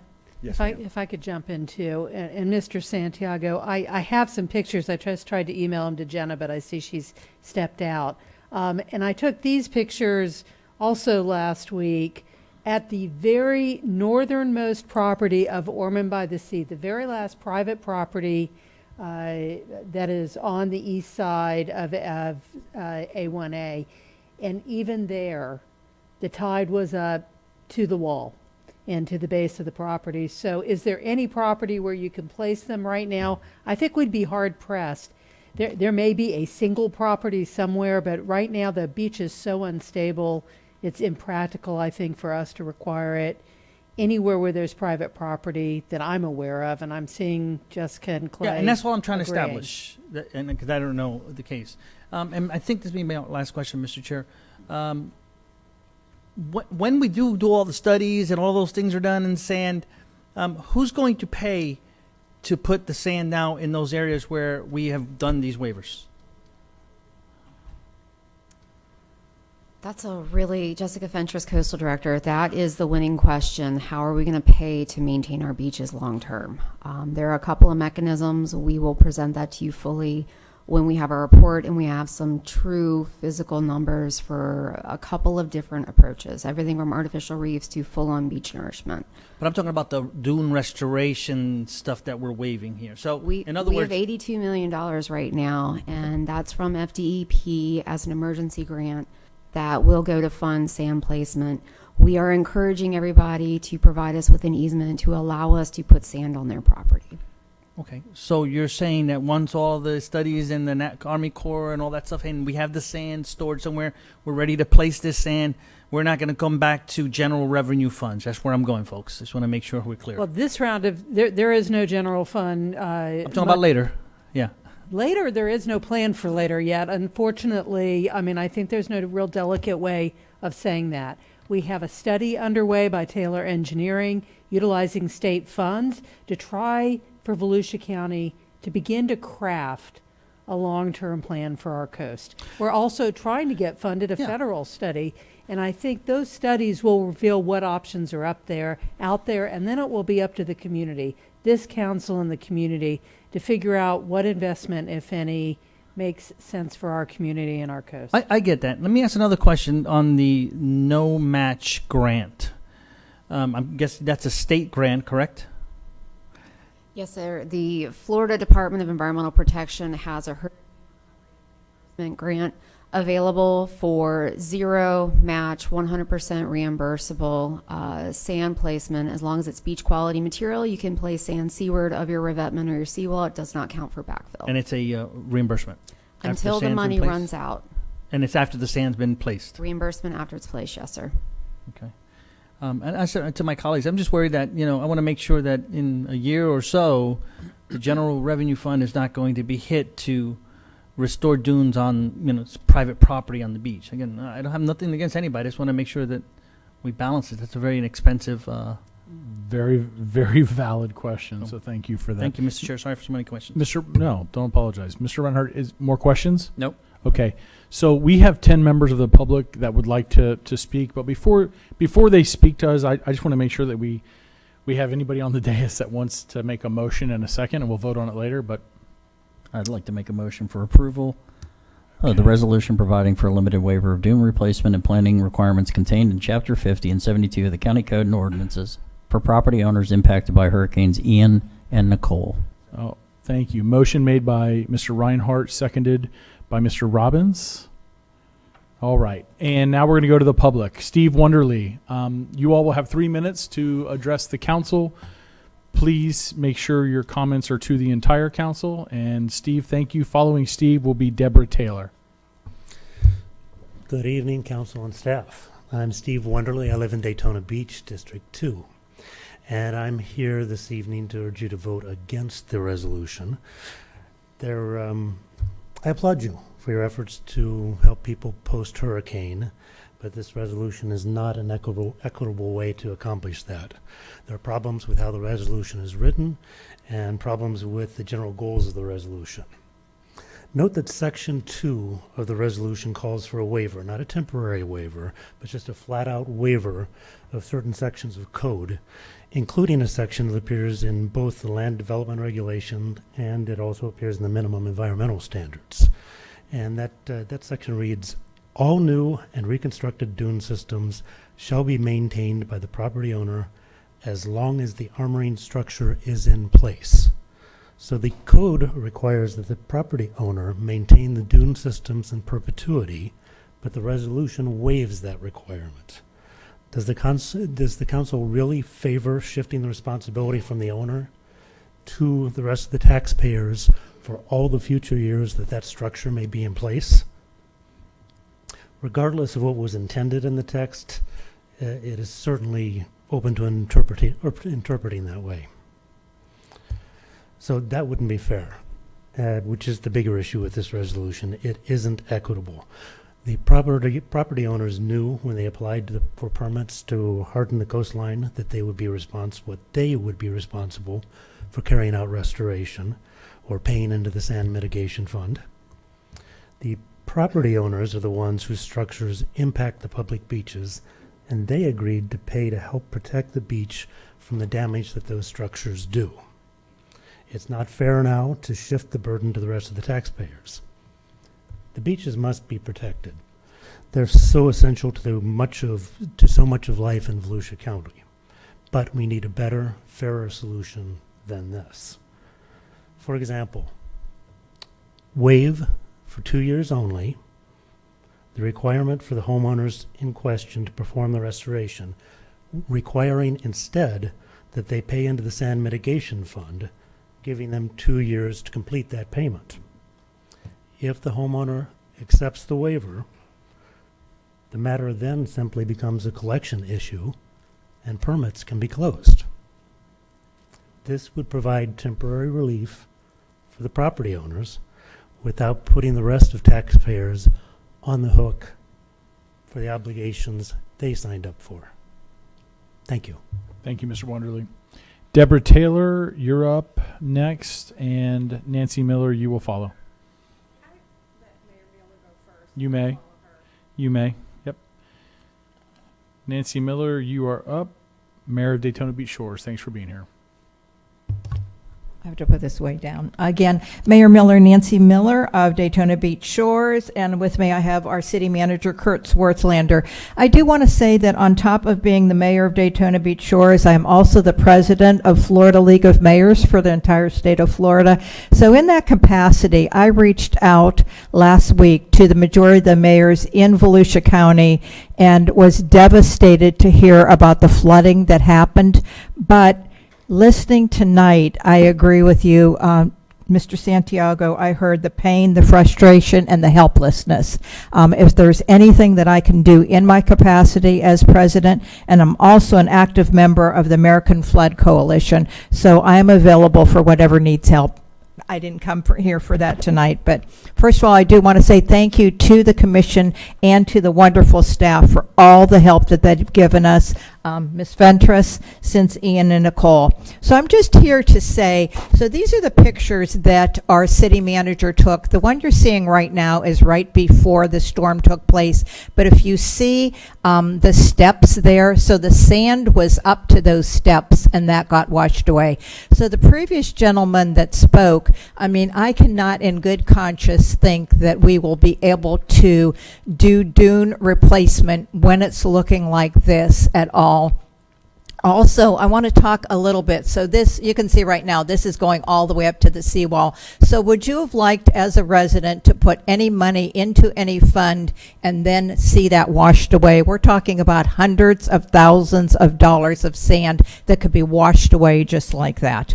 I want to tell you a little bit about the residents of Daytona Beach Shores, but I don't want to speak just for Daytona Beach Shores. Anywhere on the coast, so Ormond Beach, Ponce, Daytona, New Smyrna Beach, they are all on the same coast that have this same occurrence of water coming right up to the seawall, washing everything away. Mr. Santiago, I'm going to invite you to lunch and come to Daytona Beach Shores during high tide. And we're going to walk down there. You're going to see how it comes crashing over to the seawall. So the residents of Daytona Beach Shores bought these properties using their life savings. They're retired, they're senior citizens, and there has been many HOA dues that need to be assessed to this. These $2 million seawalls are not insurable. So the residents of these condos had to pay for these seawalls, and now we're asking them on top of that to put dunes in front of the seawalls that they've paid for. I want everyone to understand. So I'm hoping that $80 million that we have will take care of these seawalls. Can I talk real quick about the rock revetment? You've got 5 seconds. Okay, so this is a rock revetment that was approved by DEP. So that is rock right there, and probably if you went there a week ago, you would have seen sand on top of that with vegetation. So everything got washed away except the rock. So City Manager, can I turn it over to you, please? Thank you, Ms. Miller. No, next up is Deborah Taylor. No, Ms. Taylor, I want you to come up. Your name's next on the list to go. We're going to follow the protocol. Thank you. And is the city manager, did you fill out a card? Perfect. You'll speak whenever we get to you. Thanks. Well, my name is Deborah Taylor. I live oceanfront in Daytona Beach Shores, and I'm here to ask you to help us with that dune replacement. One of those pictures you saw was my condo that I live in. And I have some great pictures for you to show you later. The waves are so strong, by the way, and I'm deviating from what I wanted to say, but the splashing of the waves covered the 15-foot seawall that was approved. So had we gone ahead and put the sand in there, we were waiting, it would have been gone now. So it seems really foolish and wasteful for me to think that we're going to spend additional dollars on a restoration requirement. While it does seem doable and while it is important for us to do, the efforts will never produce the intended results because sand is a sacrificial lamb. It goes away. Mother Nature will always win. You never pick an argument with Mother Nature. She will win. St. Kitts condo, the one that I live in, only has 24 residents. We spent $1.4 million to build a seawall. which I might add worked very well during the hurricane. But by comparison, the beach access walkover, which is adjacent to our property, the work had just been finished there. They put in rock, they brought in sand, they planted plants, gone after the hurricane. Again, nature is going to win. So the coastline, as someone spoke to, has changed in Daytona Beach Shores. It is not the coastline that many people moved here for. It will take much more than the required 4 feet of increased sand and plants to restore the beach. I'm asking you to stop this senseless requirement, this mandate, because it's me that has to pay for it. It's not anyone else. To get this permit cleared, I have to put sand there that's not going to stay there. So by bringing in the Corps of Engineers, having them advise us what to do, putting in a long-term plan makes so much more sense. Thank you. Thank you very much, Ms. Taylor. And now, Kurt Swartzlander, you're up. Good evening. Thank you, Vice Chair. Can you hear me all right? Absolutely. And members of the council, I'd like to address a couple of quick things. One, I think, Councilmember Santiago, you had mentioned the 100% grant. And yes, the sand portion of that grant was 100% reimbursable. The problem that our citizens are facing is after this weekend, that sand would have been gone. They would have been 100% reimbursed. However, after this weekend, they have to do it again. As you heard the other gentleman say, it's in perpetuity for that. So I think there was about $50 million that the state had available for that. I would rather see that money be spent towards a large-scale project rather than piecemeal. So that's my concern with the 100% grant. Yes, it would have been reimbursable. Their money's gone. If you saw the pictures, the mayor started to talk about it. We had about 30 homes. I think 28 of them did that rock revetment that you saw in that one picture. All of the rock is now exposed. They had beautiful plantings, beautiful sand piles. It's all gone. So until there's a long-term plan, the short-term requirement to me makes no sense for any of the citizens of Volusia County to pay into the fund right now without a defined purpose for that funding. We don't go to the store and say, hey, Publix, let me give you $5,000, which was the average of the seawall cost, for groceries that I may buy in the future. When there's a plan, then I think we should, as a whole, figure out how to pay for that.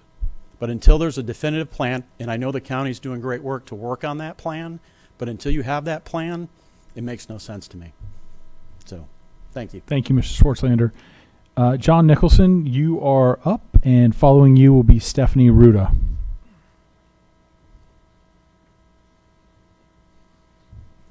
John Nicholson, Daytona Beach, beachside. I don't live on the beach. I live a block away. But for 40 years, I've been walking the beach. And when I first walked the beach up near Bel Air Plaza, the sand dune was about 20 feet above the grass on the Bernardini property.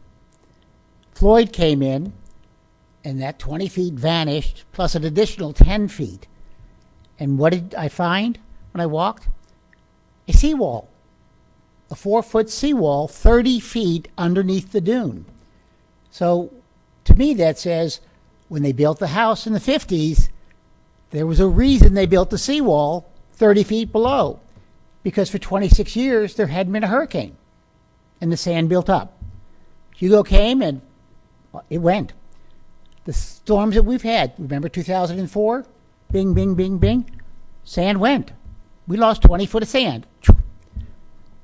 Normally, when I walk during the wintertime, the water comes up to the boardwalk, hits the boardwalk from Orr Street Park to the Hilton. There's a little bit of sand left to the pier, and then sand after the pier. All of that's gone. When I walked the other day, the 1930 foundation for the steps that were there in the 30s are now visible. All right, it's gone that far down. It's about 15 feet below the seawall. So this is going to happen. It's going to come and go. To put it there now, it's only going to wash away. In the summer, starting in April, the sand will build back again. $80 million is a lot of money, or $8 million of sand is going to do a lot at that time. It doesn't make sense to require it at this point. I'm asking you to do what they're asking. Allow this temporary. It's not going to be in perpetuity, as the gentleman said. It's just for this short time period until we can get through this. It makes sense. Please pass it. Thank you. Stephanie Ruda.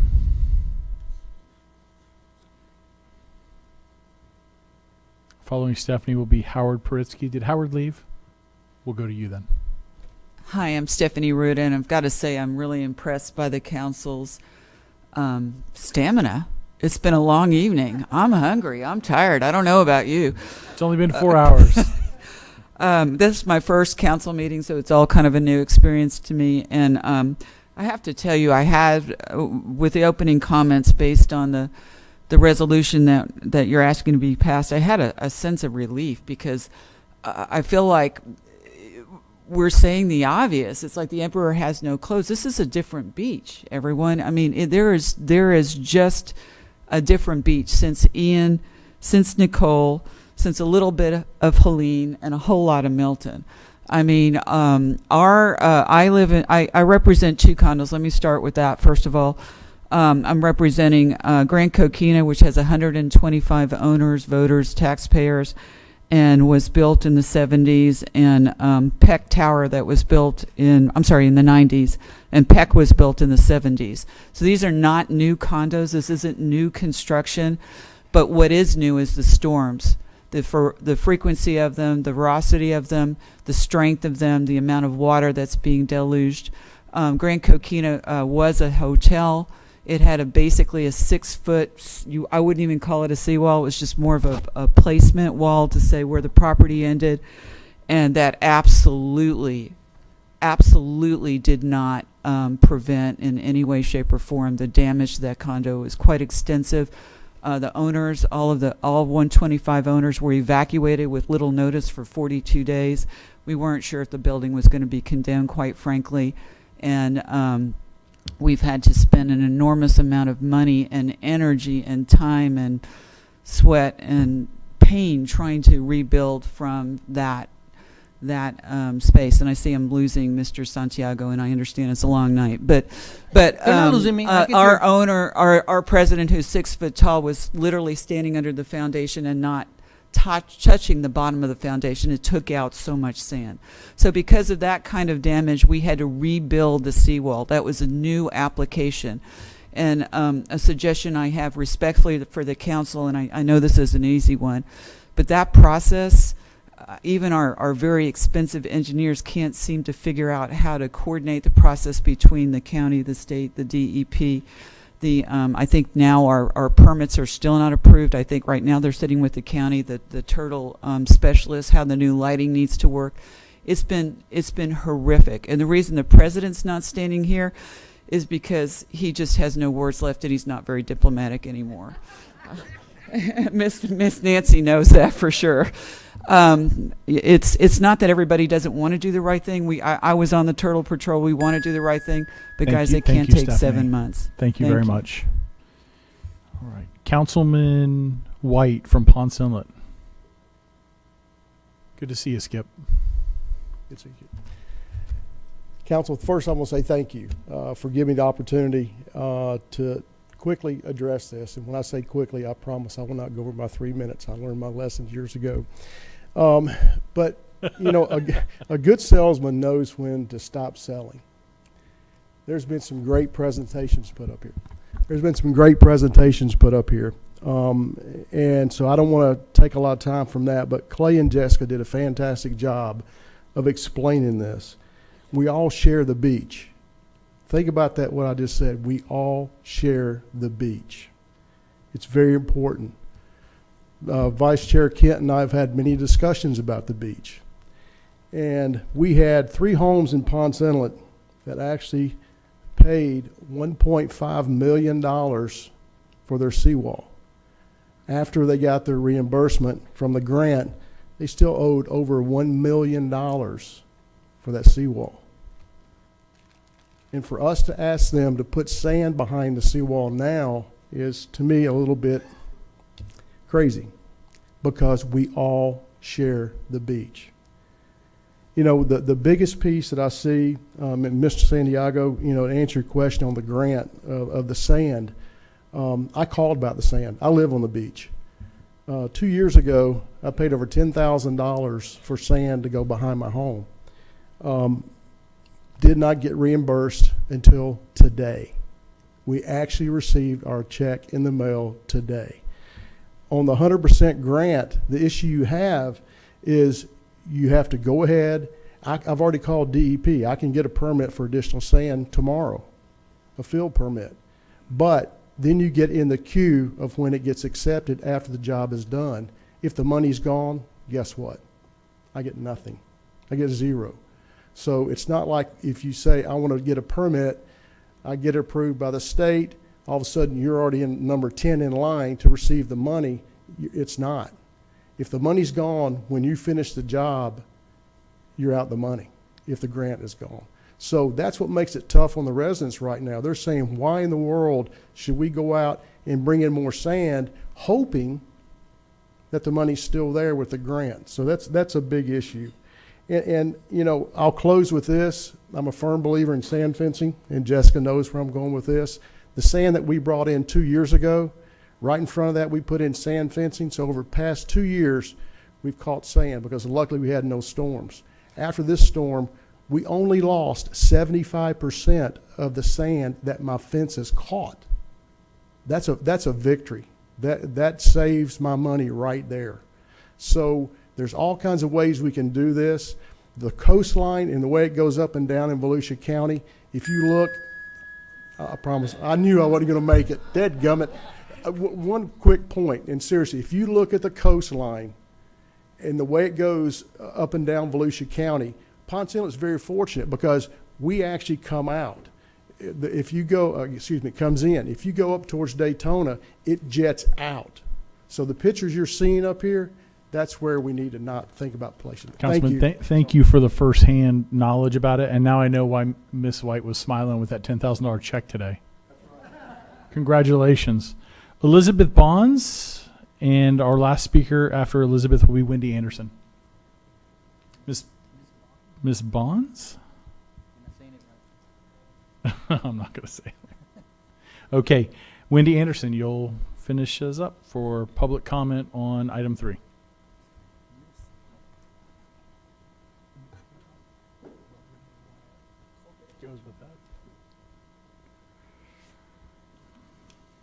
Thank you, Wendy Anderson. I live in DeLand, which is not at the beach, because I choose to live in a low-risk area. Although we heard enough earlier about the high-risk areas of DeLand. So with the absence of Ms. Bond, I guess I'm the last one who can possibly stir the pot here. Mr. Santiago, thank you for your really good questions earlier. Those were exactly the questions I was going to ask earlier when I was thinking about my comments. But since you've already asked those very good questions and they have been addressed, I don't think satisfactorily, but addressed, I'm going to move on to a couple of things. I want to say back to the residents from the beach sitting behind me the words I just heard them say. Nature is going to win. This is not the shoreline it used to be. It is senseless to keep putting sand there that is going to wash away. It is foolish to keep building and rebuilding.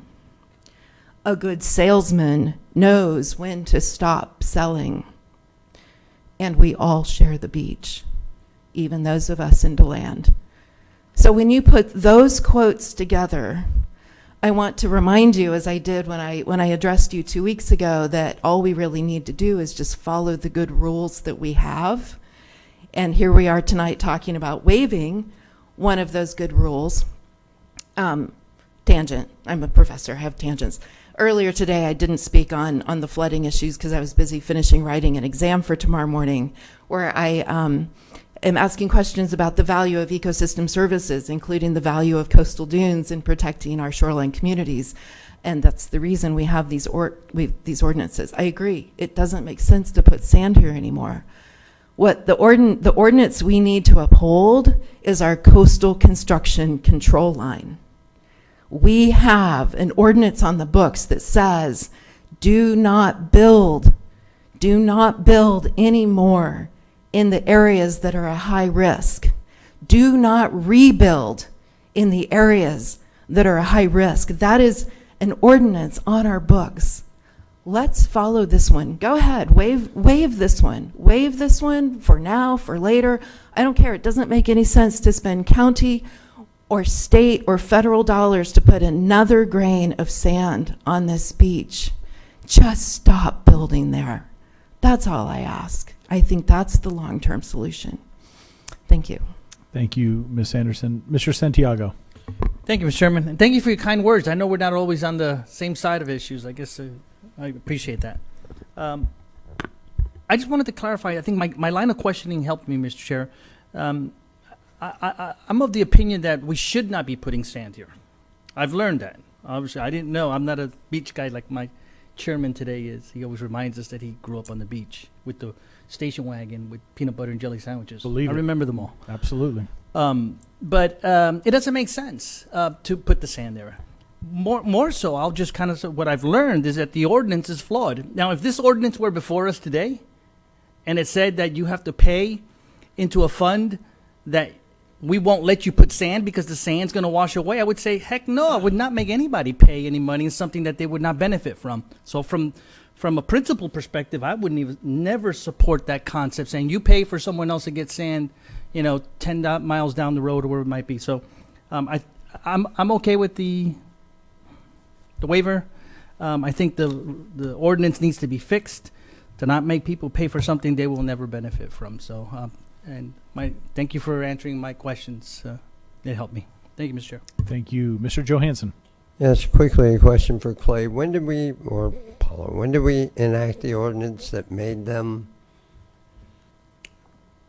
contribute or put sand in? That was when we created the Beaches and Dunes permit. I want to say that was about 5 years ago. 5 years ago. 4 or 5 years ago. So if we permanently waive this, it's just for those properties impacted by Nicole, which is a certified number. We probably already know by property who they are. If later we decide to undo the waiver, we can do that, correct? We can't. With a new ordinance. When you say undo the waiver, this is specific. Go back to making it happen 20 years down the line. Well, this is time limited, so it ends when there's a specific, Paul Soria, Senior Assistant County Attorney. This ends when there's a specific Department of Environmental Protection emergency final order that is specific to Volusia County. Perfect. So when that ends, if you construct a seawall after that time, you will be required to put in the 4-foot dune. Perfect. Thank you. So that only benefits those entities there. If you want to change the actual policy, that requires a little bit more, coordination and an ordinance change. All right. Council, I've not heard anybody speak about this in a concerning or negative way. We have a motion by Councilmember Reinhardt, seconded by Mr. Robbins. Council, all those in favor for this, say aye. Aye. Those opposed, nay. The ayes have it, 6-0, and we are going to move on to item number 4. We're going to talk about selecting a firm for state lobbyist services, an annual expenditure of $100,000.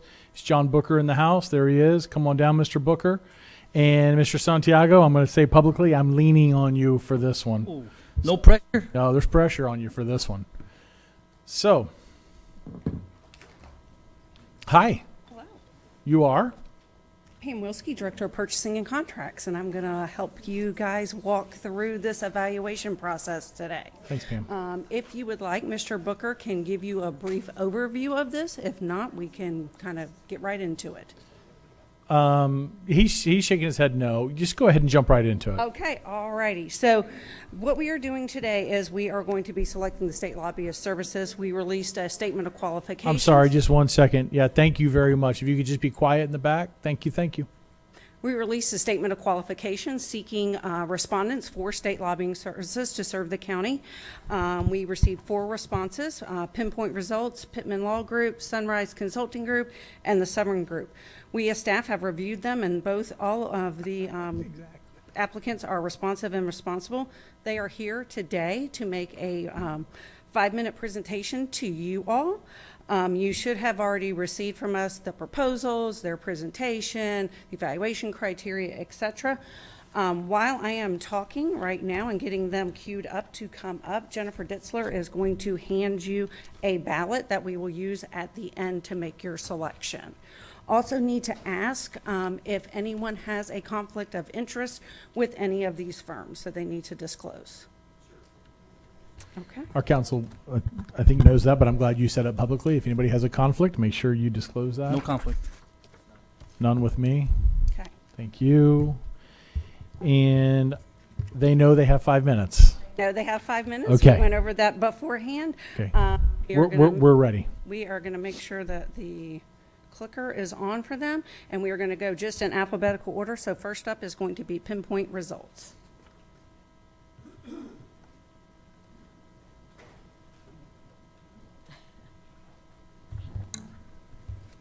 Okay, good evening. All right, are we ready?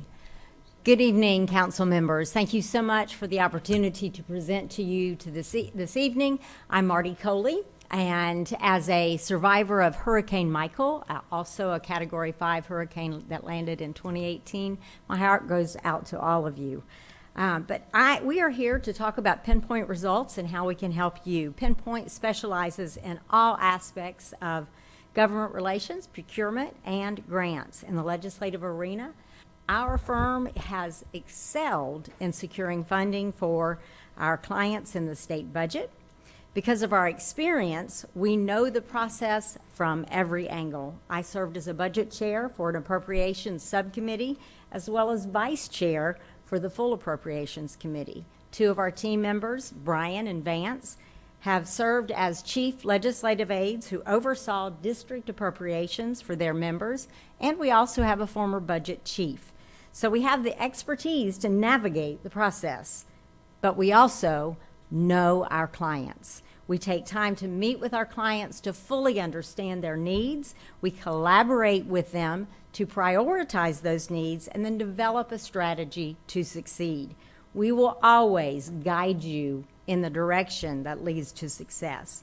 We then advocate on your behalf, educating the members and the staff, which is critically important, to make sure they have the necessary information to support your priorities.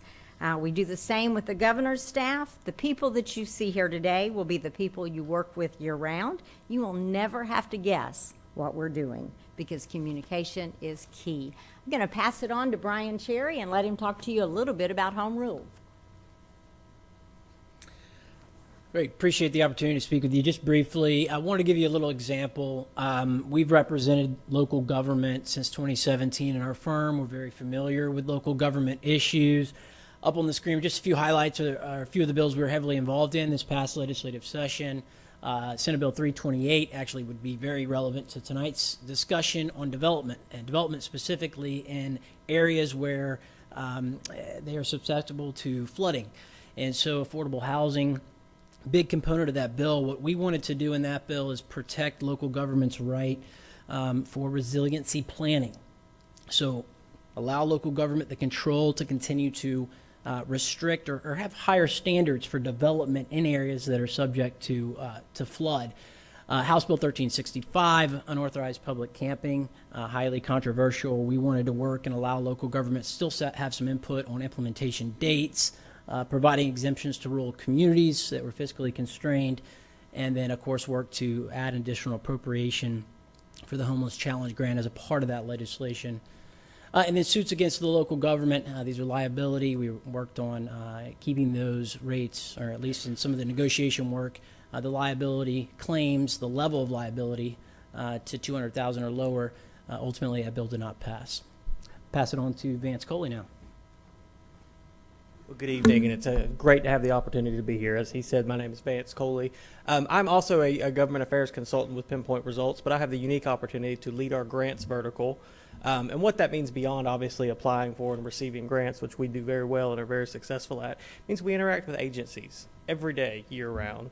The reality is legislative session is 60 days, plus a few committee weeks. The majority of what you and your lobbyists are doing and you and your government affairs consultants are doing are working with agencies, solving problems, preparing for session, and generally just working together constantly. We pride ourselves on that at Pinpoint Results. We pride ourselves on the fact that we are available at all times. And we especially pride ourselves on solving problems at the agency level. We had a project recently that was about $3.5 million over budget after it received state funding. Working with the agency directly, we were able to tap into extra funding. That project is moving forward successfully without having to go back to the legislature for more funding. We are very proud of that, and we are excited what we can do for you with state agencies. I'm going to turn it over to Jason Main to tell you a little bit more about that. Real quick, the last thing we want to kind of go over is sometimes our interaction with state agencies is more than just advocacy. Sometimes it's education. And the consideration here, we have a client that is a meals provider for seniors. In fact, they provide millions of meals every year. They interact with two different state agencies, one by DBPR, the licensing inspecting agency, and of course, Department of Elder Affairs provides the grants that they operate under.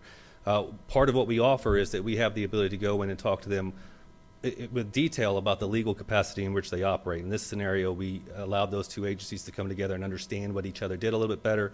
We added continuity in their programs, and that really helped ensure that we have those meals continue for seniors. And thank you. And we, it gives us the opportunity to ensure that there was continuity for seniors. We also are able to transition that into a lot of other areas of what we do with our legislative operation too. Thank you very much for the time. We're happy to answer any questions. We do appreciate the opportunity to be in front of you today. Thank you very much. If you have the opportunity right now, if you have questions for them, you can ask now. Absolutely. The board's lighting up. Councilman Santiago. I was going to, Jake, I yield to you. Okay. Councilman Johansson. Tell me about your input and your influence during the Live Local Act that Senator Pasadomo was. Yeah, so the Live Local Act from 2 sessions ago, SB 328 was the follow-up bill to that, the development bill. So specifically, what we wanted to do in that bill on behalf of our client was preserve the right for local governments who had resiliency plans to be still afforded to have that right when this legislation passed. So ultimately, we fought to the end to keep language out, which would have prevented local governments who wanted to prevent or provide stricter standards for affordable housing developments that are in areas that were prone for flooding. And so we were able to prevent that language from being in the bill, which left it the ability for local government to enact those policies. Thank you. Mr. Santiago? He asked my question. I'm good. Another one, Mr. Johansson? Okay. Thank you very much. We certainly appreciate you coming down. All right, we're going to go ahead and bring up Pittman Law Group. And while they're coming, just I'll just walk through what's going to happen once we're done. Once you've had every presentation, then it will go back to you all for discussion if there's any public participation. And then when you are ready, then we'll complete your ballots. You're going to be ranking the firms from 1 to 4, 1 being your number 1 choice, and then we'll announce it at the end. Thank you very much. All right. Pittman Law Group.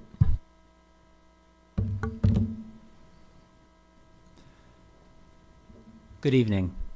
Thank you for the opportunity to present tonight. My name is Sam Peltier, and I'm the Associate Director of Government Affairs for the Pittman Law Group. I'm joined tonight by William Whitson, who's our local government advisor. Y'all may know him. He's been around for a minute. Let me get into it. The Pittman Law Group is a full-service legal and governmental affairs firm nationally recognized for our in-depth legislative knowledge, extensive relationships, and results-driven approach on behalf of our clients. Since our inception in 2001, the Pittman Law Group has represented local governments across the country, across Florida and the country. With over 50 years of combined experience representing local governments, we're experts in navigating complex legal frameworks and securing scarce resources for our clients and their objectives. While headquartered in Tallahassee, our firm has deep ties to Central Florida. William operates out of Flagler County and has worked in Volusia County for over a decade in a previous career.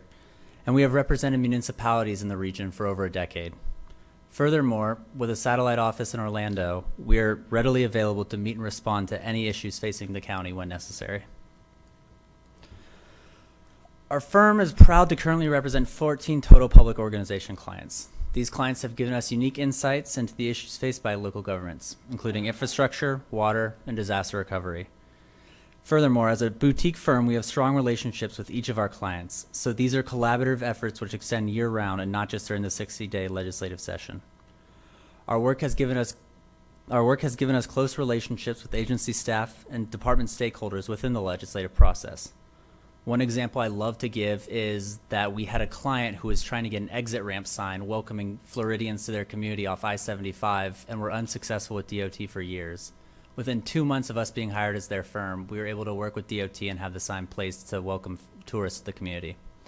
Furthermore, we had another client who was impacted by a major storm a few years back, was having trouble reaching the Department of Emergency Management, and we were able to put them in touch with the executive director and make sure that they had the resources they needed in a timely fashion to get back on their feet.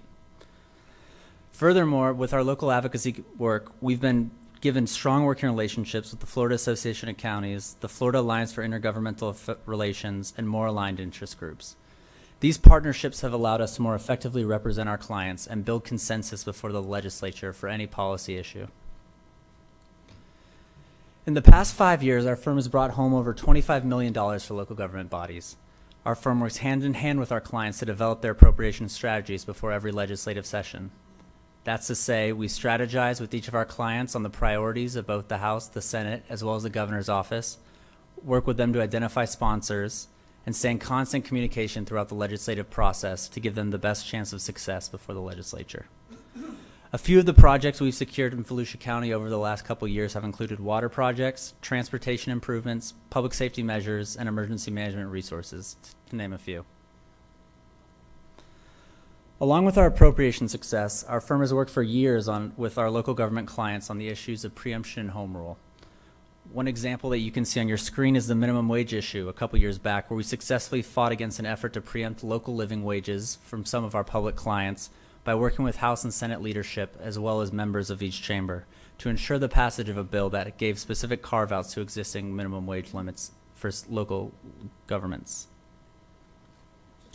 Really quick, I just wanted to mention the third member of our team. It is our founder and managing partner, Sean Pittman. Before starting the Pittman Law Group in 2001, Sean had worked at all levels of Florida's government, including the legislature, state agencies, and the governor's office. Furthermore, William and I have both worked in local government throughout our careers, which I believe gives us unique insights into the operations of these organizations and better allows us to advocate before the legislature. The last thing I'll leave you with, I try to keep it concise, is that if you would look at our client roster, I'd encourage you to check the dates for each of these clients. Our longest serving clients have in fact been local governments, which I think is a real testament to both our professionalism and our ability to deliver results on behalf of these local governments. Thank you for the time. Thank you very much. No one's queued up yet, but I have a quick question for you. Yes, sir. Can you go back to where the 5 years, the amount of money you got for each community? So why is Broward County the outlier? So Broward, generally we've been working on policy issues for Broward County. That in the last 5 years, I believe we've been given 2 projects for the county to work on. And one of them, of course, was an appropriation for $750,000. Okay. And Chair, I think I can help you with that answer too. good. I want to hear from that. But I just, I was waiting on Mr. Johansson to queue up. You know why? I see City of Port Orange there. And I thought, we've worked with the counselor for years. That's probably why Sean's not here. this is good information. No, I appreciate it. Yeah, well, so I was going to go to comment, but since you asked,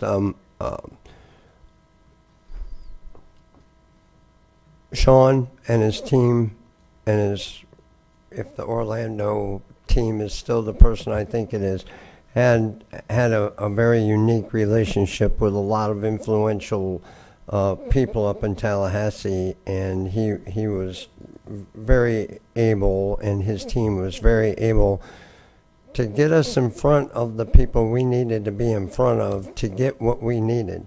I didn't want to spend time when I went up to Tallahassee to see David Santiago. I can get him here at the local West Side McDonald's. So he had the unique ability to do that. I also understand that there's others, and I'll talk during comment, they can do the same thing. But I have firsthand knowledge of Pittman Law Group, and they've always done great things for us in a nonpartisan way, might I add. Thank you. Your name's not up there, but I did want to hear from you, Mr. Santiago. I was just going to say for Broward County, because Broward County is such a big county, they have multiple lobbyists. So, and they do task people with different things. So that's probably why they were tasked that way. So just FYI, they're one of the big boys that spend a lot of money. That's Gotcha. correct, Counselor. Pittman Law Group, thank you very much. Are you ready Thank you all. for the next one? So we're going to call Sunrise Consulting Group.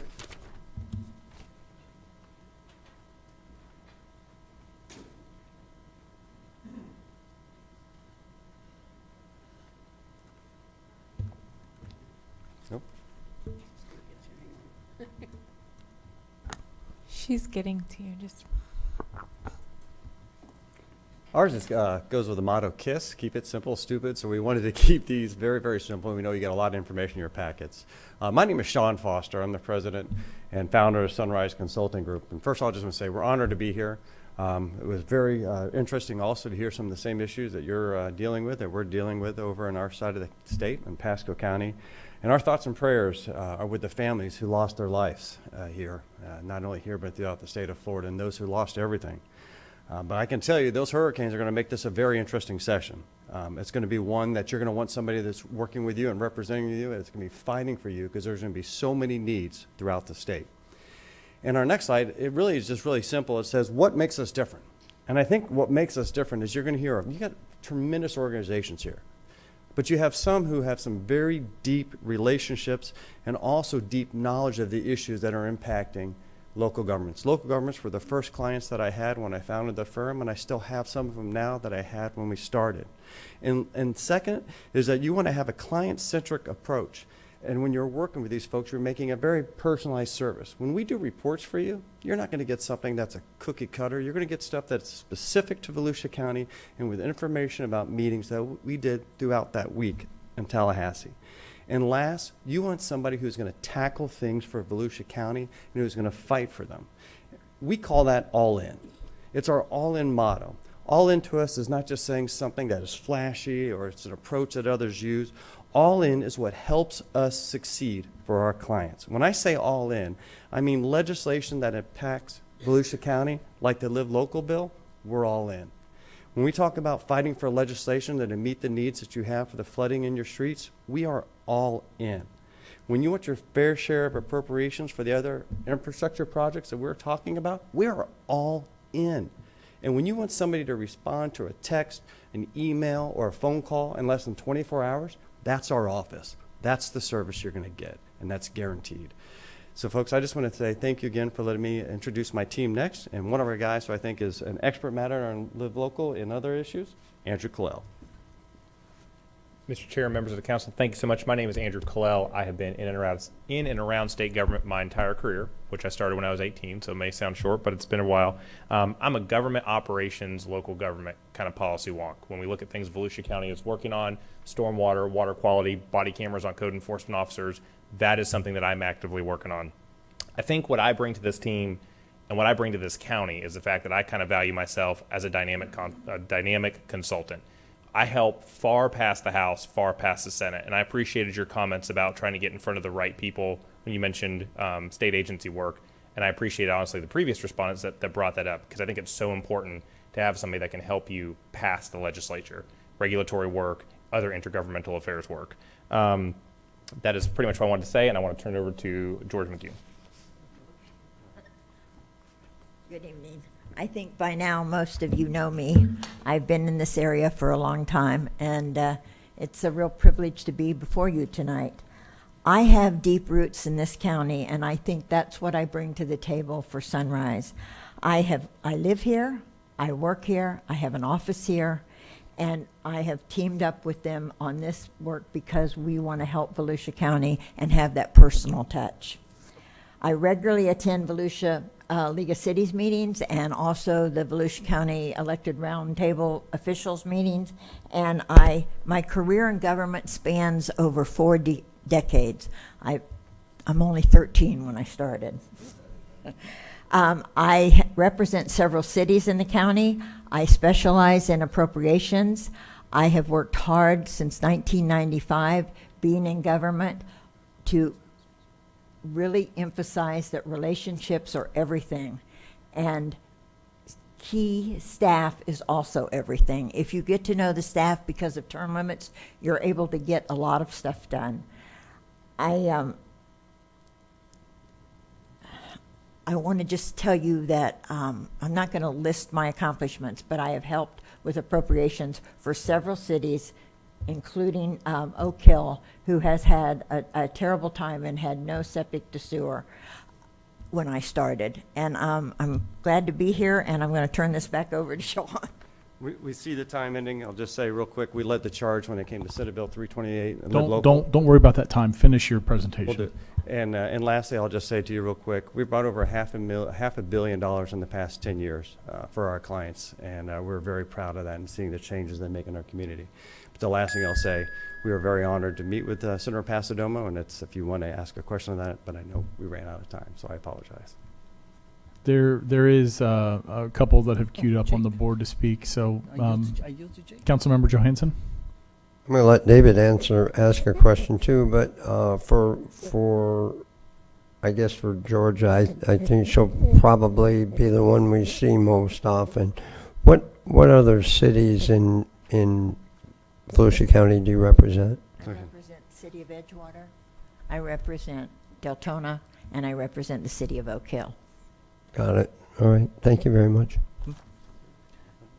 Mr. Chair, I guess I wanted to ask Jake's question. We forgot to ask it to the previous group. I think you mentioned live local. I think we should keep with that question too. If you can elaborate what your exposure has been. I will. To that. If anybody read the newspapers during session, you could see that Pasco County, who we represent, was very integral in being opposed to a lot of the parts with it. I will tell you quickly, I got a phone call from Senator Kathleen Pasadomo. When you get a phone call from the Senate President at 8 p.m. on a Wednesday, it's not a good thing, you can imagine. Her exact words, Sean, I love you, but I'm not real happy with Pasco County. Can you come in and meet with me? I said, absolutely. We had already sent a letter about some ideas that we had, and I will tell you for about 3 weeks, we worked on legislation and amendment to really get to a part where it was not just beneficial for Pasco County, but it was beneficial for everybody throughout the state who already saw the needs for affordable housing being met. And that's where the opt-out language that you see and that you saw afterwards for counties, cities, and local municipalities. That came from us leading the charge and having a phenomenal relationship with the President's office. I did get a lot of gray hair from that, but I will tell you, we absolutely, our firm was that who took the charge and the leading with her chief of staff and her staff to come up with those amendments. Mr. Reinhardt. Thank you, Chair. You said you got a lot of gray hair from that. It could be gone. I'm It just could saying, be. So. Yes, sir. I heard you mention something about the body cams for code enforcement. That's me, sir. So was that inclusive of just for code enforcement or animal control and code enforcement? Kind of throwing them under that umbrella of law enforcement, I know is something that was of particular interest to me. So that's an excellent question. Right now, we're just working on code enforcement officers. Haven't thought about animal control. We actually have some language we're working on, and that's for just code officers at this time. I guess when I was thinking about that, I was looking at all aspects of individuals that may respond to homes that are not law enforcement, but could ultimately fall. Thank you very much. And just briefly, is it Sean? Yes, sir. So I appreciate the background and the stories about the Senate President reaching out to you and having a meeting with you. So if we were to choose your team, what kind of access do we have to you? Well, I think one of the questions was real quick about, about this. I was asked this in the same situation. And one of the county commissioners said to me, Sean, do you feel that it's a negative that you don't live in Tallahassee? And I said, no, it's a positive. Every single one of my members, we have 3 other members not here today, do not live in Tallahassee. Only one of them does. The rest of us live throughout the state with our legislators. When they're in Tallahassee, we're in Tallahassee for those committee weeks and we're there for the session. But we're back home during the time they're going to chamber events, when they're going to the nonprofit events, when they're doing their own events. Where do you think the long relationships are made? And the 5 or 10 minutes that you're going to get with them are Tallahassee are those back home. The incoming Senate Appropriations Chairman is my personal senator in Pasco County, Ed Hooper. We have a tremendous relationship. So I think it benefits us for the relationships that we have established around the state by living in the communities. But back to my question, what kind of access will we, Volusia County, have with you? Following just what I said, the close relationships that we have. What we have done is we look out 6 years ahead of time saying who's going to be in leadership and how can we work with them. So we have raised money with them. We've done the fundraisers for them. I would tell you, you would have the same access to the top law firms and the same access that we've had for the past 12 years. Okay. All right. Thank you. And thank you. Our next And the final last group to come up is going to be the Southern group.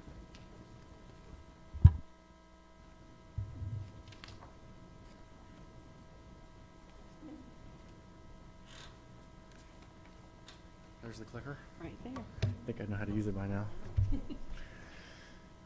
Good evening. Oscar Anderson with the Southern Group here with Nicole Kelly. We appreciate the opportunity to be here for sure and hopefully continue our partnership we've had for the last 6 years with the county. We've seen a lot over the last 6 years, COVID, dramatically changing state budgets. A lot of things have happened. A quick overview of our firm, because I'm not sure everybody knows everything about our firm. We have 45 partners, more than that now, in our firm around the state and 7 different offices. We took that strategy very early on with the purpose and knowing that it's better to be closer to the legislators, so we have access to all the legislators throughout the entire state. Because of that, there's 5 members of the team: our founder, Paul Bradshaw, Nicole, myself, David Browning, who's been here before with me, and Sydney Ridley in Tallahassee. I'm going to pass it over to, what happened? There it is, to Nicole. Sorry, I'm short. Here's just a little overview of the legislative timeline. Right now, the agencies are working on their legislative budget requests. Those have to be, some agencies have already started completing them, and they'll submit them to the governor's office. And then the governor around January, February will release his governor's recommendations. Session switches up each year. This year it's a later session, so session will start in March and last through May. And then the new fiscal year begins July 1. From November on, we'll start having committee weeks. It's a little strange this year. The Senate and House are not aligned entirely on committee weeks, but that process will start in November after the elections. Thank you. So our approach to appropriations is it's very strategic and comprehensive. Basically what we do is we like to work with our clients in an off-election year earlier in the summer. It's different this year because it's an election year, so we'll start that process a little bit later. We like to work with our clients, and then I like to go, and everybody has a different strategy, but this is my personal strategy. I like to go to the members of the delegation who would likely be your sponsors. And I like to put the wish list in front of them and say, what do you think? And then it sort of becomes their idea, and then they have a little bit of ownership of it. And so when you're working through the process and it gets crazy during budget conference, they have this ownership in this process, in this project, because they kind of came up with the idea. At least in their mind, they made the final decision. So we found that has been very, very successful for us. We like to vet things with the governor's office prior to, so that we aren't getting to the stage of the veto and where we don't want to be surprised or have our clients, coming to us saying, what happened? The governor had an issue, but you guys made it through the legislative process. So we like to do that all in the beginning, and so that it's smooth sailing. And we have a really great appropriations team. We got over $2 billion for our clients last year. My group, which is Sydney Ridley, David Browning, and myself, the 3 of us got over almost $1 billion between our clients. And we're a well-oiled machine, and we really enjoy the appropriations process.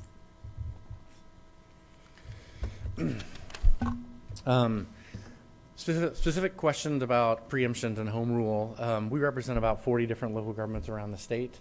We are fully engaged with the Association of Counties, League of Cities, FAIR when it existed, on all the home rule issues. I was thinking back to a specific case related to an issue we took on for Volusia County a few years ago, Senate Bill 336. It was trying to change the thresholds on local referendum for sales tax to 2/3 and had an immediate effective date. And that was a big issue for the county because you had one on the ballot. And so we worked really hard with our partners, but kind of took the lead on trying to push that date back. So we got the effective date after the election in November, and we also eventually got rid of the 2/3 requirement too. So it was a very successful fight against that. I don't even want to talk briefly about. Sorry, I'll try to speed it up. So basically, our approach with we're unique in Florida. Obviously, there's term limits. So we know the presiding officers well in advance of their term as being the leaders of their various chambers. So what we do, and we are fortunate, we have close to 50 lobbyists. We are able to build those relationships early on and really foster like a trust, and we're supportive of them in the off season, which is right now in fundraising. We're supportive of them. We put our clients in front of the decision makers, and not only do we have one person that's close with Danny Perez, we have 5 that are very, very close with Danny Perez, and the same for Ben Albritton. We have depth in relationships with leaders, with committee chairs, with appropriations chairmen. You can send 5 different people in to make a really big ask, and we're able to do that because we're such a large firm. Finish your thought, please. Okay, that's fine. I was going to talk about one specific example related to working with the executive branch. During COVID, there was a huge influx of state inmates that were being left in the jail here at the county, and we worked really hard with the county staff to get the Department of Corrections to start moving those inmates out sooner, very successfully. So that's one of our examples there. In conclusion, though, we were here 6 years ago making a lot of the same promises you've heard. And I'm standing here now saying I think we've fulfilled those promises. I mean, just in the last few years, we've brought back over $11 million to the county. 12, yeah. So we're very proud of our work for the county. It's election season, so I would ask for your support in this ballot to continue to be your partner in Tallahassee. Thank you very much, Mr. Johansson. I got a quick question for you. You are the biggest firm here representing today, and I think you said you have 40 municipalities or counties. What happens when we want something that another municipality you represent wants the opposite of? How do you navigate that irony, or does it seldom happen? If one county wants it, we usually all want it. I mean, the counties are particularly good at working together on things. I Yeah. mean, most of the home rule issues we run into are, frankly, because of some local government in South Florida that did something crazy, just being honest. And so we end up trying to fight against that as they've created so many in Tallahassee. But we don't really run into a lot of conflicts. I mean, there's a few areas where we always say cities and counties are sort of mortal enemies, right? Like land use stuff, sometimes they can become competitors, but for the most part, we work together a lot on a lot of issues. We haven't run anything that I'm aware of. So, thank you, Mr. Dempsey. Yeah, I just looking at your website, I see here that John Thrasher is part of your team, and he's 80 years old, and obviously he's a very politically powerful person. Is he still active in lobbying? Would we be able to get his services? yes, he is around for sure. He's more kind of council now. He helps us out on specific projects and has a lot of relationships around the state that are very deep and helps us with some clients. He actually has moved to Orlando, so I see him all the time. I live in Orlando, so. So you think despite his age, he's still willing to maybe lobby on our behalf? I'm sure I'm happy to ask him. Okay. All right. Thank you, Mr. Dempsey. Mr. Santiago? No questions. Just go to the next step. No questions. Okay. All right, we're ready for the next step. Is really at this point check to see if you have any public participation slips. Madam Clerk, any? Nope, we do not. If not, then I turn it back to you for Okay. council discussion. All right, and we're going to start the discussion off with Councilman Santiago. Thank you, Mr. Chair. This is a tough one, obviously, for me, because almost all the pictures that were up there, I know almost every single one of them. The folks that spoke, I think I know almost every single one of them and worked on with them one capacity or another. Which is why, if I can jump in, it really means a lot to me what you say about this. I mean, you were up there. You worked with these individuals, so no pressure. Yeah, I hope I don't lose any friends today in this process. But, Mr. Chair and my colleagues, I'm going to take this from the approach and share my comments mainly from what we've experienced in the last 2 years since I've served on the council, and where I think our opportunities have been, and where we've had some failures in some cases also, and who can probably, I think they're all competent firms. Let me first say that. Marty, nice to see you. I haven't seen you in a while. So I want to say hi there. Sorry, I said that too. All competent organizations. But I think if you recall my comments when we were talking about the lobby firm contract last year, I made a lot of commentary around we shouldn't really focus a lot on policy, if you recall. We may have some policy things that we fight with alongside with some of the other counties. You know, we have the Florida Associations of Counties. I said that back then. What I have found in my experience is that when you go in as a lone person on a policy issue that you want to change, I haven't seen a lot of much effectiveness in that. Now, when you have some unique circumstances that you got to work with an agency, I'll just use the jail thing. That was the right thing to do, right? To do. So when you're working with agencies, it's a little bit different. When you go in there and say, yeah, there is a problem here, we should just fix this. But to go through that political process with policy, I haven't seen a lot of success in it from a lobbying effort. Sometimes you could squeeze things in there, but we're a mid-sized county. When you mentioned Broward earlier, right? Broward is a huge county. Miami-Dade, they got tons of lobbyists. They just come in one after the other. So with that said, Mr. Chair, I'm focusing from the perspective of who can really help us with our funding issues, right? That is going to be the key thing for me. I want us to create our plan and say this is what we want to fight for. And we want a bigger piece of the pie. That's what I want. I want a bigger piece of the pie for Volusia County. And I usually look at the budget at the end of the year, every year, and I get angry because I see some of the money that's being dished out, and I think we should do better as a county. We've had our challenges because some people have made people not happy up in Tallahassee. But Tallahassee is a relationship business. That's all it is, in my opinion. There's tons of knowledgeable people up there, tons. You can learn so much up there.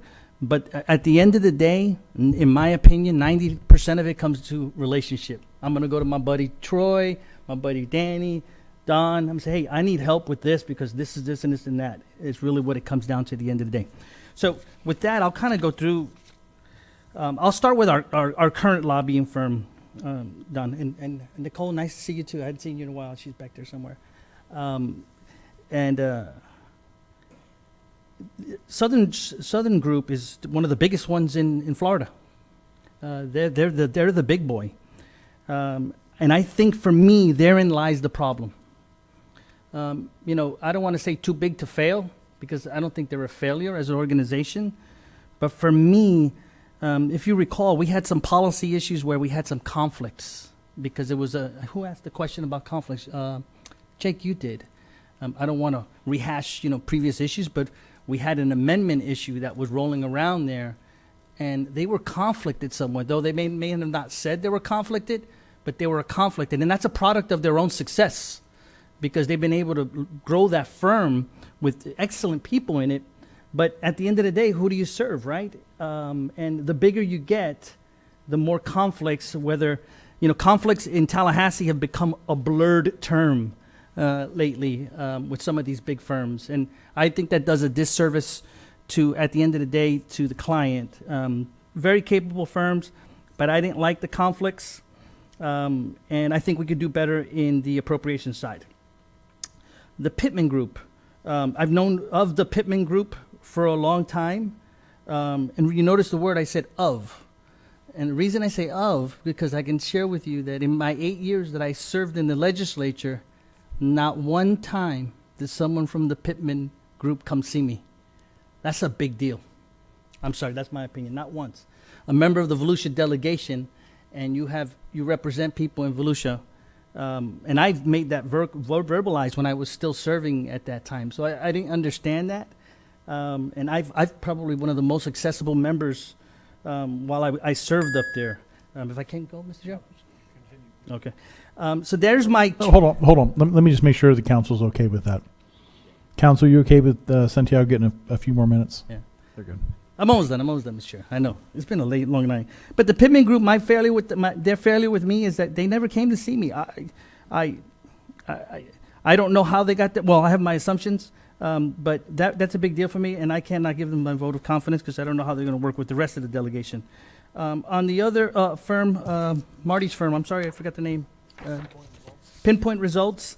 You know, I was hoping you would talk a little bit more about appropriations because that's my focus. I don't know how long your firm may be in there.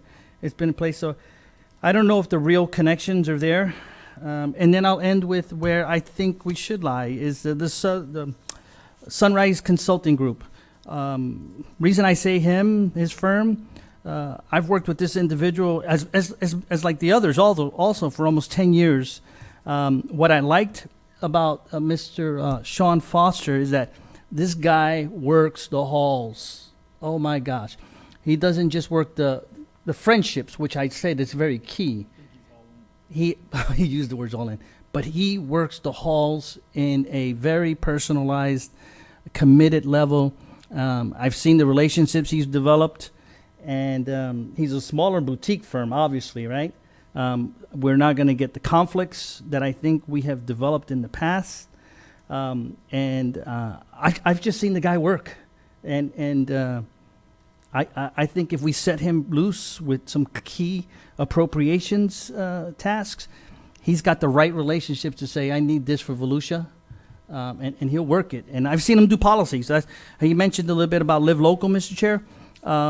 I knew that he was in the forefront of that Live Local Act because he had the personal relationship with Senate President Pasadoma. So he was in the trenches with that, and he's got those relationships. And I think if we roll the dice with the Sunrise Consulting Group, I think we'll net some results in money and small policy wins. Thank you, Mr. Chair. Thank you, Mr. Santiago. Mr. Johansson.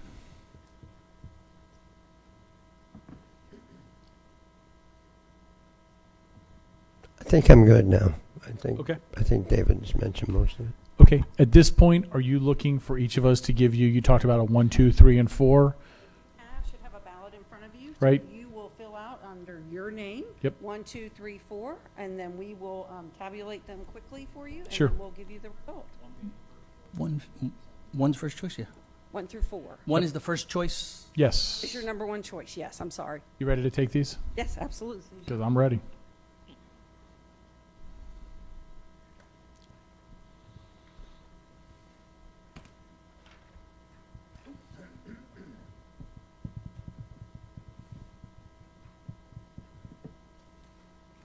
Hope I didn't lose any friends today, Mr. Chair. Listen, if you're going to lose a friend over that, they weren't worth having anyway. I actually only thought we'd have one left due to attrition.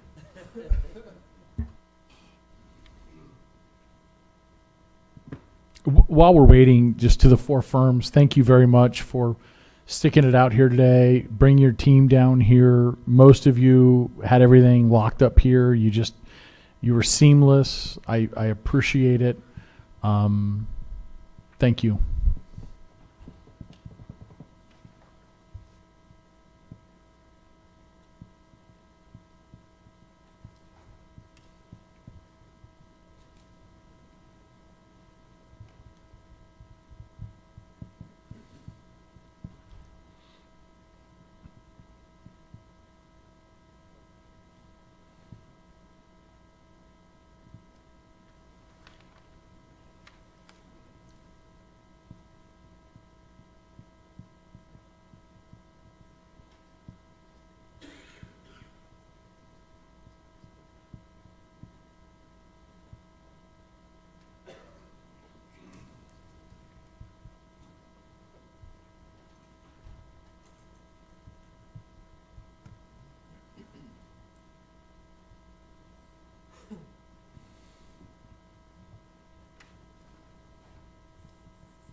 I know, right?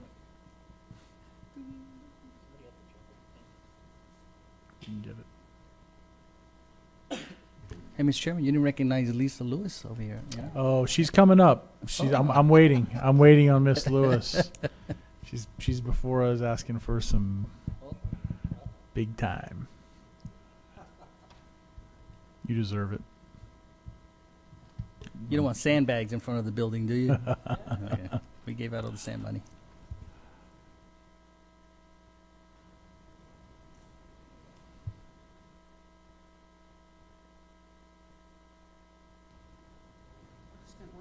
Price Waterhouse. We're just going to double check ourselves real quick.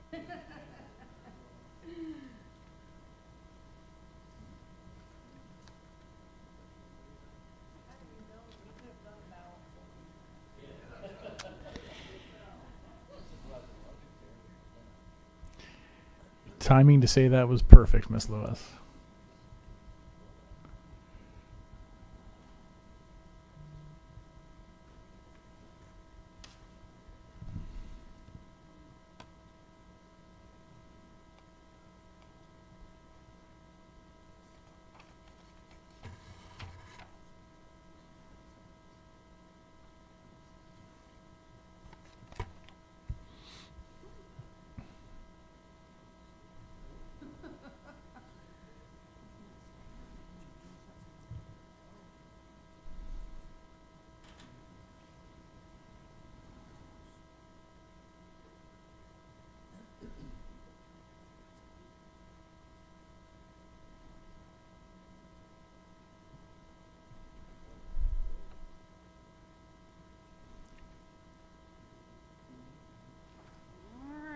You ready?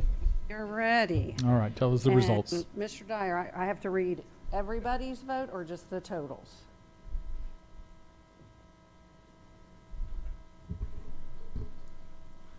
Russ Brown, Deputy County Attorney. You can read everybody's vote in and then give the total at the end. That's technically, I think, what we're supposed to do for the record. All right, so I will start with Mr. Johansson, and I'm just going to read down your votes. So pinpoint results 4, Pittman Law 3, Sunrise 1, the Southern Group 2. Mr. Dempsey, pinpoint results 3, Pittman Law Group 4, Sunrise Consulting 1, the Southern Group 2. Mr. Reinhardt, pinpoint results 4, Pittman Law Group 3, Sunrise Consulting 1, the Southern Group 2. Mr. Robbins, pinpoint results 3, Pittman Law Group 2, Sunrise Consulting 4, the Southern Group 1. Vice Chair Mr. Kent, pinpoint results 2, Pittman Law Group 4, Sunrise Consulting 1, the Southern Group 3. Mr. Santiago, pinpoint results 3, Pittman Law Group 4, Sunrise Consulting 1, the Southern Group 2. So the low score will go to Sunrise Consulting with 9. So we will look for a recommendation from the council to negotiate a contract, and then we'll bring it back to you for approval at a later date. Okay, I wasn't aware we were going to negotiate because it says annual expenditure $100,000. Yes, we'll bring back the contract to you at a later date. Okay, Mr. Dyer, do you need a motion from us tonight then? Yes, sir, if you could. And then it would be the council's selection, and they would authorize us to proceed with the negotiation. And tell us who ranked first again? It's going to be Sunrise Consulting at 9. They were the lowest score. The Southern Group would be number 2 at 12. Pinpoint Results would be number 3 at 19, and Pittman Law Group would be 4 with 20. But in the motion, they really just need Sunrise Consulting, correct? Yeah. Okay. Motion to bring Sunrise Consulting back with a contract to be our consultant. Motion made by Mr. Johansson, seconded by Mr. Santiago. Council, all those in favor for bringing Sunrise Consulting back, say aye. Aye. Those opposed, nay. Anybody? Okay, we have a 6-0 vote to bring back Sunrise Consulting. Happy negotiations. All righty, thank you. Okay, moving on to the next item, which is Thank you, everyone. Yes. Item number 5, we will now be selecting a firm for our federal lobbyist services. Annual expenditure $42,500. And I'm back. Yes, you are. All righty, so same procedure. We released a statement of qualifications for federal lobbying services. Had 2 responses, Becker and Polikoff, PA, in the Porter Group. They are both here to make presentations. They are going to go in alphabetical order, so Becker will be first. Jennifer is going to quickly hand out the ballots for this one as well, and we will bring them up if you are ready for them to get started. Mr. Johansson, did you want to jump in first before? Pam, can I ask a quick question? Absolutely. I don't think we got the solicitation in our packet. And if we did, I apologize. How long are these contracts for? It's in, there's a 3-year with the 3-year. option to renew. Great. Thank you. But you did get this solicitation, you just got an abbreviated version of it. I believe it. Okay. 311. Got it. Thanks. Okay, we're ready.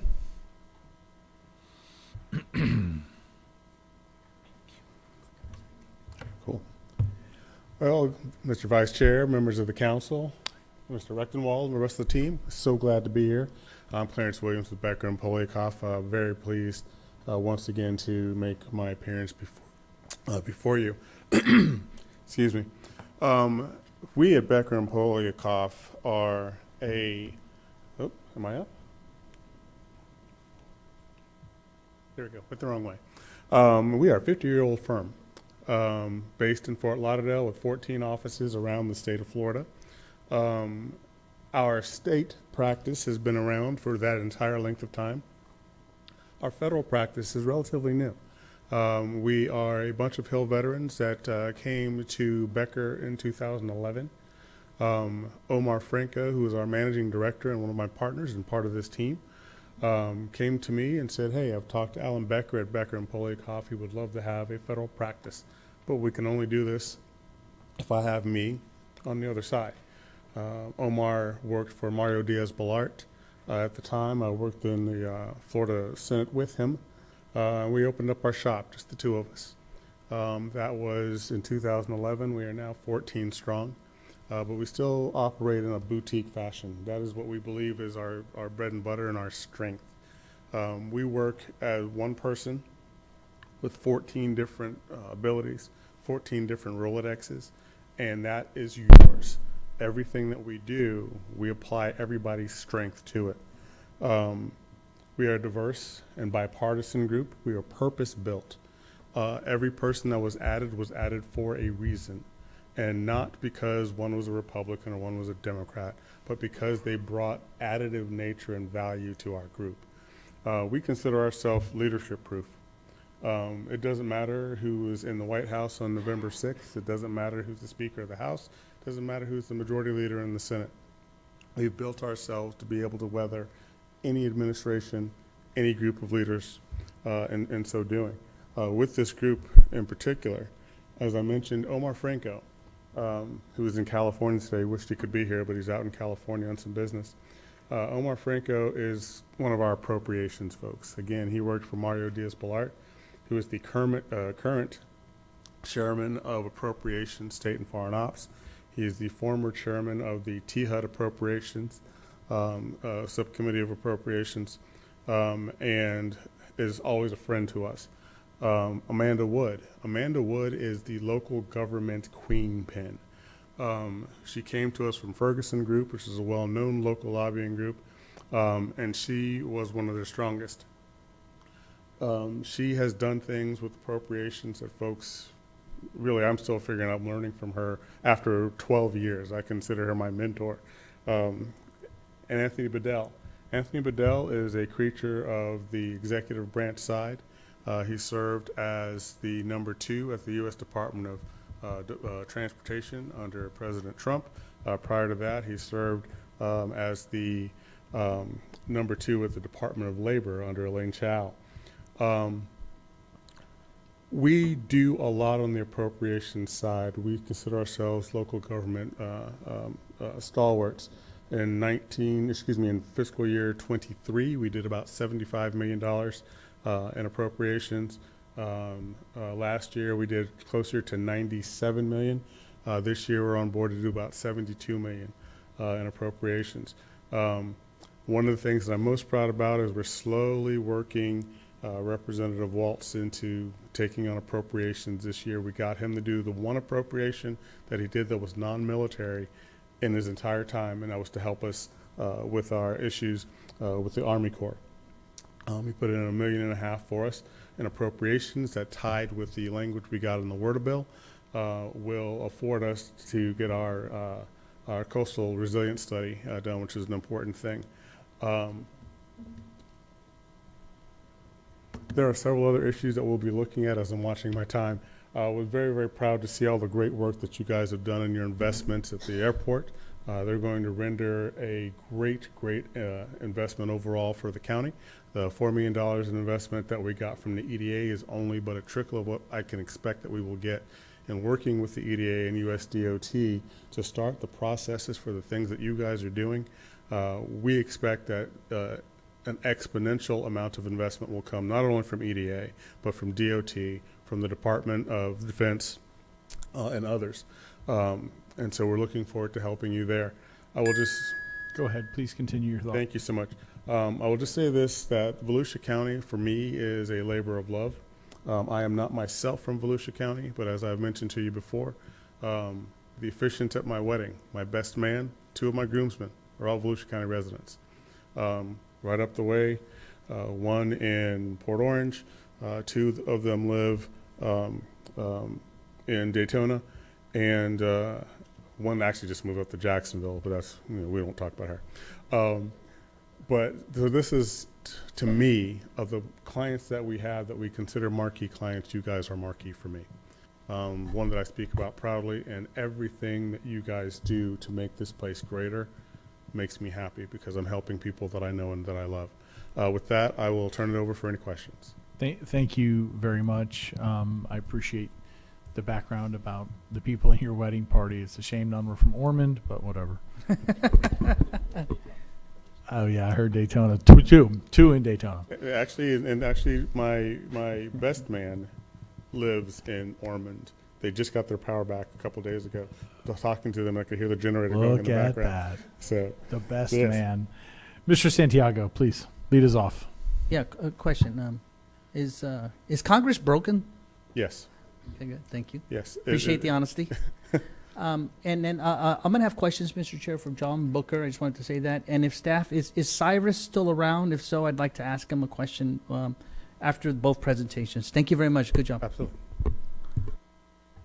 Okay, Mr. Booker, come on up because no one else is ready for any comments or questions.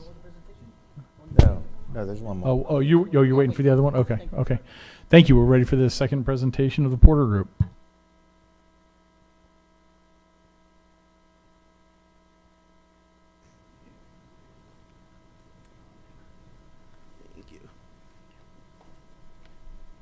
Good evening, everyone. It's an honor to be here. My name is John Porter, representing the Porter Group. I must say that having been a member of the City Council for a decade and mayor, and then serving in State Senate, and then most recently as a member of Congress, I've sat through a lot of meetings, as have you, and I want to applaud you tonight with your passion and concern.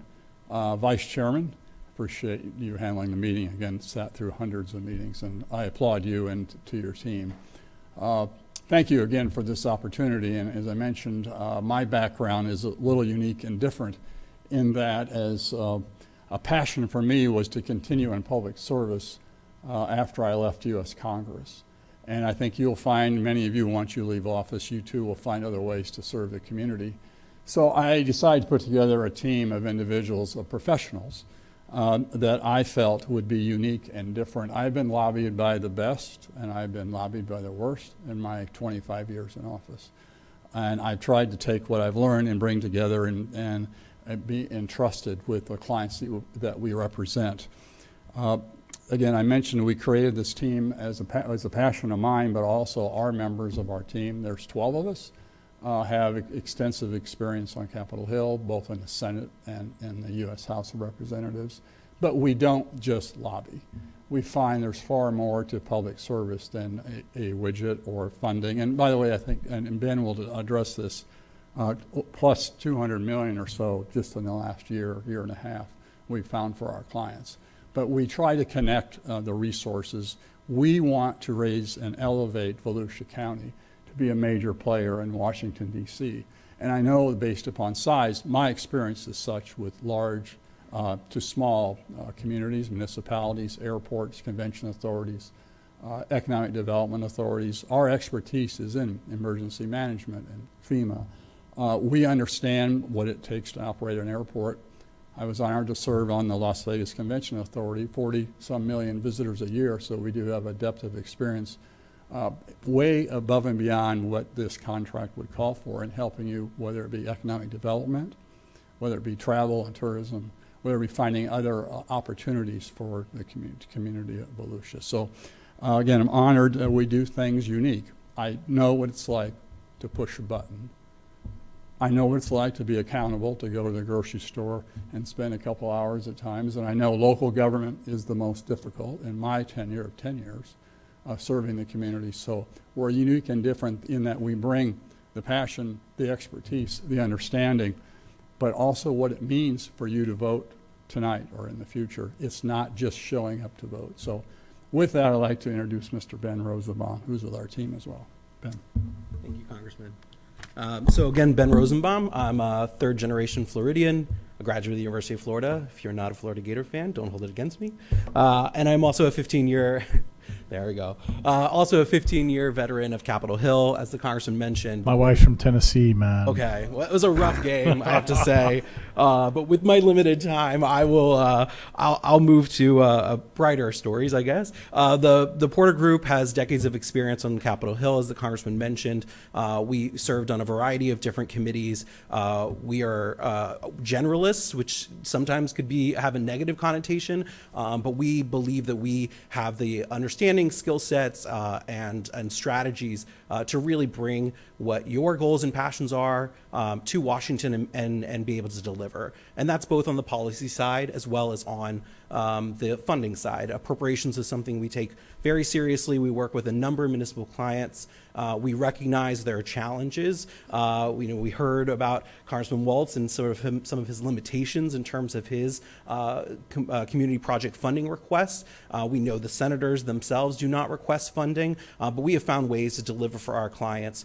We have very close relationships with a number of folks on the Appropriations Committee, including the now chair of the Homeland Security Committee. And I previously worked for a member of Congress who is the subcommittee ranking member for Emergency Management, Economic Development, and Public Buildings. So she has oversight over the Stafford Act, the guiding document for disaster relief for FEMA. That was the area that I spent my time working on, along with the work on economic development. So we have deep relationships with the EDA. I will say there's a handful of issues we know are critical for the county. In terms of transportation and infrastructure, this is somewhere where we have done a lot to invest in airports. Please continue your thought. Yeah, thank you very much. Invest in airports, in transit systems and paratransit systems, highways, as well as water and wastewater infrastructure. I will say, our approach on a lot of these issues is working through, exactly what has sort of been discussed earlier. We take a sort of a holistic approach. We know that there's a lot of challenges. We look at not just the federal level, but also how it interacts with the state and local level as well. We work with a number of teams that have state lobbyists as well, and so we're really good in working in sort of those team environments to be able to bring those projects and priorities forward. If I may Sure. conclude. I did have the opportunity many years ago to work on a lot of your projects with Volusia County as a subcontractor with a different firm that I was with at the time. So we do have an understanding of Florida and its challenges. I, too, am a resident of Florida. As I think Ben mentioned, he's third generation. But we're proud of the clients we represent. We're proud of the work that we do. We're proud to love to represent you as well in the same capacity. And I do believe we can bring Volusia County to the table and elevate you substantially in Washington, D.C. So thank you for your time. Appreciate this. Thank you, Mr. Porter. You have a couple council members have queued up. They'd like to ask you some questions. Mr. Reinhardt. Thank you, Chair. You had made the comment reference transit and paratransit. Is that relative to funding, to Absolutely. Both on the funding side as well as on policy. So we represent two MPOs that also include their transportation authorities, their traffic management systems, and they both have paratransit systems. And when I worked for Congresswoman Titus in Congress, that was one of the areas that she really concentrated on. And it was really because of the conversations we were having with the local entities. They brought the stories forward. We were able to take those stories, turn them into policy ideas. If it's, it could be reimbursements or, more investment in different types of systems to address the changing needs. It's really an area that we've concentrated on. The Porter Group also represents an organization that is the largest association of nonprofits for people with disabilities, finding employment opportunities. And so this is sort of something that has kind of found its way throughout our work, is sort of working in that space. And so it's certainly something that we've concentrated on, and we've seen that it has a benefit for a lot of our different There's always clients. a need there. I chair that board locally. That's why it was of particular interest to me as well. Thank you. Of course. Thank you, Mr. Reinhardt. Mr. Santiago, you said no questions. You just had a comment? Question for Mr. Booker? Okay. Thank you. Gentlemen, may have a seat. Thank you very much. Okay, thank you.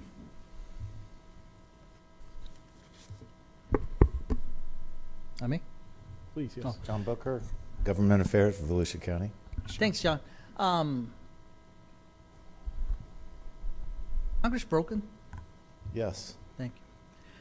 How much over the last year, and I'm not trying to say you did a lot or a little, but how much interaction do we really have with federal issues? Well, it's more specific in nature. During COVID, with so much information coming out of the federal government, we looked to the firm to give us some of that information because we were starved for it. It was the CARES Act, infra. So in that regard, it was useful to have a federal representative up in Washington, as well as the airport issues. The EDA grant that we're finishing up now was based on a conversation that we had with our lobbying firm at the time. So it's more of a case-by-case basis. The Corps of Engineers issue with the beach has been ongoing for 2 years now, working with Mr. Waltz and Mr. Mills's office. So I'm not sure if that exactly answered your question. That does help me a little bit. Can I elaborate a little bit from Cyrus, if I may, Mr. Chair? Sure. And Cyrus, thanks for being nearby. We thought maybe you were gone for the night. Thank you, sir. I appreciate that. Cyrus, it perked my interest when I read the first presentation when we talked about airports, right? Because I know you work very closely with the feds, I'm guessing, regarding airports. But I just want your input in how much of that work is with a lobbying firm or is it directly with the feds? So it's a combination of both. Like I've been working very closely with John Booker regarding federal support. We had a number of different things come up from the federal government due to COVID, as John was mentioning, the CARES Act, we had CARISA, then we had ARPA, and pardon all of the acronyms, of course, in the aviation world, we live in that. But another big one was the bipartisan infrastructure law, and for a lot of airports, it was very important that they had some type of lobbyist support in order to get the amount of dollars across. And so we used a great deal of our bipartisan infrastructure law money on our security system upgrade program that we're currently in the process of trying to complete. And so it's very important to have those conversations with our lobbyists to kind of help push some things over the finish line. And just like John Booker said as well, the EDA grant opportunity that we're just getting ready to wrap up, and we're actively trying to get developers on that particular piece of property, it was very important to have that extra push from our federal lobbyists at the time. Is that something that I'm going to assume that there's a Florida Association of Airports, just like there's a Florida Association of Counties? There is. Is that something that you could not get from the Florida Association of Airports? Well, we could, That's but FAA. it's the Florida Airports Council. Yeah. And so every little push helps, especially when you're competing against 19 other commercial service airports in the state. So my job really is about competing. So there's a lot of competition with all of the other airports. And not only are we competing for air service, we're competing for money for infrastructure projects and so forth. So every little bit helps. Last question, and I hope I'm not putting you in the spot, and I apologize if I do, George and you. Is this a good investment? That's what I'm trying to determine, for me personally. I believe it is. Thank you. Thank you, Mr. Chair. Thank you, Mr. Santiago. Mr. Reinhardt. Yes, sir. Thank you, Chair. It's more of a comment, I think, with what Cyrus just said. There's been the public has been very receptive to how well the airport's doing, and they've been very vocal about making the airport great. And I know I'm thinking of one individual, and I couldn't agree with him more. And if you can have every little push and every little hand to help, absolutely, that makes us great. So thank you for what you do, and appreciate it. Thank you, Mr. Reinhardt. Are we ready to start voting? No more comments on our end. Comments? We no public. Do we have any public comments, Madam Clerk? No, we don't. Okay. Does anybody have any conflicts of interest they need to disclose? No I have conflict. none. I'm not hearing any. All right, then you all are ready to complete that ballot. Again, 1 is your top choice, 2 is your second choice.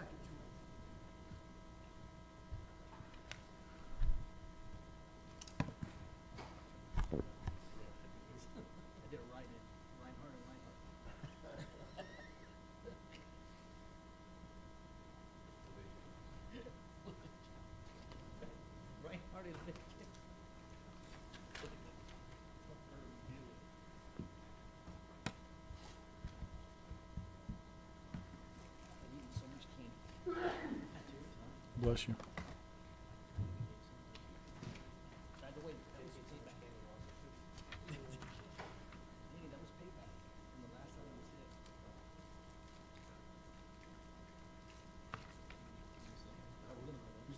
Those are good, man. We've got to. Me too. Tad's coming right, getting ready. Good.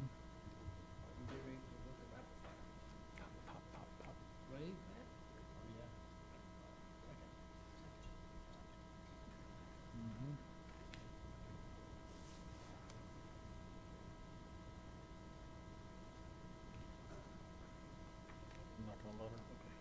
Watch this. I'm not gonna let her talk.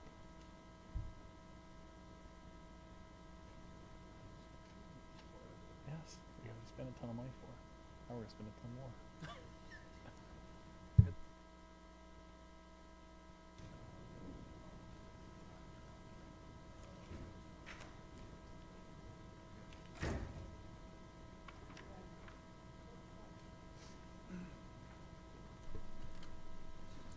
Russ, you got enough fingers? I got plenty, sir.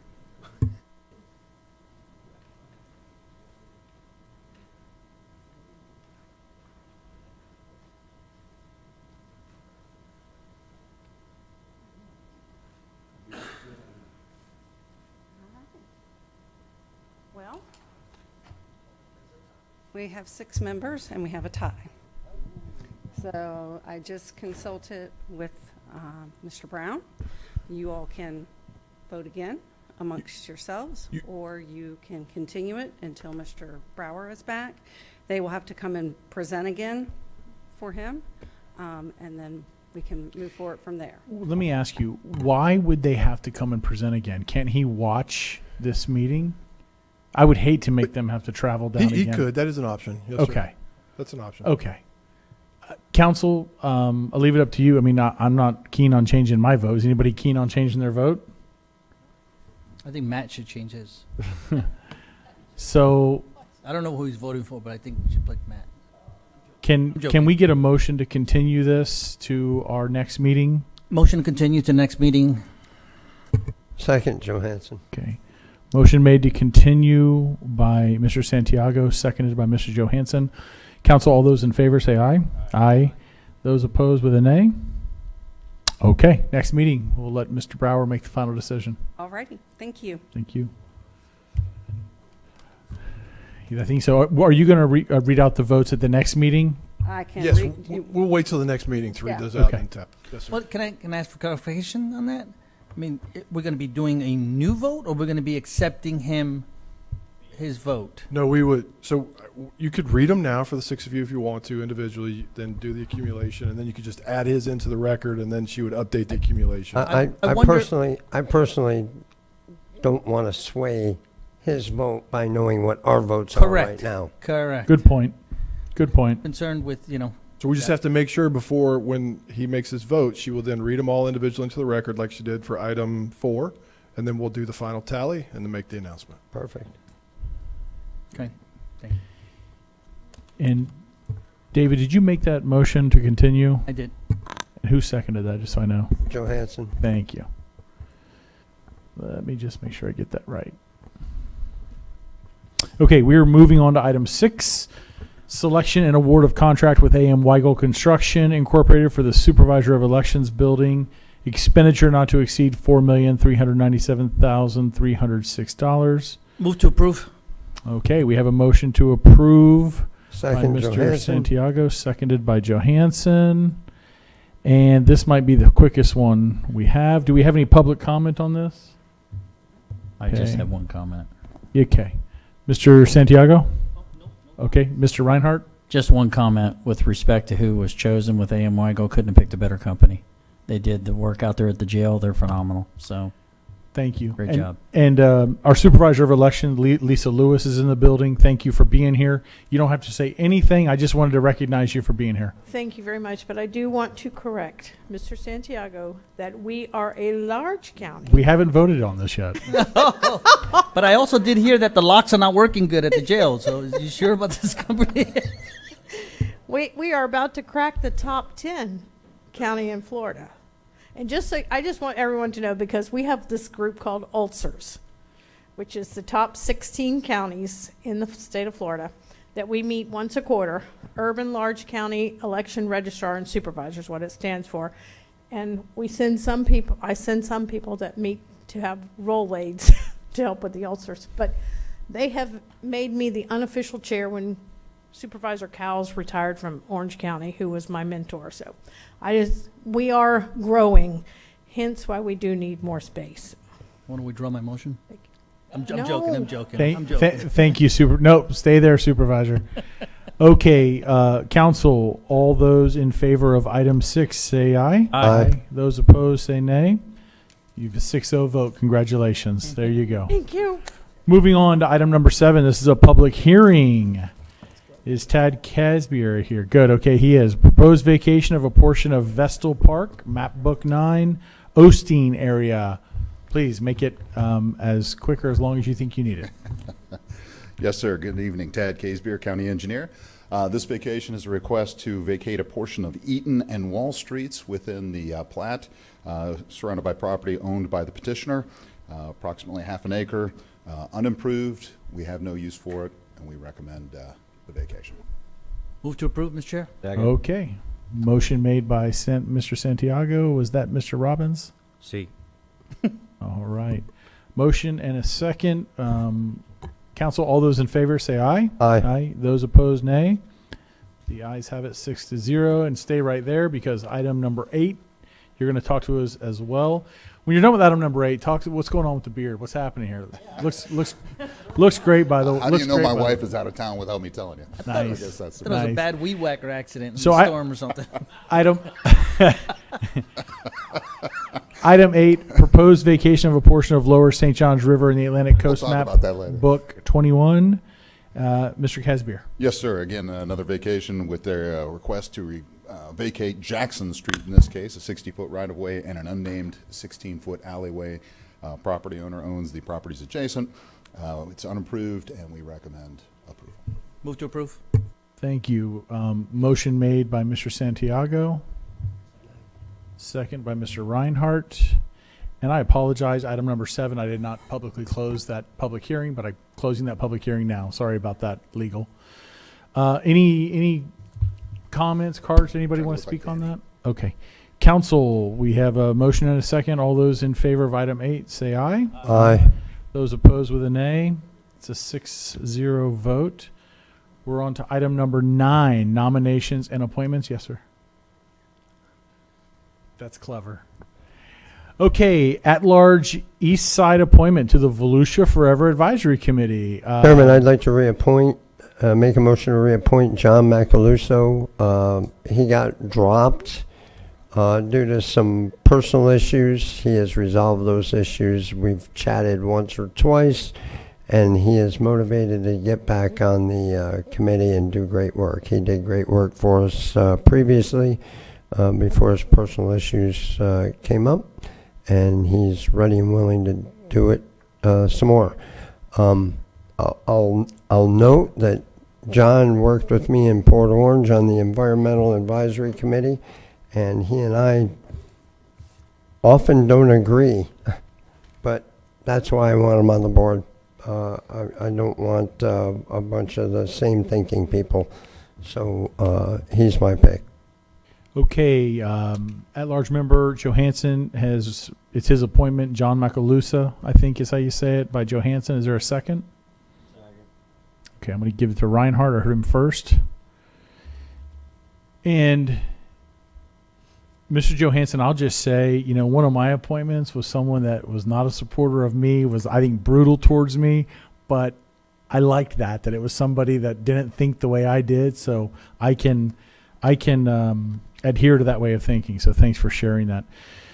Council, all those in favor of item 9, say aye. Aye. Anybody opposed, say nay. Okay, it's a 6-0 vote. Congratulations to John Macaluso. And now item number 10, at-large and District 5 appointment to the Code Enforcement Board.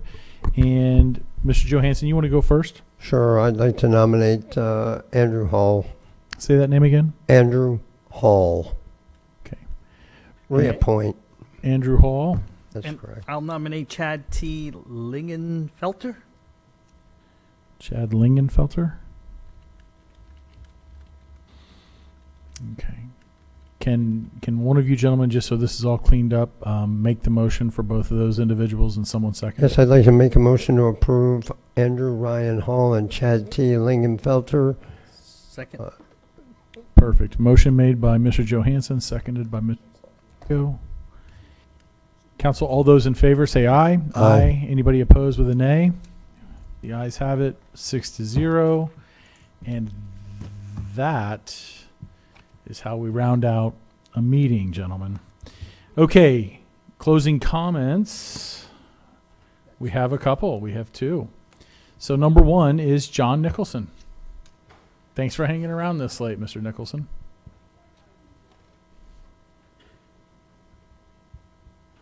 You have 3 minutes. Use them wisely.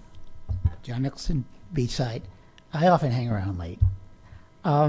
Couple of things. One, I like the historic photos you had when you pulled up and said, oh, the gentleman says it never flooded, and then here's a picture of flooding. I often go to a place, or did go, for an all-you-can-eat, and they had pictures of Daytona Beach and the beach. And it showed where the shoreline was. And everybody says, and they remember having the shoreline go out so far. Well, I walked it. It was 450 feet at low tide during the summer. So it really hasn't shrunk. It just changed a little bit. Secondly, Rob Merrill once made a comment at our city commission that his new projects, didn't flood, because we have a problem in Midtown with flooding, right? So he goes, oh, no. We keep all of our water on our property. So our properties don't flood. Well, if you raise it 5 feet, obviously it's not going to flood. The neighbors will flood, which is what's happening.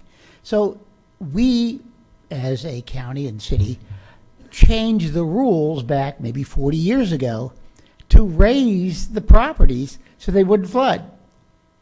Never thinking and never understanding that it would flood the neighboring communities. So if we can solve the problem once about raising the property of all new houses, we can solve this problem. It'll just take some time and thinking outside the box. I remember historically Midtown raised all their houses on cinder blocks. So they were like 3 or 4 feet off the ground to start with, so the floodwater just went underneath. Well, they decided in the 50s to start putting them flat on the ground, and all those homes that sit flat on the ground flood. Go figure. All right? And lastly, well, we did the parking garage at the Ocean Walk. All right? The county, it was called County Parking Garage now. All right? counted the number of spaces that were there. There were 900 parking spaces that we were going to lose because we were putting in the parking garage, all right? They wanted to build a parking garage of 1,000 parking spaces. So we would gain 100 parking spaces for taking 500 cars off the beach, for a theater next door, and for the Daytona Lagoon. So we needed 1,500 parking spaces, and we were only going to build 1,000. It didn't make sense, all right? Then several years later, we decided to expand the Ocean Center, and we were going to count the new expansion, which is more cars. Thank you, Mr. Nicholson. Wendy Anderson, you're going to round us out with public comment the second time for this evening.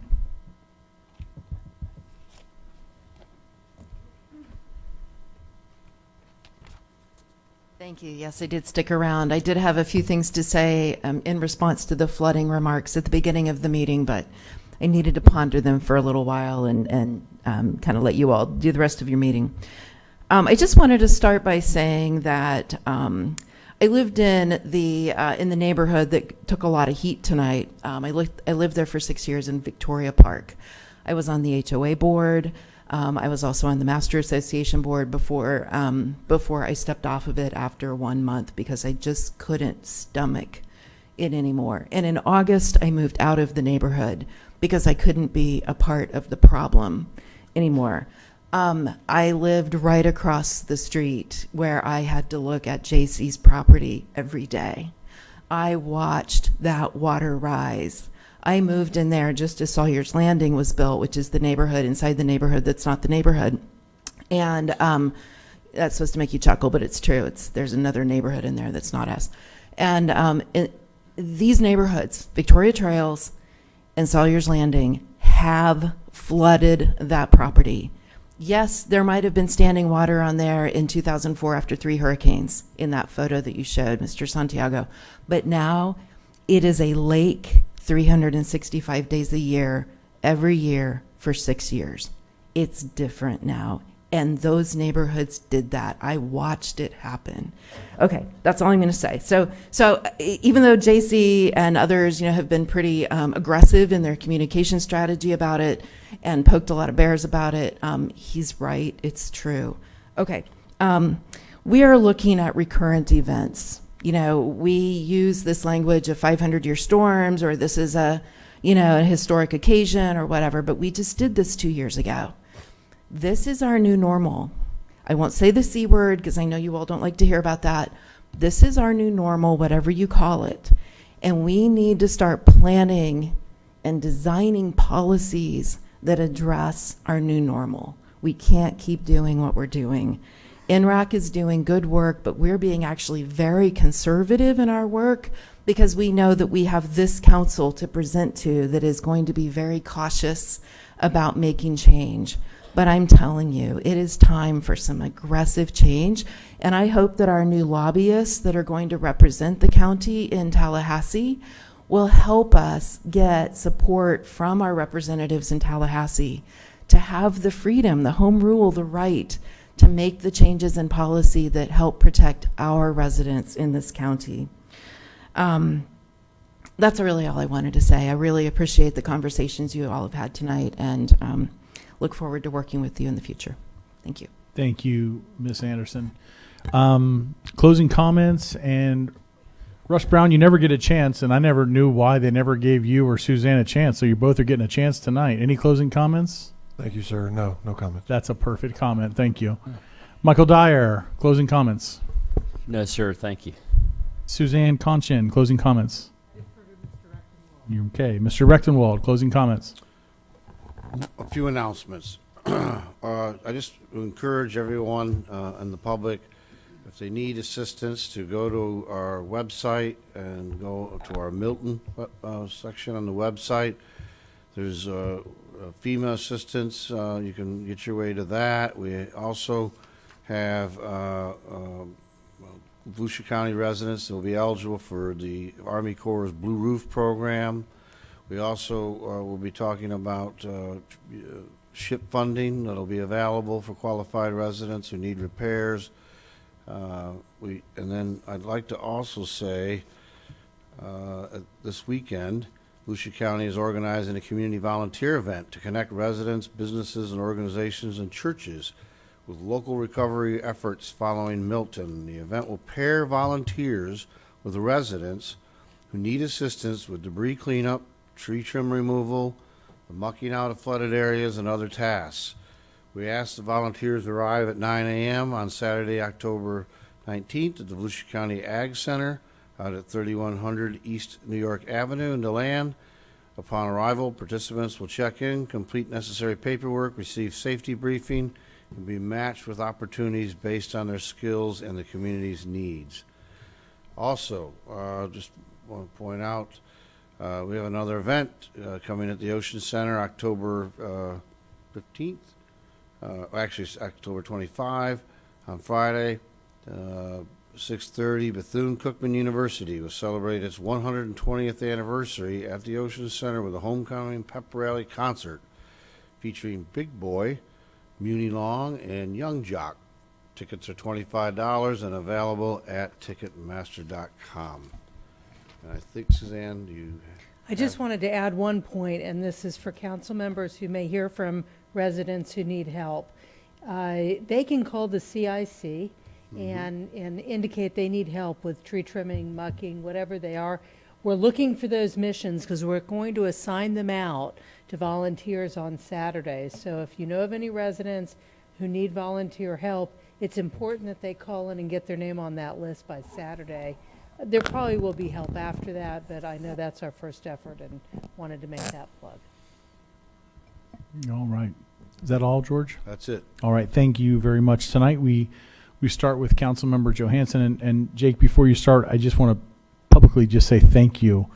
During the public comment portion, when you asked that we have staff put up the information that would help people, even though there was a comment, somewhat of a snide comment, I thought about it, I think that there were others who looked at it as helpful. I saw people writing down, taking pictures. I think it makes us better. So thank you, Mr. Johansson. So, and the reason I gave a shout out to Holly earlier when Jim and Clint were here is when a council member calls the CIC line, you don't talk to the guy that answers the phone. You talk to the supervisor pretty quick.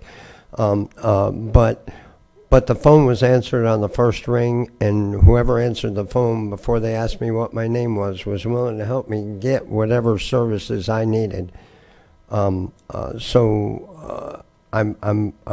strong proponent of that number. That person has access to all the people that sit or represent the EOC, to include our nonprofits, the Red Cross, the United Way, and tons of others. So they're all sitting there, or they all know where to go to get the service you need. I called the EOC. I got a hold of the crisis cleanup team, Maria Trent, who got out to Magnolia Gardens and took care of a problem that I was trying to take care of myself. So my hat's off to that whole team. Tonight I have a bunch of items, but the first one was probably based on most of the comments that we heard earlier, and I sympathize with everybody who's going through flooding issues. We currently have some dear friends living in our house who had about 10 inches, well, I know they had 10 inches because we measured it, 10 inches of water in their entire home. And so I saw firsthand, again, first during Ian and now, the problems that happen. So I know there's problems out there. I'll tell you what else I saw that was interesting to me. I was talking to George earlier that I was in my vehicle and I saw water going from one property across the road and into another property not owned by this person, and I was like, so if the guy whose property it was going into was sick of it and sold it to a developer who built one house or 20 houses or 30 houses and had to raise the grade because that's what the building code calls for, then the water would probably not flow over there anymore. And they would retain all the water over there, and they'd be happy. But the guy over here on this side now has to retain all his water that was going over next door, which, by the way, he was relatively empty of water the following day, so it all went over to the neighbor's house. So I know overdevelopment is the big buzzword, and it's being circulated in social media, but I also believe there are other reasons why things like that happen. Not to mention the monumental epic storm that happens once every 1 or 2 years now. So we do have to take a look at it. I throw this warning out here. If we're going to try to mitigate a Milton type episode, we're not going to be doing it at rollback, folks. I'll just tell you that. Regardless of the federal and state funding we get. Secondly,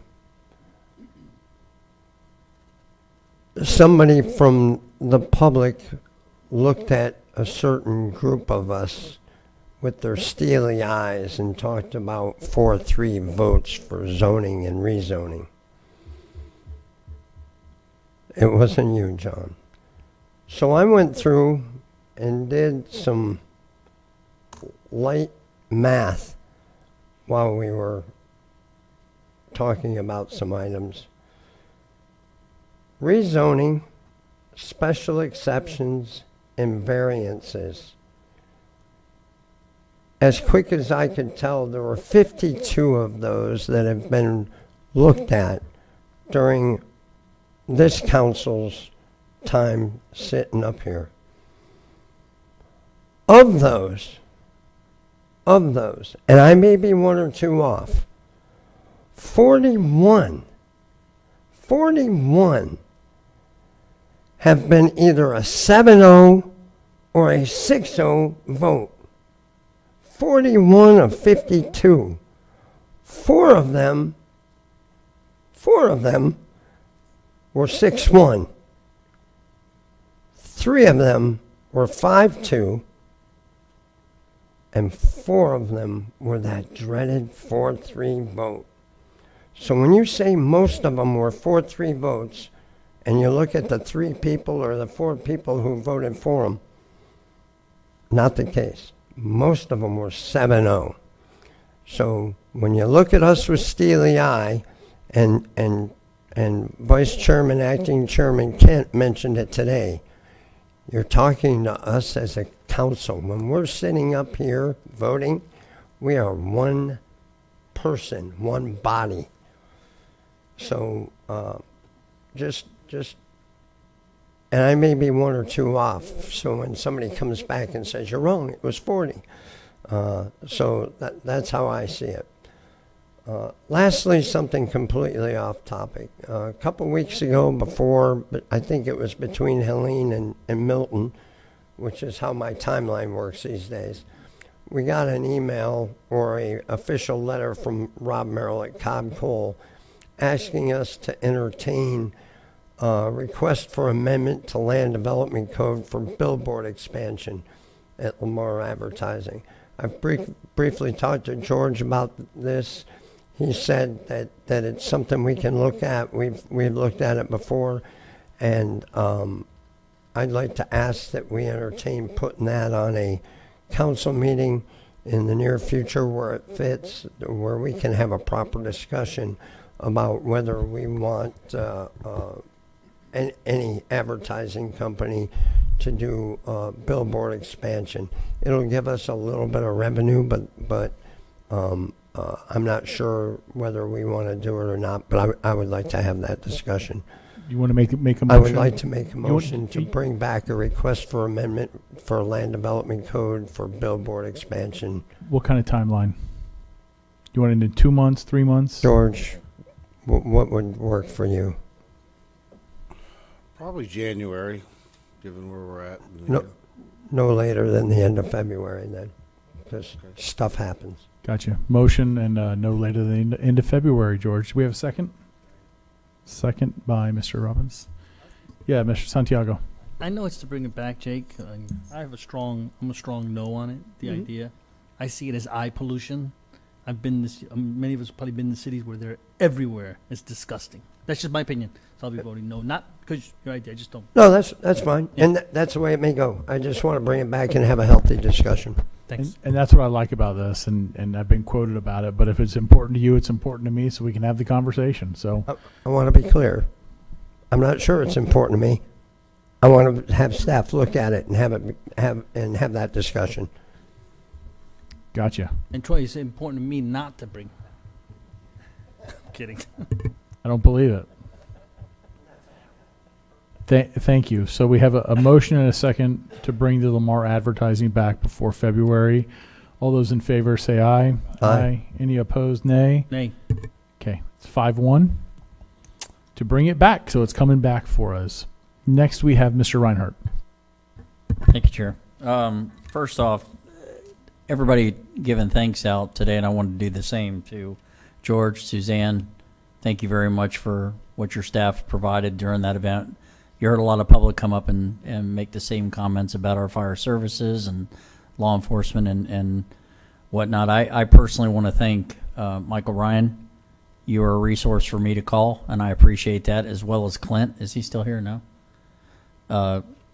We had an issue with a local vet clinic, and Clint was on top of it, making phone calls, put me in contact with the right people, as did everybody had phone calls of situations they were handling. So they had emergent pets that were injured as a result of the storm, and they were actually having to take care of those animals in the parking lot. And there was a need for it, so I appreciate that. And Brad, thank you very much for what you did, picking up the phone, calling, and we had the event at the Greater New Zion Primitive Baptist Church on Martin Luther King in Midtown. And several of the council members were there to assist, and you promised and you showed up and you delivered, and thank you very much. I appreciate that. Along with Food Brings Hope and Jeep Beach were two of the other big participants in that, so it was an excellent. Brad, I didn't want to leave you out because, you answered some phone calls for me today, so thank you. And you did the other day. I appreciate it. So thank you for your help. I appreciate everybody's help on that. So that's all I have. Thank you. And David, thank you. And you know what for. All right. Thank you very much. Mr. Robbins. Thank you, Chair. I'd like to echo a lot of what Jake and Matt had said. Ben and his team, Public Works, can't say enough about you guys. You were at the tip of the spear through this whole thing, and took a lot of pictures of your guys working sometimes in chest deep water, cleaning up a lot of debris from some of the, I don't know if you call them vendors, but some of the folks that were helping us out, getting some trees off the power lines and whatnot. Also, everyone in District 3.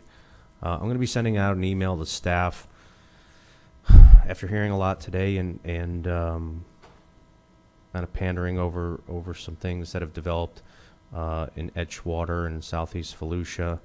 I'm going to be trying to craft some policy when it comes to some development standards and also to some stormwater standards, but it's too much to get into right now. I still have some research to do, but I'll get it to staff to get it out to everybody to see if there's a consensus to get it on the agenda and whatnot. But other than that,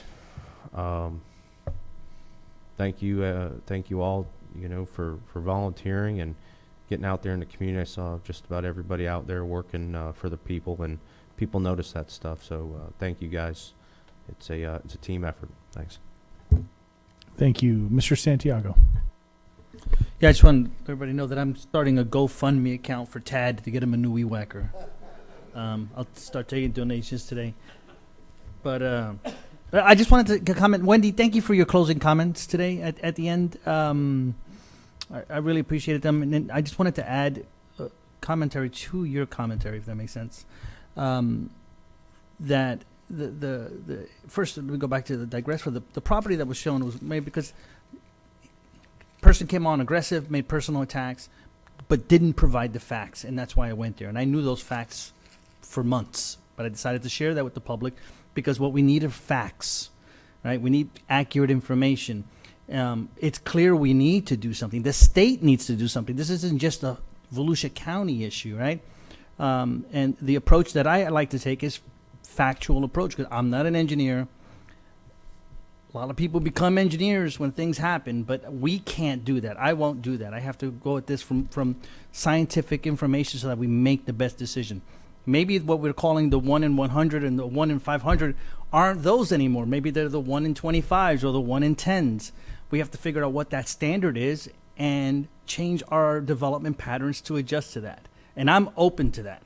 But where I kind of draw the line is when I see, and I'm not accusing you of this, when I see individuals that are fanning the flames, what I am of the opinion, fanning the flames, spreading false information, and driving pitchfork and knife mentalities, that doesn't help the narrative. We have to go into it fact-based. So I appreciate your comments, and I think not often enough those that sometimes fan the flames don't really share what we've been doing, because we've been doing a lot of work. I keep sharing the 36%, the 50% goal.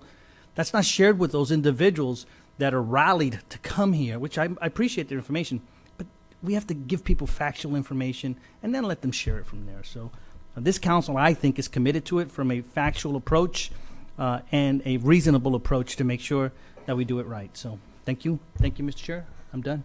I'll start I'll take donations at the end of the meeting for a tag. You got it. Councilman Dempsey. We can get you some Rogaine too during that GoFundMe.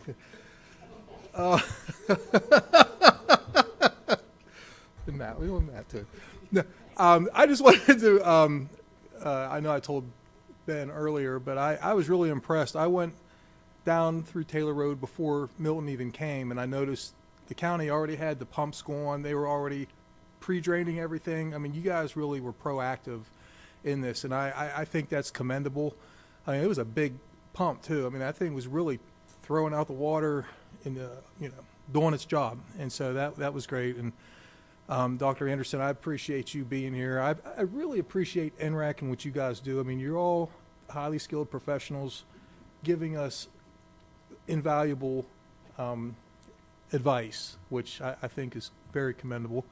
David, like I was telling you, and I kind of go into that 4-3 thing that Jake pointed out, this is something we've inherited. All this stuff, was done long before we were a body. So I just hope nobody's mad at us. I don't think it's any particular people's fault. I don't think any of us are the reason for this flooding that's going on. So I mean, it was probably unfair to say 4-3, and I understand why. It's not maybe the proper way of putting it, but we're just left to clean up prior councils or prior cities, whoever's to blame. I have no idea. There is a flooding problem. I've always said that, and I will firmly believe it, but I don't know who to point fingers at. I have no idea, but this is something I think we've all inherited. I don't think it's a result of 4 people or anything like that. I think it's just we're all looking to solve it. It's just how we do it is, still, I don't know, but it's a mess, and I think we all have the same goal to fix it. So, and that's it. I appreciate you guys. Thanks. Thank you, Mr. Dempsey. And just closing out tonight, George, I've said it before and I'll say it again, my opinion, but one of your best attributes is that you know how to not only surround yourself with hardworking, dedicated, good people, but you seem to be promoting the right people to elevate to the position and the need.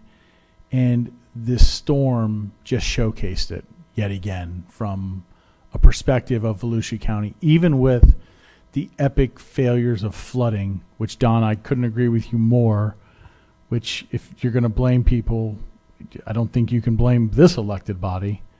And for the guy that sat on the commission in Ormond for 19 years, our growth rate was 1% or less every year. Fact check it. So, George, your team, for them to be able to not only get out there and do the job they did, but be prepared today with video footage and drone footage during the event and the aftermath, to have that ready for us is next level for me. I had no idea you had that part of the presentation going to be here. So thank you for that.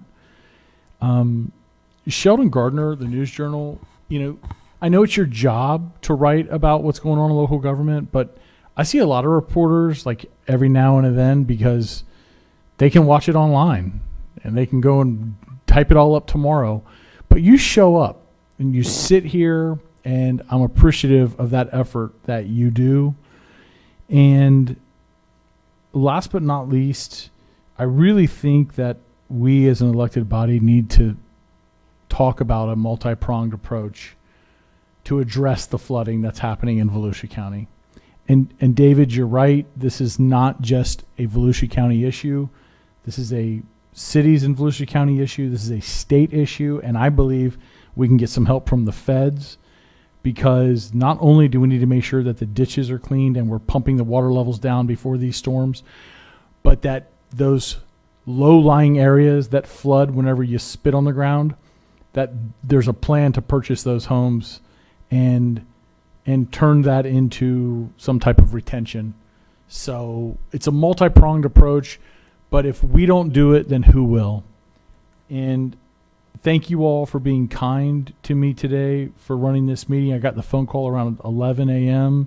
that the chair wasn't going to be here. He's not one to miss a meeting, so I hope he recovers pretty quickly. To my wife and my son who's listening online, I love you both. Have a good night. And what movie is this from? To my kid who should be in bed, yo, Adrian. Rocky what? Which one? The first one. No, it was not 1 or 2. Who said 4? Ben Bartlett, your birthday. You win. Birthday, yeah. It was Rocky 4 versus the Russian, and he said it. Yes, that's right. So Wyatt, go to bed. He's in college, yeah. We're adjourned. Yeah, he's in bed, all right.